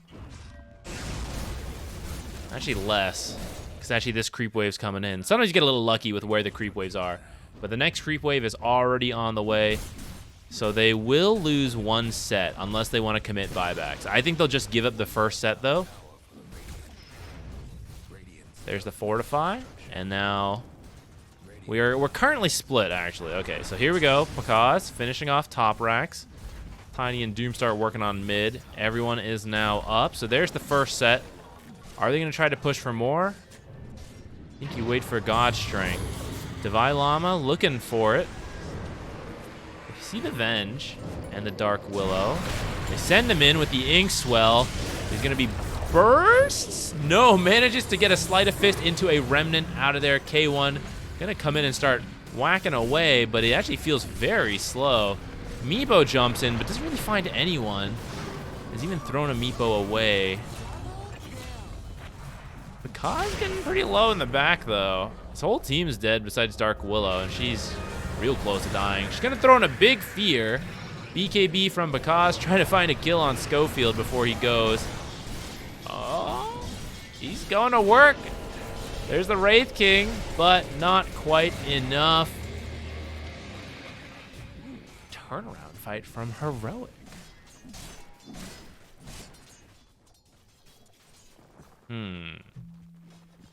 So I think that's very nice for Divine Llama to find that. I'm pretty sure Doom got killed without using his ultimate. I missed exactly how that happened. But I think that's a big part of how they've been winning fights, by dooming the Meepo and greatly restricting what Meepo can do. I didn't see how it happened, but it appears this time they did get the Doom. Gonna run it down. Here's the first Fortify. They're gonna kill this. Second Fortify. Or is that... Oh, no, that is the second Fortify, actually, because they already took this bomb tower. So because they have the Meepo, they're gonna get 2 sets of racks, unless Sven wants to buy back, but I don't think he does. Are they actually just gonna go for Megas? With Wraith King Meepo, they definitely can, with no Fortify. Divine Llama just trying to make some space. Here is the God Strength BKB threat. Buying back. Who's he gonna find? Currently no one yet. Where do you go? Back to the base. All right, Meepo's here though, but there's no Sven. Feels a little strange. Do they have the damage without the Sven? Doesn't feel like it, especially because Tree Volley didn't connect in the greatest way. Sphere Sven? Sven? Tiny Toss, Dig, buying a little bit more time. Okay, the Meepo is going to fall. They actually knew the whole time. Pakaz was not needed. That felt a little strange. But they got him. Took a while. I think Heroic felt that way too. It was like, oh, sorry, Meepo, we got to go. And then he kept living. Like, oh, maybe we should have helped him. Maybe we should have stayed, guys. They started making their way back. But a little too late at that point. When's the next Roche? 2 minutes? This bottom tier 2 is still up. So if Boom wins a good fight, they either have to go for the win or they won't be able to mega. Unless they win the fight right here and they get this, then like all this. If Heroic wins any fight, they'll get all this stuff. What the heck? What's he doing here? Wisdom Rune Steal? Is that worth it at this point?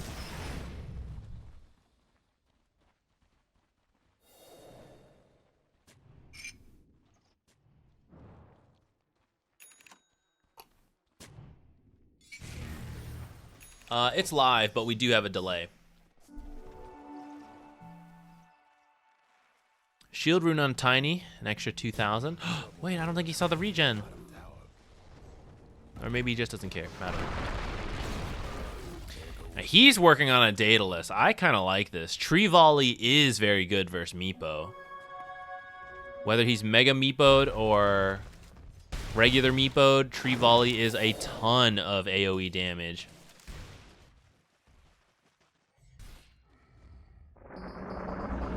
the main Meepo working on? Has his Butterfly going for Scotty. Pakaz went for Daedalus, and he's going to get a Refresher. I like it. It really feels like he still has enough damage right now, even with the the Butterfly. He doesn't have an answer to that. But it feels like he does enough damage as long as he has God Strength and BKB. And so the Refresher's going to make sure that continues. What's that courier doing there? I actually have no idea what that courier was doing. Maybe it was a scouting courier. Sacrifice the courier's life just to go see where the enemy is. They can't resist killing it. 48-second Roshan respawn. It will be on the top side. No creep banners for us today. I like the sub bash. I'm glad. Thank you. We're slowly trying to add more in.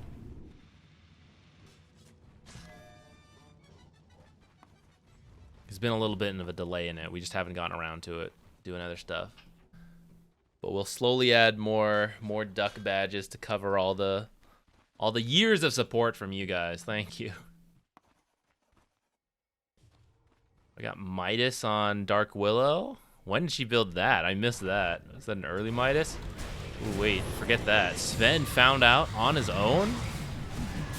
Hasn't used anything yet. Still has BKB and God Strength. Gonna pop the God Strength for now and start whacking away at the Tombstone, which is buying Meepo a little bit of time here, who is doomed up. Gonna disperse her and run away, but Avalanche Toss gonna finish that up. Meepo buyback. Body blocking, Undying here. Woo.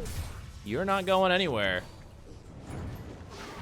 Where is the Meepo? Avalanche Toss. Slatum's trying to get away, but being chased by the Remnant and the Searing Chains. The rest of his team has gotten out. They are not willing to commit the buybacks that Heroic is. Heroic is going to get the Aegis now, thanks to winning that fight. There's going to be a free Aghanims on Roche. Where will they send that? Is Ember that worth? Oh, maybe Grimstroke could be good. I kind of think the Meepo's just going to take it. And he's like, this one's mine. I guess I get it, you know. Or you could give it to Wraith King, free reincarnation. He's working on an Ags himself, so if you just give it to him, you could have it now. Meepo? Come on, buddy. You're already such a fast farmer, right? You don't need it, right? Ooh, I'm gonna pass it off to KJ, but I think KJ's just a hero courier here. I don't think they really want KJ to have it on the Undying. I think Wraith King or Grimstroke Aghanims sounds like the strongest here. You can get a copy of Sven, which is not the best hero to copy, but it's also not bad.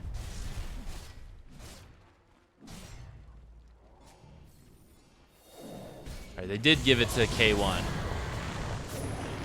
Sven does have God Strength and BKB up again.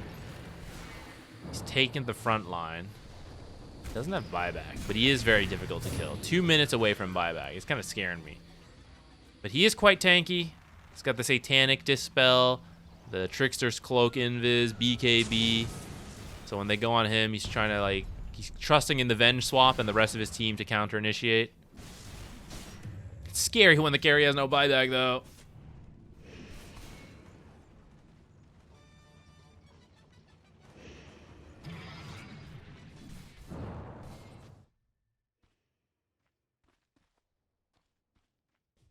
Does it get Cleave? Shouldn't it get Cleave? I didn't think it would get God Strength, but shouldn't it get Cleave?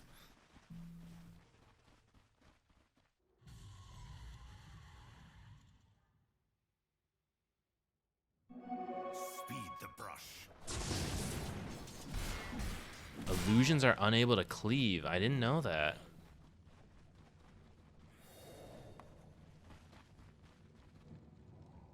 Unfortunate. Well, I guess that does in fact make Wraith King Ags a lot more sense than the Grimstroke now. Ooh, Wraith King took Cleave talent. Skelly Boy's talent doesn't make that much sense versus the Sven.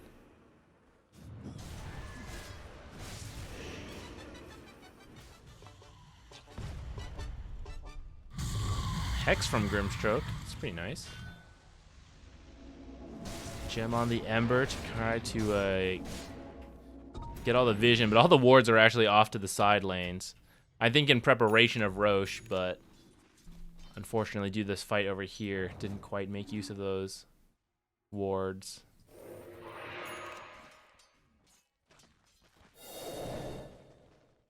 They do have a fortify,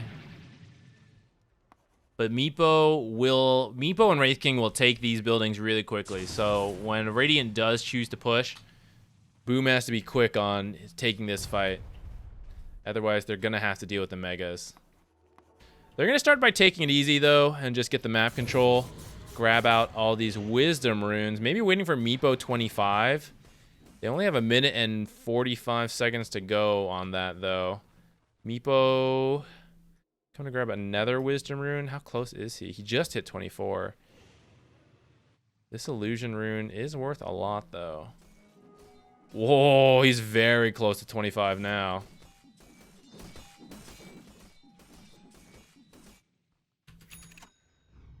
All right, Meepo 25 and then go. What the heck? I forgot about this pack rat ability. What the heck is this talent? Anyway, he's just divided we clone stand, but I forgot about pack rat. Oh, they're gonna find Sven out here. Blink stun to Rouge, trying to force Sven to BKB early. Now a Hex. He is so tanky though. All of this hitting, he's barely taking any damage. Mega Meepo before he gets comboed by the Tiny. Wraith King actually gonna fall first despite being the one to initiate, and Pakaz is still at 3/4 health and still at Satanic and BKB. Why is this guy so tanky? Actually, it's the Trickster Cloak and the AC, I guess, everything coming in. He's got his own Disperser as well. Swap gonna save him for now. He actually finally started to take some damage, but he's gonna go right back in. Wraith King seems to be just hitting buildings, but actually, I don't know if he can. No, Meepo's gonna commit to it. He's like, let's just get the megas. There's a fortify, buying a bit of time. Meepo going for the hero, going for the megas. What are we doing? They're gonna get the mega creeps. It looks like he's gonna fall though. Wraith King eggs. Actually, it doesn't matter. He's got Aegis. But will he get out of here? No more ultimate on Pakaz. I don't think he's gonna. Oh my goodness, he's gonna kill Tiny? No. Okay, that was really close. Almost got the Tiny as well. No buyback on Meepo. It's down for 2 more minutes, and he doesn't have the gold. They did get the mega creeps. Sven is very good at dealing with mega creeps though, except for his mobility issues. Like, he can cleave them, but can he push around? He might have to buy boots of travel and just have them backpacked.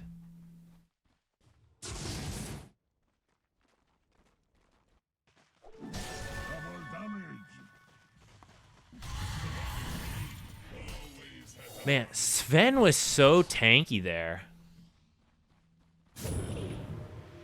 Was it the evasion? Like, I feel like they were hitting him forever. 17% evasion? Is that the difference maker? Or is it the wave of terror from Venge reducing the physical damage? Meepo is still down for 60 seconds. They did get the tier 2 tower earlier, so it looks like they're just going to try to get their own megas with this damage amplification rune. The Radiant has one more fortify to work with here. I don't think they're doing it. Through back door, Sven does not care. Okay, they are going to use their fortify. I don't think they're leaving. They still have creeps in the base. They have a few seconds. All right. 45 minutes in, it is mega versus mega creeps. It's practically like resetting. We're back into the early game. The lanes are even. You're still gonna have to push out lanes. The creeps are just a lot scarier, and when they get to your base, they will destroy you.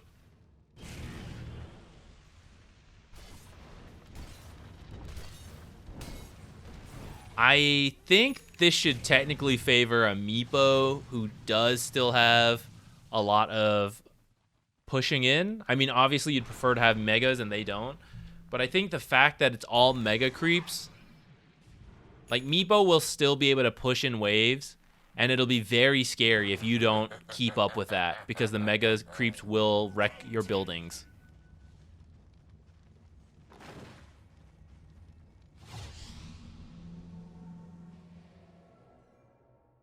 This is a very interesting game state. It's pretty uncommon to see Mega versus Megas. Let's go to buyback status. What do we got? Sven has his. In fact, Boom pretty much all have their buybacks. Doom needs 770 gold. That's not too much for a Doom who's got Devour and Midas, though actually he's backpacked it, so maybe we see a world where he doesn't get this money before they get into a fight, especially because they smoked right now. Looking for this Wraith King up here. Just gonna sniff this out, teleport out.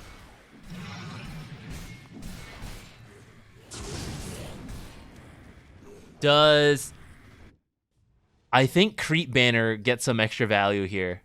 I haven't seen this yet, but the Creep Banner on Mega Creeps, surely that is terrifying. Oh no, it's a fast Roche spawn. I don't think you can wait for it. I think you just take it when you can take it. But doesn't Mega Creeps with the banner sound terrifying for your base?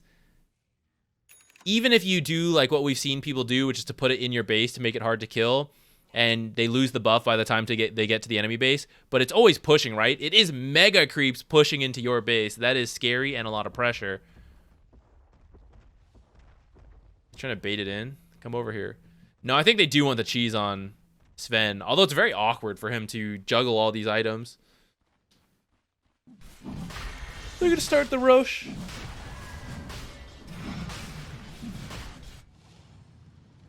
Will Heroic even bother? Even if they want to, they're too late. If it had been a longer Roche timer, this might have been okay. They could have made it in time. They're still coming up here. They're going to try to potentially find the Dire scattered. I don't know if they know that Doom is not with his team. They're waiting here for someone to show, to try to catch someone off guard. They're going to find Tiny, a fairly tanky target to initiate on, especially now that he's been swapped back. And Sven is initiating on the back line, going to remove Grimstroke right off the bat, as well as Venge. Mega Meepo, very tall. What can he get done? Doom? Silence before he gets the Doom off. Okay, there's the Doom. Wraith King getting whacked away by Sven. Should fall here, especially as he's trapped by the Bramble Root. Tiny toss. This is looking very good for Boom Esports right now. The Tombstone bought Meepo a lot of time, and actually the Doom is almost over. Just in time for him to use Dig to buy a little bit more time for the rest of the Meepos. Comes out pretty healed up. Pakaz's just going to have the BKB TP out now. Still has Aegis. That was only a Grimstroke buyback. The Tombstone was so good there, though. Sven is not a fast-hitting hero. He is a high-damage, slow-hitting hero. I know slow, air quotes. He does pick up a decent chunk of attack speed, but compared to the usual agility carry, he is relatively slow. It took him a long time to kill that Tombstone. In fact, for the amount of times he hit Tombstone, he could have killed most heroes in the game if he hit them instead. But to get to the Meepo, he had to hit that Tombstone. And that bought Meepo just enough time for Doom to expire. He was able to dig to then further avoid Sven. This is all the kiting you want. The kiting against the Sven, where Sven is not allowed to hit you in his limited window of God Strength BKB. He is juggling his inventory around here, guys. He has too many items. This is the first world problems of a core. Ah, I'm too rich. I have so many items. I can't press all my buttons. He can't decide what he wants in here. He can't decide where buttons should go. He keeps moving them. He doesn't know. So I think what he's going to do... No, for sure. It's a real problem, but it is funny to see someone struggle with as a support player who pretty much never gets to this point. So he has to decide. He needs BKB and Refresher in when he uses the Refresher. These two items are not great for like actual damage, though. Maybe Harpoon. Maybe he backpacks the Harpoon when he's doing this. Because you kind of want to refresh Satanic as well. You kind of want to refresh all these. Okay, maybe we'll see him like drop something on the ground. That would be sick. Because when you pick items off the ground, they don't have a backpack cooldown, so long as you didn't put them there from your backpack. That would be kind of cool, but very scary to do. I don't know how he's going to handle this.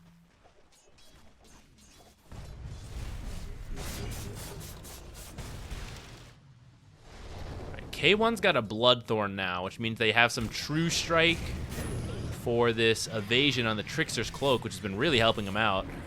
But he has multiple Dispels. Might be kind of tough to get the Bloodthorn on him.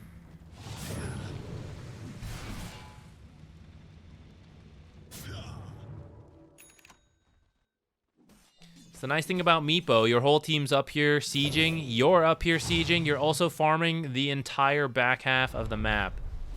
Making your way, leveling up to go get more talents, to get Pack Rat. Pack Rat will be kind of sick when he gets there. It's kind of cool. Tier 5 items are pretty good though. What's the best tier 5 item for him this game?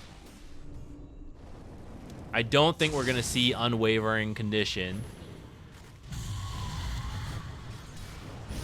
Oh! Doom in this Undying. Okay, he is dead. He's going to die to Doom.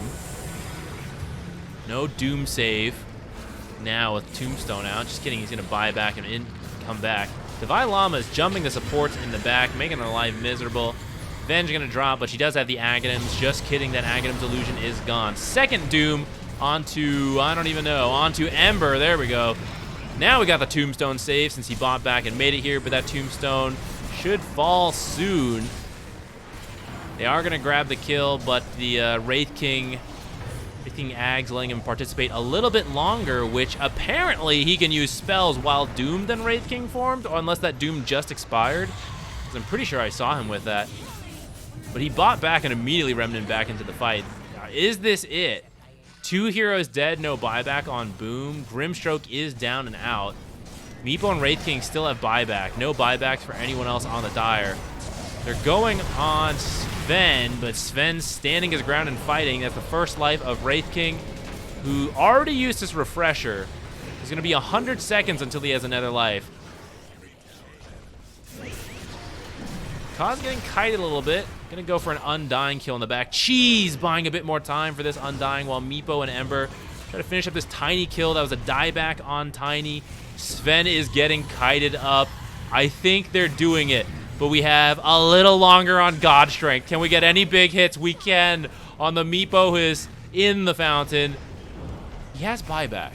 Could buyback and further commit to this. And he's going to. They had to debate for a little bit. It's pretty scary to do. You had to do the math. Do I have enough money for boots of travel? I do. Here we go, guys. I'm in. All right. 5 versus 3 for 30 seconds. I think they just send the Wraith King at this tower. He doesn't have his ultimate yet, though. But I don't think you send the Meepo. Okay, you do send the Meepo. You send both of them. Who cares? What are they going to do to us? Doom the Meepo? Swap the Meepo? But unfortunately, Sven is not there. He's being controlled up right here. He's not able to hit anything. He also doesn't have God Strength, so I don't even know how much damage he's going to do. He needs the first Fortified. Oh, he did have God Strength. Oh, I clicked the wrong hero. Maybe. I don't know, guys. He's trying to hit this Meepo. Ooh, Tombstone save for now. Is he going to cleave anyone else? 3 digs all in a row. Oh, they're just hitting the Ancient anyways. Oh my god, that was so close. True, they did have the Wraith King egg, so they probably could have just gone at it. That was scary. Sven had the damage there. I thought he didn't have God Strength at the end, but I guess he clearly did. Maybe I was looking at the wrong hero or something. Or maybe he did have a refresher. Did he get the refresher in refresh B like ult? Did I miss that? Maybe. I was missing a lot at the end. No, that was game 1. What a way to start a best of 5. 55 minutes. That was 10 minutes of double mega creeps. Pretty rare game. Ember offlane. Did it.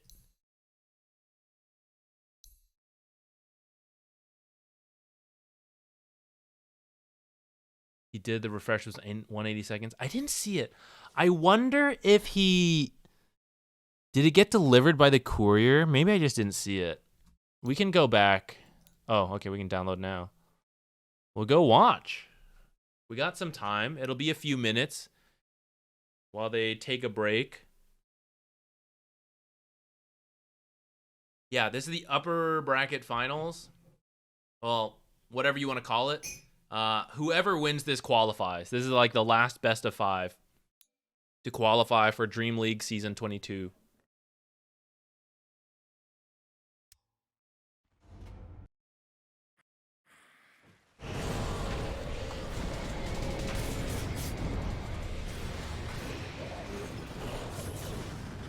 We did it much earlier.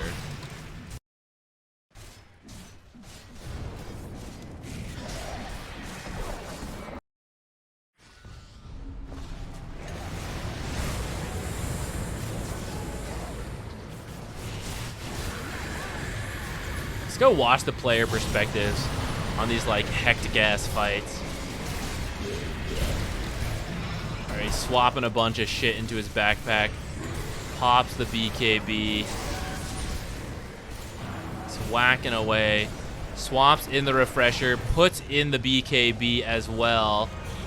I see. So then he can immediately refresher, swap in the disperser.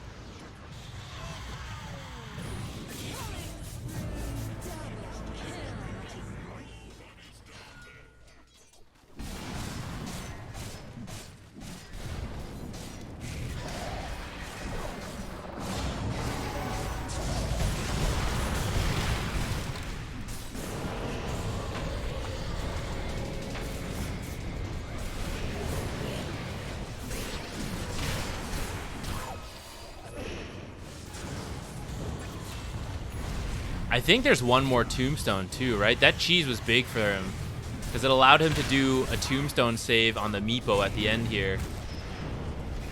The Meepo who is doomed, who somehow still dropped the clones. I actually don't know how that works. I'm gonna go watch Meepo perspective for a moment here.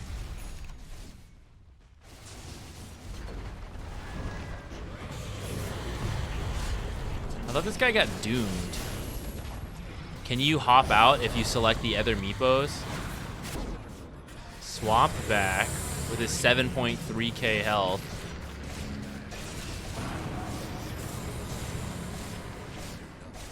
There's a lot of time here Sven wasn't able to attack.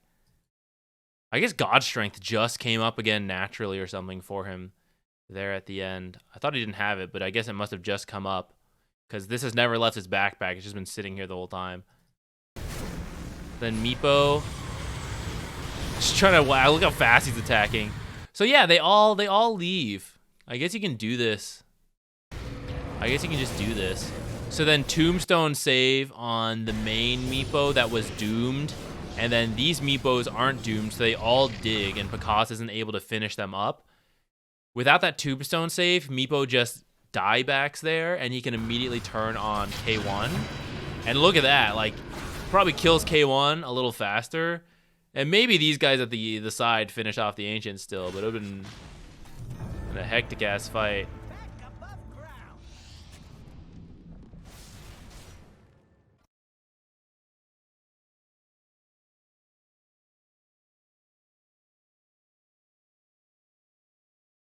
I want to be able to see like breakdown of damage.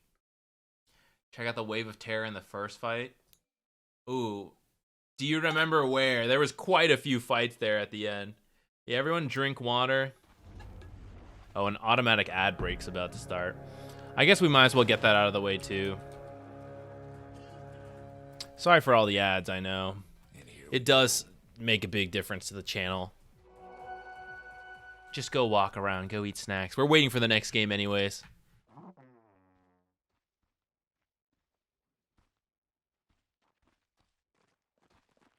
Got a question on both of your pause 4 or 5. I see that you put Viper either on Despair or T tier. Can I have the logic behind that since I thought he's such a strong laner? Yes, I can, but I actually don't know if you're in the middle of ads. Ads starting soon. I see the warning. I'll wait to answer this. I'll go get my own water.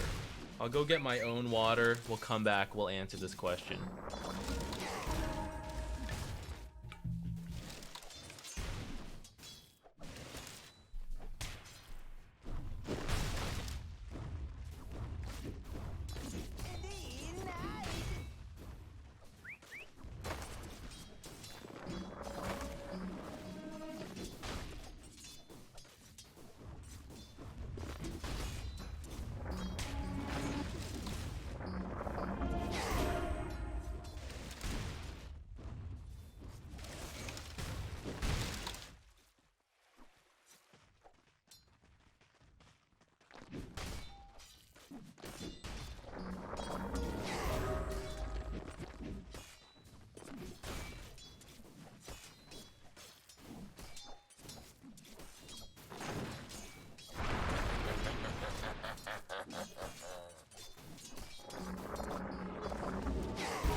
Okay.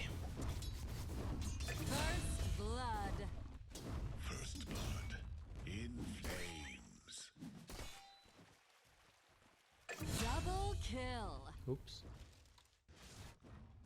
The maggots clean you. Prepare for a lesson. Taking hits. What did you learn? All right. It was almost when they took bottom tower. Oh, that very first high ground siege. Oh, a little before this, right? Radiant's Yeah, top. yeah. Or maybe it was even before this. Where did it first drop? Oh, this one. Yeah.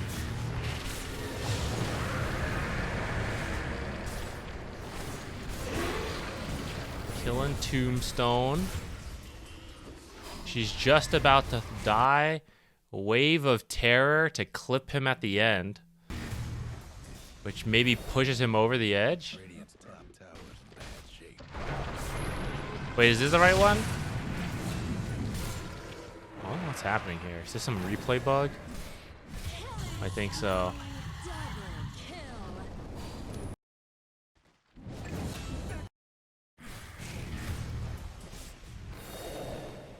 Radiant's top tower's hurting. Didn't quite catch it.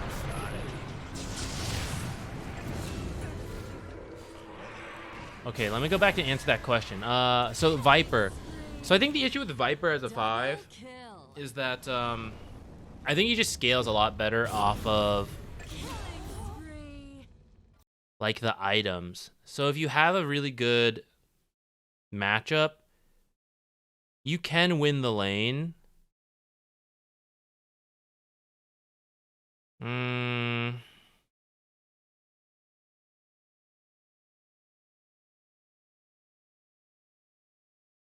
I don't know. It's like, what's after that, I guess? You break one core hero, but how reliable are breaks?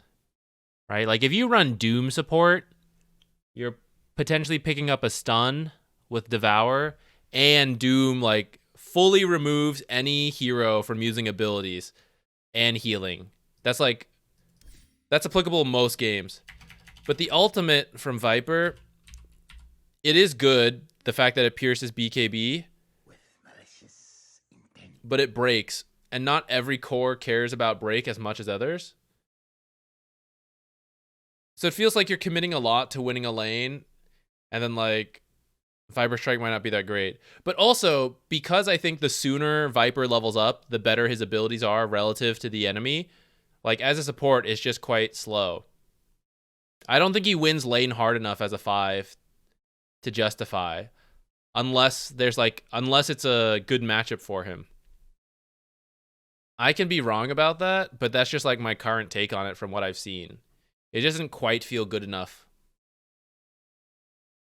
Yeah, I'm sorry. I'm trying to be better about it's a little bit controlled by Twitch, but we can either run ads preemptively to delay it or like to get it done with and out of the way, or I can sometimes snooze ads a little bit. There's limited control on that, but I do forget to do it in the middle of the team fights and stuff. I'll try to remember. Or if there are ever any mods here, you're free to do that if there's like something exciting going on.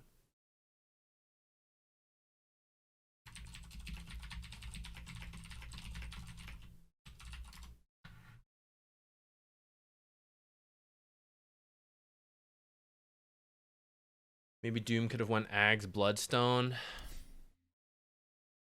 Maybe. We could maybe change some itemization that game, but ultimately it was extremely close, and either team could have won. So it's probably more on just the execution. Like, they would go back and think, here's the fight we should have taken, here's this one thing we should have done, stuff like that.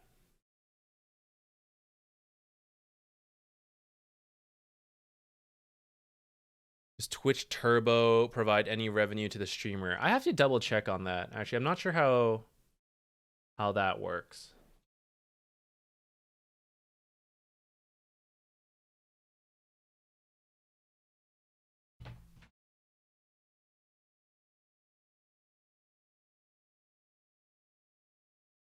Turbo counts as a viewer. Same with that. Subs. Ooh, nice. Counts as if they've watched the ads. Oh, there we go. Rune Sage knows more than me. Thank you. That does make sense. All right, let's do. We didn't do it today. We didn't do Dodal. Let's do that, and then maybe by that time, the next game will be ready. And I'll probably stop. Oh, Hef's out. I'll probably stop after. Oh.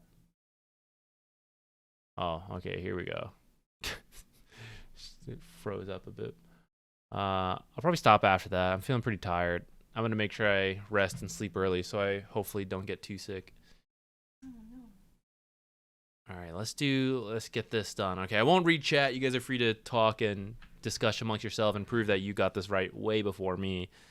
We'll start with Slark. Male hero. Wow, we got quite a few here. So male, carry, agility, melee.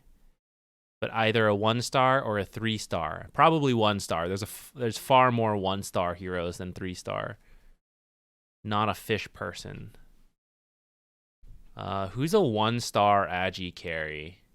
Does Juggernaut count as 1-star? Seems like a 1-star. I'm gonna do it. Human or a masked one? Are there other masked ones?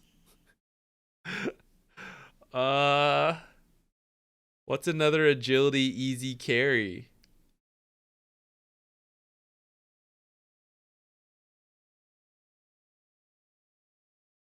And melee.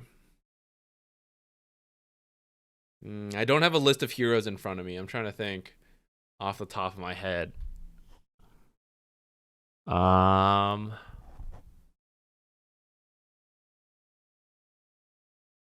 really blanking. The brain is slowing down. It's proof that I only have one more game in me. Meepo. No. Ricky? Wait, Ricky's not human. It's got to be. It's a human or whatever masked one is. Who's another human agility carry? It's going to be so obvious once I look at a list. Phantom Lancer? No, he's a cat person. Anti-Mage? Is Anti-Mage easy?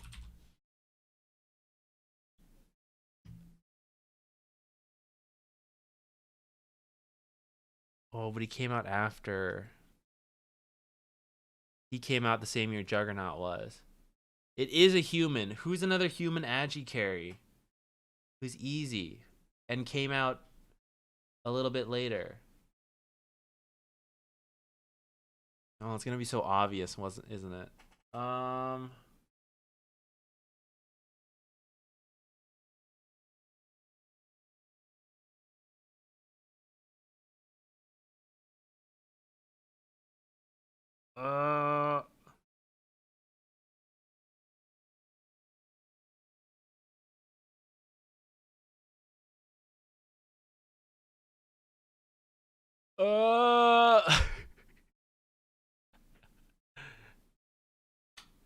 Oh, is it Oh no, it's got to be male. I see some heroes listed back here.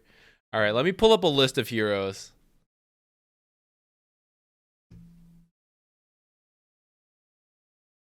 I'm not still not looking at you guys, but let me just see who's in here. Who is human? Who is human? Melee agi.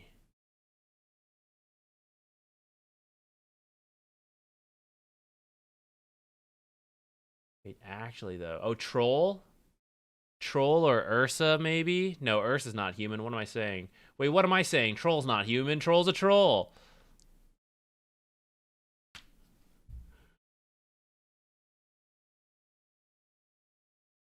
Phantom Assassin is not male. Monkey King is not human.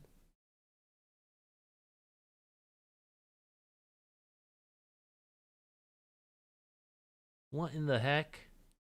Who is there?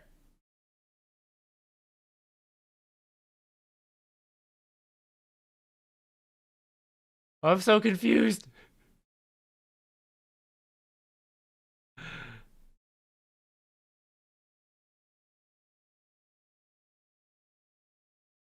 What?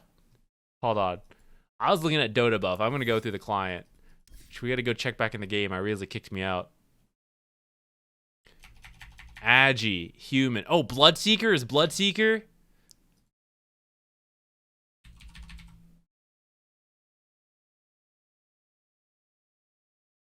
Hooray.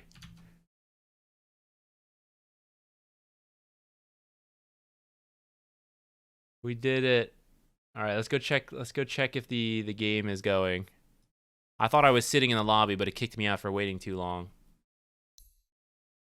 It may already be partway through the draft when we join in. Sniper is a keen, technically, I think. It's not a human. Right, we are in the draft. Sniper's lore is funny. For a bunch of people who are sharp-eyed shooters, he's too good, and so he's cursed. Okay, Boom gonna open up with Nature's Prophet. Y'all know I'm a big fan of Nature's. The response pick is Primal Beast, who can trample through the Sprout and Onslaught, so he doesn't care too much. Later on, it is a little bit annoying to deal with. Like some of the slows from Nature's and the Ags potentially, but it's not that big of a deal compared to other offlaners. Especially when like you have Onslaught Trample to find Nature's in the trees. So that's nice. What else? What is the score right now? 1-0 for Heroic. They won a very close game, game one, if you want to check that out later. Akeen? Yeah, it's a race in the Dota lore. I think it's Keen. I'm not 100% sure. It counts Sniper, Snapfire, Timbersaw. I think Techies is a keen. I think Gyrocopter and Tinker and Clockwork are maybe keen as well. Not 100% sure. They're essentially like short people. Short tinkering people. Tinkering as in like they like creating and stuff like that. Venge Swap. Pretty good for Nature's Prophet. Can't get Arteezy sprouted. Swap save. W also good for scouting through trees. They'll have to avoid a little bit of counter synergy with Primal Beast. Maybe he's onslaughting someone, swapped out of the way, right? But good heroes in general. As a response, I mean, Primal Beast is probably the mid or the off lane. I'd say he's most popular as a mid. If they feel like picking a response to that now, they could still go. Okay, they're gonna go Crystal Maiden. That's actually a little surprising to me. The root is nice versus Primal Beast, but there's already two heroes with 4 ways in total to stop the Crystal Maiden ult. Not that she has to be all about her ult, but it feels a little funny to do that. I guess Venge maybe doesn't want to have to swap the Crystal Maiden ult, but still seems, I don't know, seems weird to me. Tide Hunter. Okay, pretty self-sufficient offlaner. So assuming this is a Nature's Prophet 4, because Crystal Maiden is most likely a position 5. I think that's her best. Nature's Prophet is free to roam about a little bit more since Tide Hunter is relatively self-sufficient. Having said that, Heroic now gets to counter pick, and they could pick something good here. Like...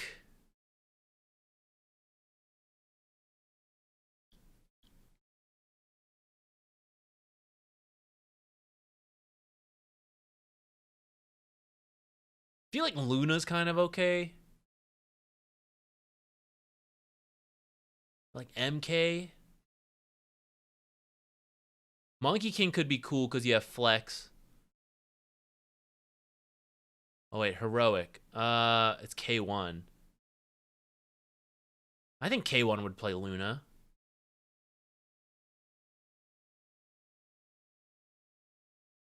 I think Luna's nice. Mixed damage versus Tidehunter. Double aura with Venge. Q also stops Crystal Maiden ult. Kill all the treants. Can build a Hurricane Pike to deal with Sprout.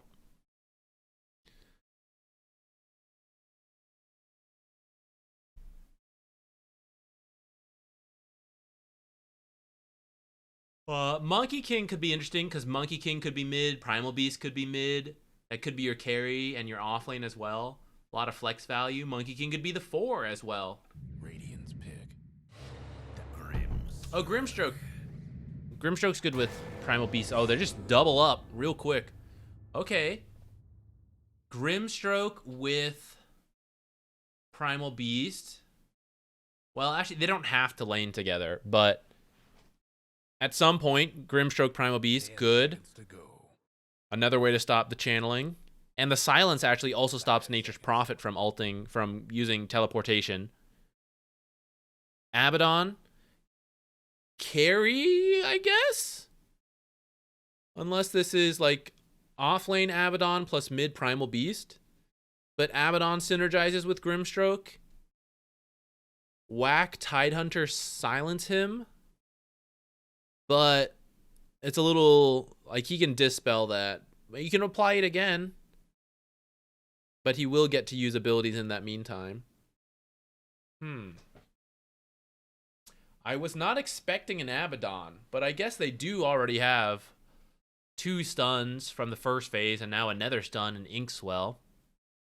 Inkswell pretty nice versus Ravage if you use it preemptively and then stand back. Tidehunter kind of has to wait for Inkswell to end before you can blink Ravage. Otherwise, you can strong dispel once you get the shard. It's cool. Being able to manually activate Inkswell also helps a lot versus Crystal Maiden ult. I'm highlighting Crystal Maiden ult like it's the end of the world for them. It's not really, you know, but it's nice when you have all these tools because Crystal Maiden ult can be a very powerful early game ability. But she's been picked into... I don't think we'll really see it. Honestly, if I was playing this in a pub, I'd probably skip my ultimate at level 6. Unless I was in a... I would like hold the skill point for a little bit. If I come into a fight and I could see a good case for it, I'd take it. But otherwise, I might skip it for a bit. I guess they're picking her for the aura and the root. They're going to go for the Keeper of the Light mid. Fast Spirit Vessel Teleport Boot for the double high rotations with Natures. I think he'll be fine versus Primal Beast. Keeper wins or goes even in most lanes. Spirit Vessel is good versus Primal Beast. And the... what's it called? Mana Leak? Whatever it's now called. Mana Leak, essentially. Solar Bind. There we go. Solar Bind is very good versus Primal Beast, who does his damage via movement speed. And in fact, whoever gets Inkswelled, also trying to like run in to stun, you can Solar Bind them.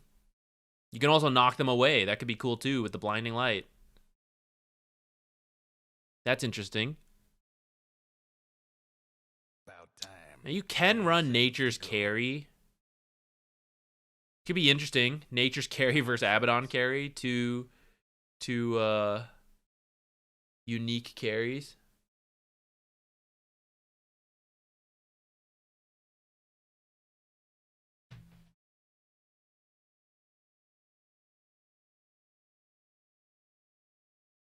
There's ban.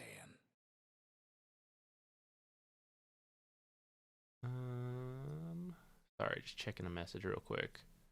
Who are they banning out? Mids? Radiant's pick. Oh, there's that Monkey King we were talking about earlier, but for Boom Esports instead. The cool thing is you technically could still flex it, but I think this should be Monkey King carry. 10 seconds. And the nice thing about this is even when you're silenced, if it is Abaddon off lane, for example, the Monkey King passive still works. So you can still build up your own lifesteal. But you won't be able to stun and get the nice, like, big heal as much.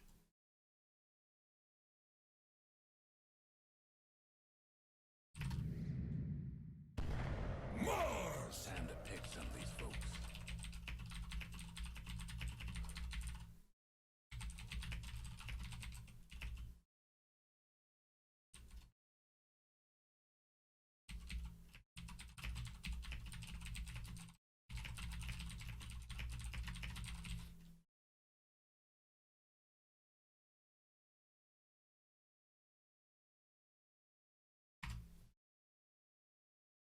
Okay, Mars is cool. Mars, sorry, I was just responding stuff.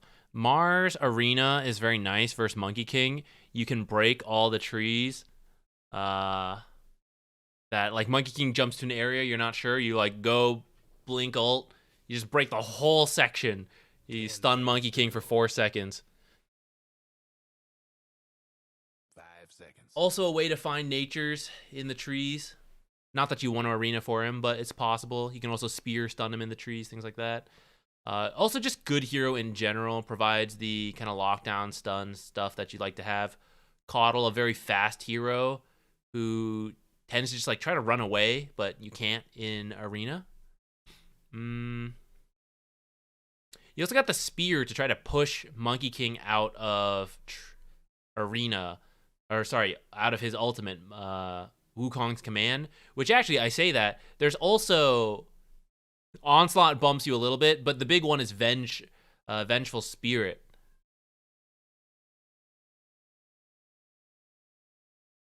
I think I'm liking Heroic's draft a little bit more here.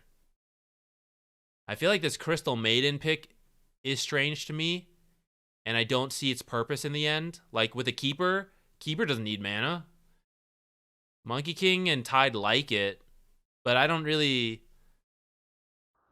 see the real purpose of Crystal Maiden, especially because her ult is going to have a really hard time in the early game.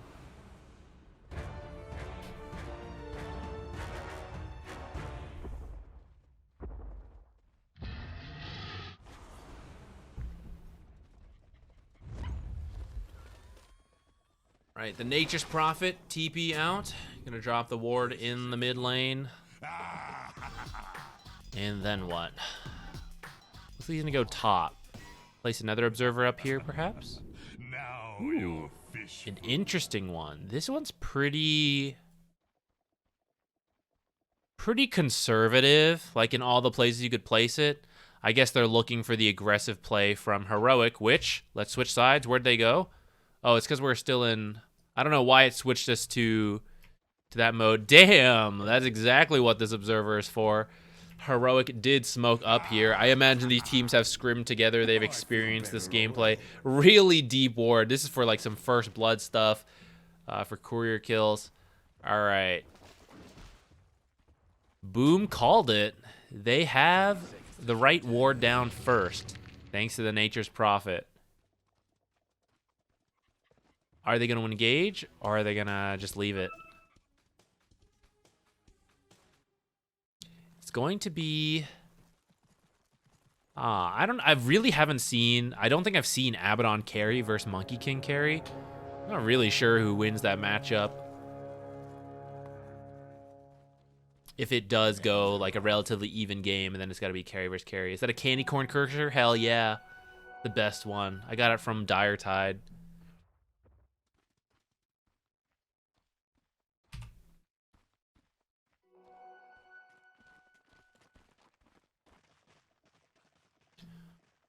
Okay, Monkey King should be...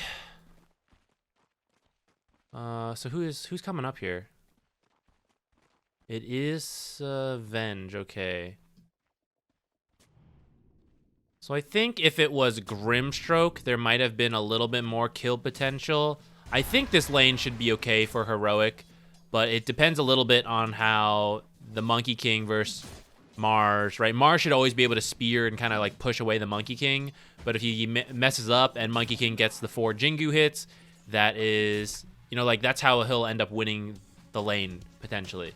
But Mars should have ways to deal with that so long as he doesn't like mess that up. And should be okay. Schofield blocking this camp. So they shoved in the lane. Thank you. Oh, thank you. Back, please hit 7K MMR again. I never actually hit it. I got to like 6.9 and then I dropped down. I do want to hit it. Thank you so much. With that, I'm gonna do it. I'm gonna do it all because of that.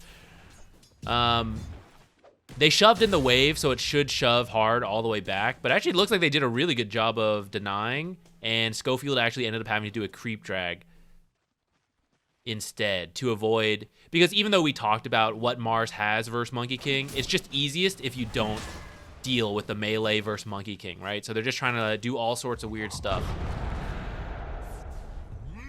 Analog doing pretty well right now, 8-3. Coddle's not that far behind though, and Analog is now very low on health and mana. That's kind of Coddle gaming, but he does have a bottle on the way because he's been securing so much. On the other side, what do we got? Pull going on here. How's the Abaddon versus Tide? Looks pretty even for now. As K1 levels up and gets more points in Curse, though, I'll be curious how it changes. Kraken Shell is very good versus the actual attack damage, but the magic damage from Curse of Avernus still goes through. And it can be dispelled off by Kraken Shell, but the early Kraken Shell has quite a large threshold. So you might still end up taking a ton of magic damage.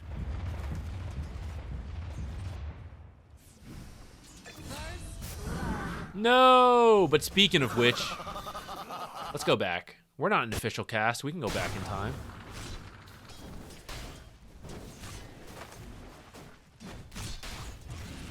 It looks like they just went with the level 2 combo.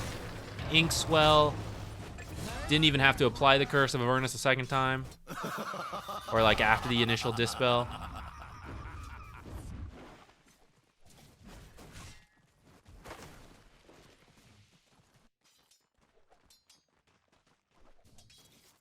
How do Coddle mid players hit their opponents with Q? Can't they just move away easily? Yes. And in that time they're moving away, Coddle is going to deny creeps. Or like you time it in a way that they don't want to leave. So you kind of see there, creeps were getting low. He could dodge the Q, but then he's going to miss last hits. So like that's how you do it. You time it. Looks like we got a rotation up from Knight. Ooh, with the last hit. That extra damage from that teleportation helping to finish up this kill. Schofield, very low himself, but going to survive. Less than 50 health. Nice rotation from Knight. Gonna immediately TP bottom. That's the way. You want to learn more about playing Nature's Prophet? Check out today's video.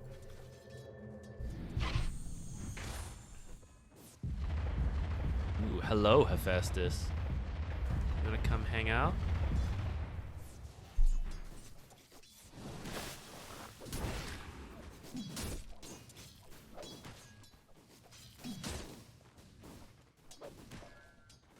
Alright, it's pretty scary for Divine Llama. If he gets rooted and Monkey King's running up, he's gotta land the spear knock away, or he will be in trouble. He'll take a lot of damage. Hey, don't stand on the keyboard. F. You can stand so many places. Why'd you stand there? Alright, there we go.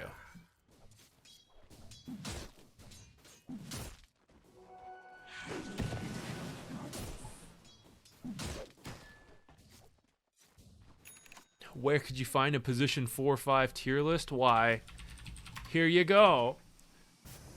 Oh, actually, that link seems broken. What the heck? All right, I'll have to fix that command later. Oh, I think it's because of the way the brackets are. I think there is not enough space in the brackets.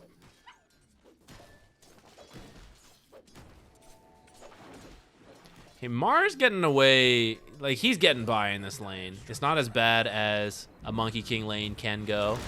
I think they're happy with that. The mid lane is where they're struggling a little bit, but that's to be expected. This was their counter pick, the Keeper of Light into Primal Beast, and honestly, he's doing okay. Actually, now that I see that he's dragging a creep wave, he's actually not even really that behind. Nature's Prophet TPing in here. Try to trap Schofield, but the immediate stun into the spear back. Gonna prevent Sprout.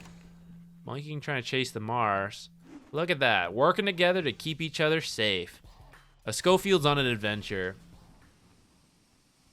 Can't go back this way. There's no going home. You have to find a new way in life. There we go. The magic damage ticking through. No Dispel actually activating. Schofield bought boots first. It's not that common, but you can see how he's been playing. They've been trying to play a weird lane, a lot of body blocking, some creep dragging, shoving in lanes, getting it to come back, right? So when you're trying to play that weird way, boots does work out because you're just moving so much because you're not playing the lane and standing there. But if you can help it right now, playing the lane is the way, and that's why starting move speed, not so common, and you buy like stat items and regen to be in the lane. Damn, that was a lot of burst from this amplified damage. He would have loved to pick up a kill there, but Abaddon here in time to save him with an aphotic shield. And Slatum's actually TP's mid to try to help out his Crystal Maiden, but Analog finishes the kill. Solarbind doing a lot here. Nature's Prophet gonna TP in. Big blast from Coddle, gonna secure the kill on the Primal Beast to earn charges.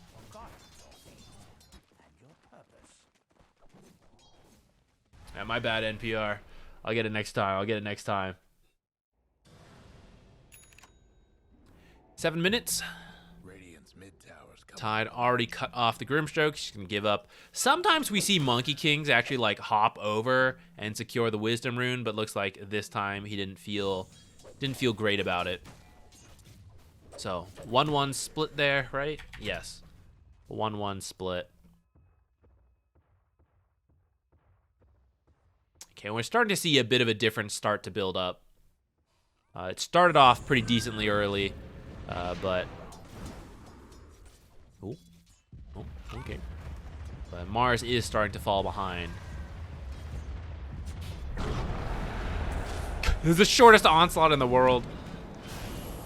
Schofield gonna fall here. Slatum's starting to really put some work in on this Keeper of the Light. Showing up in all the different lanes already. So not even 8 minutes yet. He's been in all of them, and we are really far back here, guys. There is still a tier 1 tower here. It's not even almost dead. It's actually mostly healthy. He's got his boots of travel. 8 minutes in. He's looking like he's having a good game here. Now, the nice thing is about Abaddon carry, a little harder to pressure directly as the Keeper of the Light because he has a Dispel, and the Dispel is very good versus the Solar Bind and the Spirit Vessel that Keeper usually works off of. I think that's okay. Slim's gonna just work on other lanes, and there's a dive going on right now by Heroic.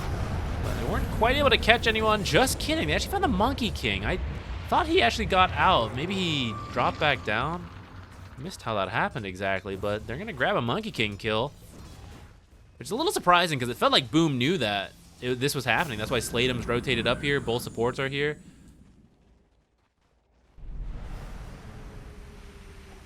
Gonna throw that Solar Bind out. Trapping KJ. He's got a Quelling Blade. Everybody's got their Quelling Blade versus the Natures.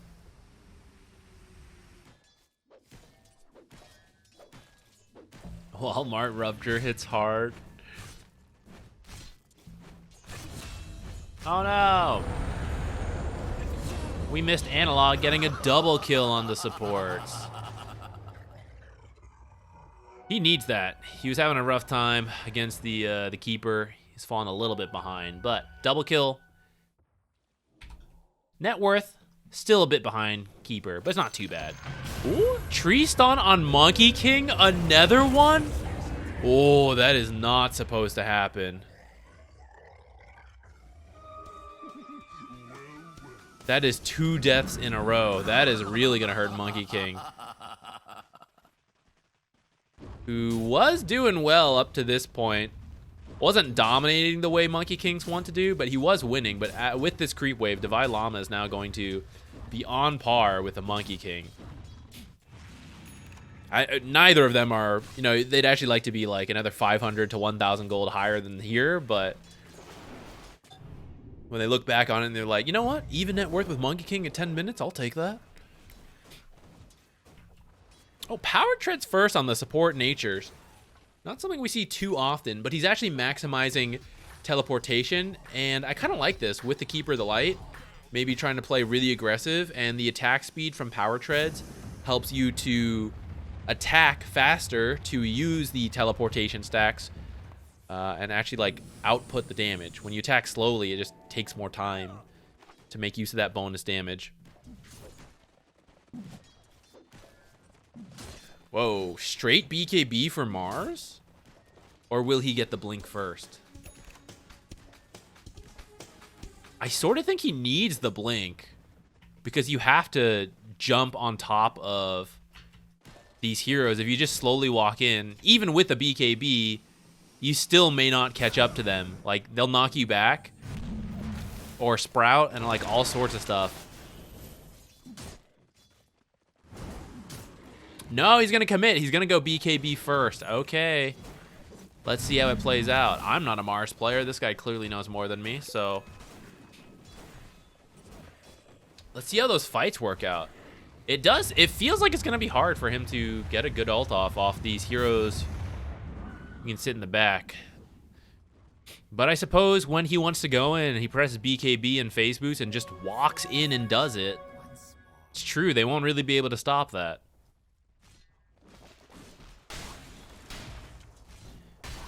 All right, Tidehunter has the Vlads. We'll see if he ends up going Mage Slayer. Monkey King going for a Battle Fury. I'd like to see Diffusal into Disperser at some point on him. We probably will. I was curious if he'd go for more of a fighting build, because Monkey Kings can do that, but he's going to get the Battle Fury and farm up. Maybe doesn't need to get a Mage Slayer if Tide gets one. I think Mage Slayer on carry Monkey King. Probably not necessary this game. Other games, I think you could make a case for it. I'm going to build Mage Slayer on Heroic. Abaddon, maybe?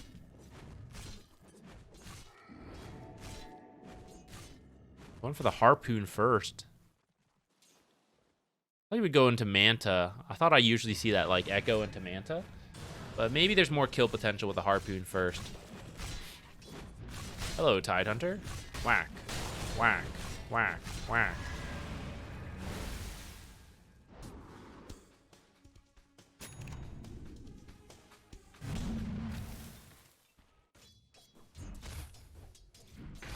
Analog also going for the BKB. So we're going to have some double BKB timing at some point. It's going to take a little bit more for Mars. The Dire best do something about that bottom tower. Now, the Primal Beasts make sense to me. I understand why he needs the BKB first. I just thought Mars would get a blink first, and then Analog goes in with his own BKB and stuff, or like swap that.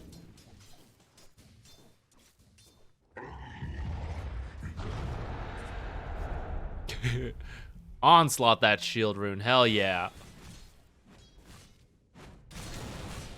Tide's got the Mage Slayer queued up, buying a big chunk of it. About 800 more to go.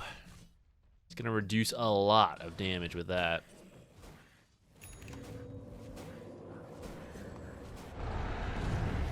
Okay, I'm confused. Nature's actually still went back for... He could have teleportation maxed right now, but she's 3 and 3. I don't know. Ooh, Coddle actually not going for Spirit Vessel. He's going to build a Dagon first. That's pretty fun. Maybe feels that versus the Abaddon, the Dispel isn't worth finishing the Spirit Vessel, or we'll get it after the Dagon once, like, the immediate burst first.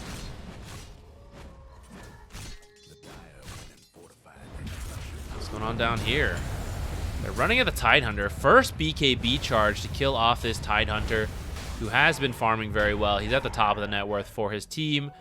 Dispel buying him a little bit more time. If he had TP, he could have maybe ravaged in these trees and TP'd out. That might have been worth it. Like, usually you don't want to ravage just to survive. You want to save it for team fights. But since he already like BKB'd and that was 2 core heroes, you know, and you still live, maybe it's worth it. Come in handy. Hello, Hephaestus. Would you like to join the cast?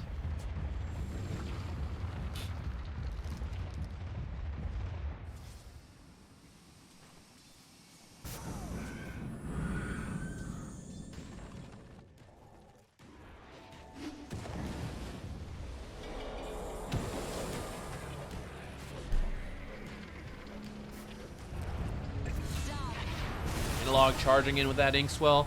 Gonna find Slatums as well, not just the Crystal Maiden. Nice, Devi Llama, I'm helping. Securing the kill, let's go. That is a big kill to get on the Keeper of the Light. We have a pretty big switch from just like 5 or 10 minutes ago where it looked like Boom is coming out pretty strong on all lanes. Heroic has managed to find multiple kills in a row now off of Analog. I think that like double Monkey King kill into now the rest of this has really changed how this game was feeling. Which I thought it was looking like Keeper was going to have a really good game. Start doing a bunch. Now he himself has died as well. He has finished his Dagon. It's not going to go for the Spirit Vessel. Instead going to go straight for BKB so we can't be trampled again.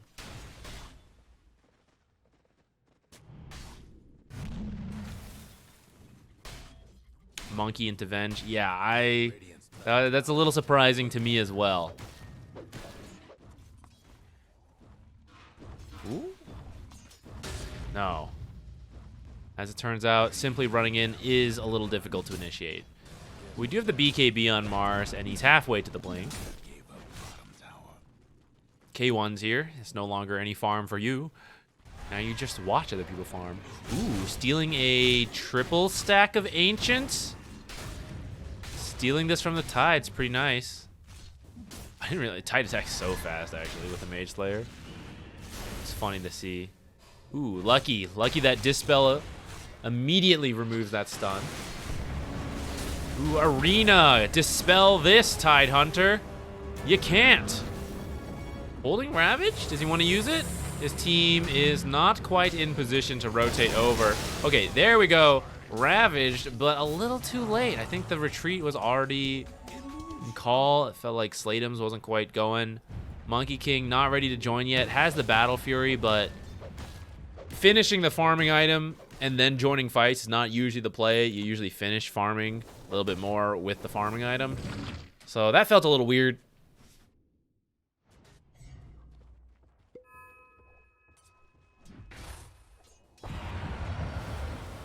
K1 doing K1 things. He doesn't even feel like he has a farming item, actually. I mean, I know Echo Saber's good at farming, but this guy's at 10k at 9 minutes, 101. So what are his last hits at? 160.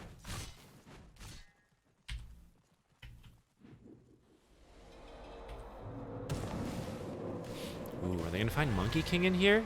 Wave of Terror scouts him out. Analog already has the Inkswell. Onslaught, Trample on top.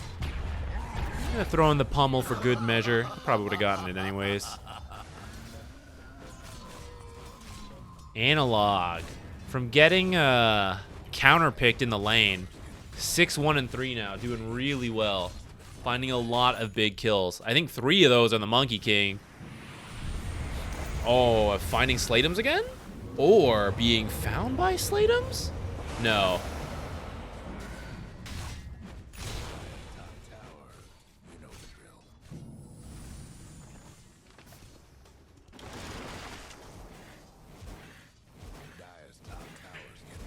Nature's going for a Maelstrom.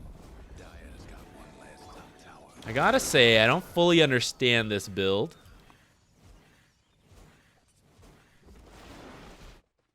I would think like a fast Ags could be pretty good versus Inkswell and Primal Beast. Or maybe...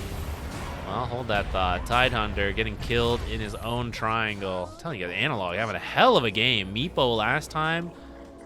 Now this Primal Beast. Yeah, feels like it. Feels like he's just creep cutting. Ooh, tries to swap him out of the Monkey King ult right at the edge of it. Doesn't seem like it matters. They're just gonna run him down. Monkey King been found 4 times now. Really having a rough time, and he's at the top of his team's net worth. They're trying to let him farm, but dying this many times really slows you down. I mean, with that many deaths, it's essentially like 2 minutes of downtime. If you're like 500 GPM at this stage, you could be like 2K higher. Bounty.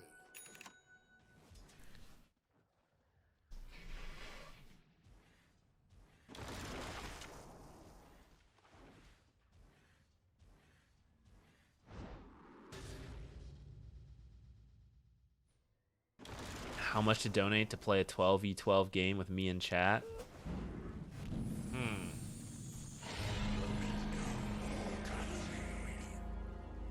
I've never thought about it. What's with all the scribbling? Yeah, it would be tough. 24 people would be quite a lot. I think it would be much easier to fill a 5v5 ability draft game nowadays. We have more people joining streams lately. But there are a good chunk of lurkers. Love me some lurkers. But it does make community games, like, you need a significant chunk of viewers to be able to actually fill lobbies quickly in a way that doesn't end up, like, awkwardly waiting too long.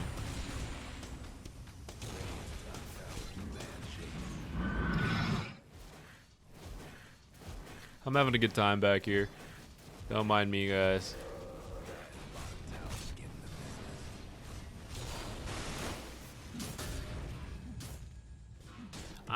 I think he's getting it because his Monkey King's having a bit of a rough time, so maybe he needs to contribute more damage is the mindset, and Keeper pick is also starting to drop off. Keeper, you want to have a very good early game, which it was starting like that, and he's still at 2-1-0, but you want more. You want more kills and assists, and you want more, like, map pressure exerted. They actually don't even have a tower yet. So that's how you know... Not, oh no, please. Monkey King found again for the 5th time. Trying to dodge with the mischief. It's just not enough. They are going to get a return kill. That's the Maelstrom damage right there. And maybe on the Schofield as well. The barrier from Swap, keeping him alive. That was level 2 Swap because he's quite high level, being involved in 12 kills. So got a 500 shield there. That is a ton. Oh, you know, I guess I didn't process the fact that the talent, yeah, this is a lot. It usually is 150, 300, 450, but now an extra 200 from the talent. So 500 barrier there.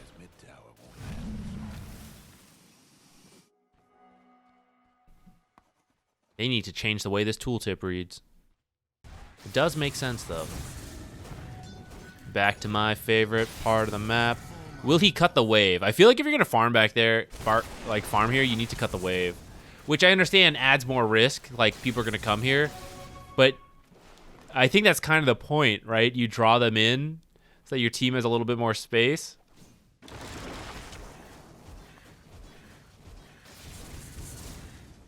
This is farm that his team would never be able to get to, though. So he is trying to, like, that's why he's so farmed here. And he's not stealing it from his cores. But it feels like he needs to help with the waves a little bit. Maybe like right now when they're like, oh, we don't know where they are. We see a couple here. Right, now's the time to creep cut. Okay, he's sending these guys in. But I feel like he could be here as well doing this. Like, if you get 2 heroes to come back and kill you behind here, that feels pretty good. Instead, they want to look for Monkey King again. Because might sense this one coming, though. Starting to fall back, but might actually just run into Analog here. Oh, Panda running into it. No, BKB Blink from Analog. Because can't even try to TP out because Primal Beast ult pierces that shit nowadays. Panda gonna fall next. He tried to help his Monkey King. Really couldn't get much done, though. Natures? Ooh, somehow back in base. I don't know. Maybe they found him and he left. He was thinking about joining in, but he's actually just going to come right back. Don't worry, guys. I'm going to cut the creep wave. I don't think we really felt this draft come together, guys. The Coddle, the Natures. Spear back on Tidehunter. Big Nature's Prophet ult for chipping away the full health heroes. They're now all missing a couple hundred health. Moving on to the high ground here at 26 minutes. 30 seconds left on that Aegis. Well, his ultimate's going to pop. He is now full health.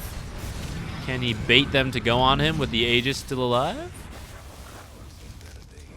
Tier 3 tower is almost down. Gets a ton of attack speed every time it activates, so he shreds through the buildings once it actually activates. He's going to find himself a ranged barracks now. Move on to the melee. It looks like they finally found him. Back here.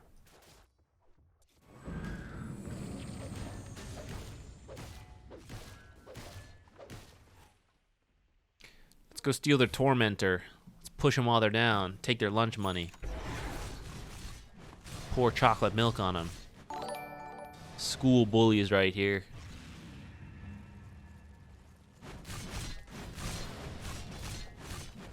They'll probably wait for the Roshan. They are quite ahead, 12k at 27 minutes. No need to take huge risks. Schofield? Baiting out a BKB Monkey King ult on top of the position 4.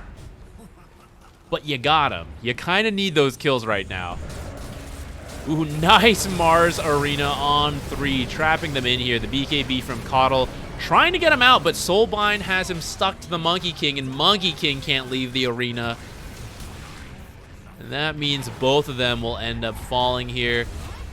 Next up is the Nature's Prophet, who actually, with all his farm, does have a decent chunk of damage, but not quite enough. Oh, they're going to call it, actually. They're going to GG now. To be fair, it makes sense. You can kind of see the way this game is going. It's not really going to get much better without a significant mistake from Heroic. Heroic. The game plan was probably just to wait for Roshan and then hold the map, get the Roshan, and then just send Abaddon back in to do what we saw him do earlier, but now with even more farm. So it wasn't really going to get much better. I think that's why they just decided to call it and save their mental strength, because they're going to start a reverse 3-0 sweep now. Now. We're going to play better, pick better.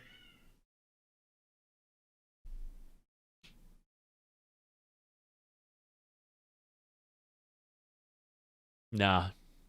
I don't know. I think this draft... I think their first game draft was better. This draft, I don't understand the Monkey King or the Crystal Maiden pick.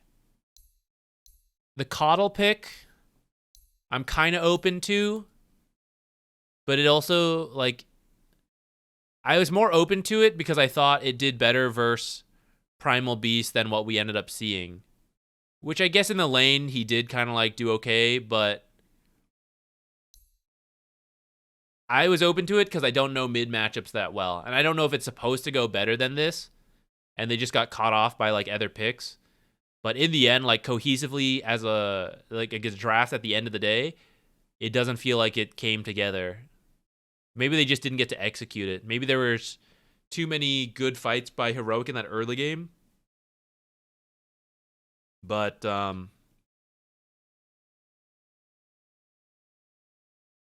yeah, I don't know. I think they'll need a cleaner draft. Dodal while we wait for game 3. We can do Dodal. Why don't we do it while we have our final chats? But I don't think I'll watch, or I'm going to watch it, but I'm not going to stream it. I'm pretty tired. I am a bit under the weather, and so I will stop nice and early. I'll send you guys over to our Cryptic later to watch that. If you'd like to, he's also watching this game. If you'd like to continue there. But if you guys have any questions for me, stuff like that, we can chit-chat here while we do these other dodals. Dark Wings. I have no idea, actually.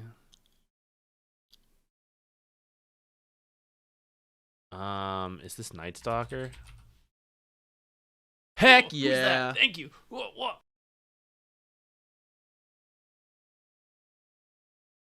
Ability. This is Cask by Witch Doctor.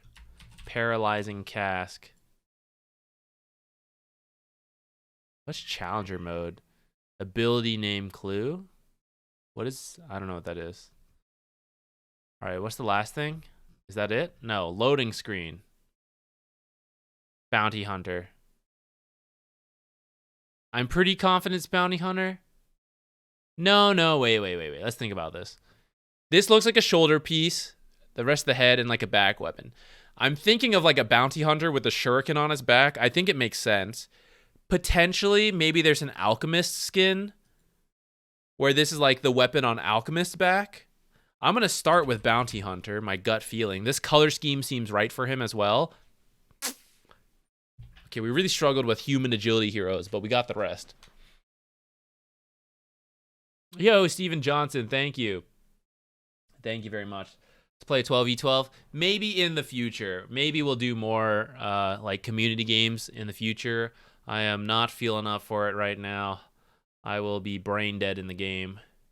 Yeah, this is the downtime in between games. I'm probably going to go raid over to Ricky in a moment, though.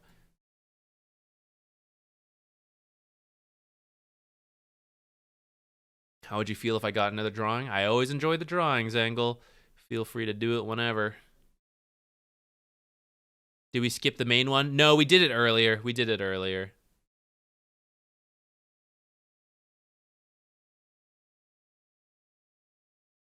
No, you're good. How much for some what content? It's, what's that link blocking out?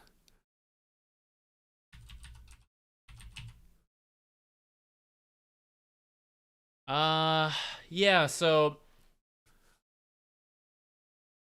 I think there might be a patch. I have no insider info, but with the open quals finishing up, I wouldn't be surprised if there's a patch.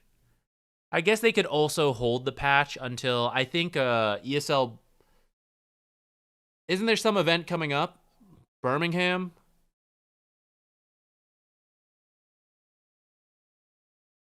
Yeah, so I could see a patch coming in a few days, like right after the SA quals we're watching finish. Maybe they could release a patch. But maybe they'll wait for the next ones as well. I don't know.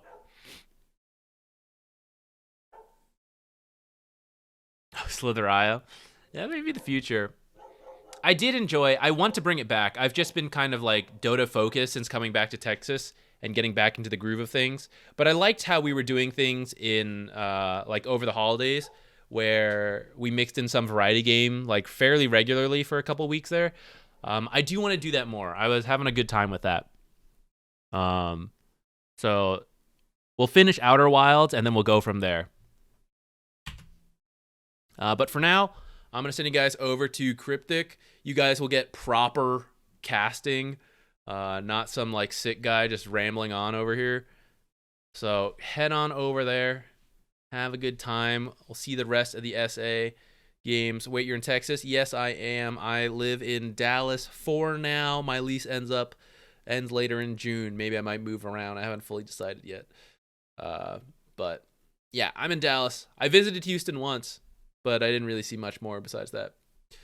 All right, guys, I will see you on Friday, hopefully, or if there's a patch like tonight or tomorrow, I probably will come online to stream it. So I kind of hope there's not. I want to rest, but I probably would still do it. So if there's a patch, I'll see you again sooner, but otherwise, I'll see you on Friday, and we'll probably play games that day. But if I'm like really sick, maybe not. I'll update you guys through Discord or something. Okie doke. Bye-bye. See you guys later.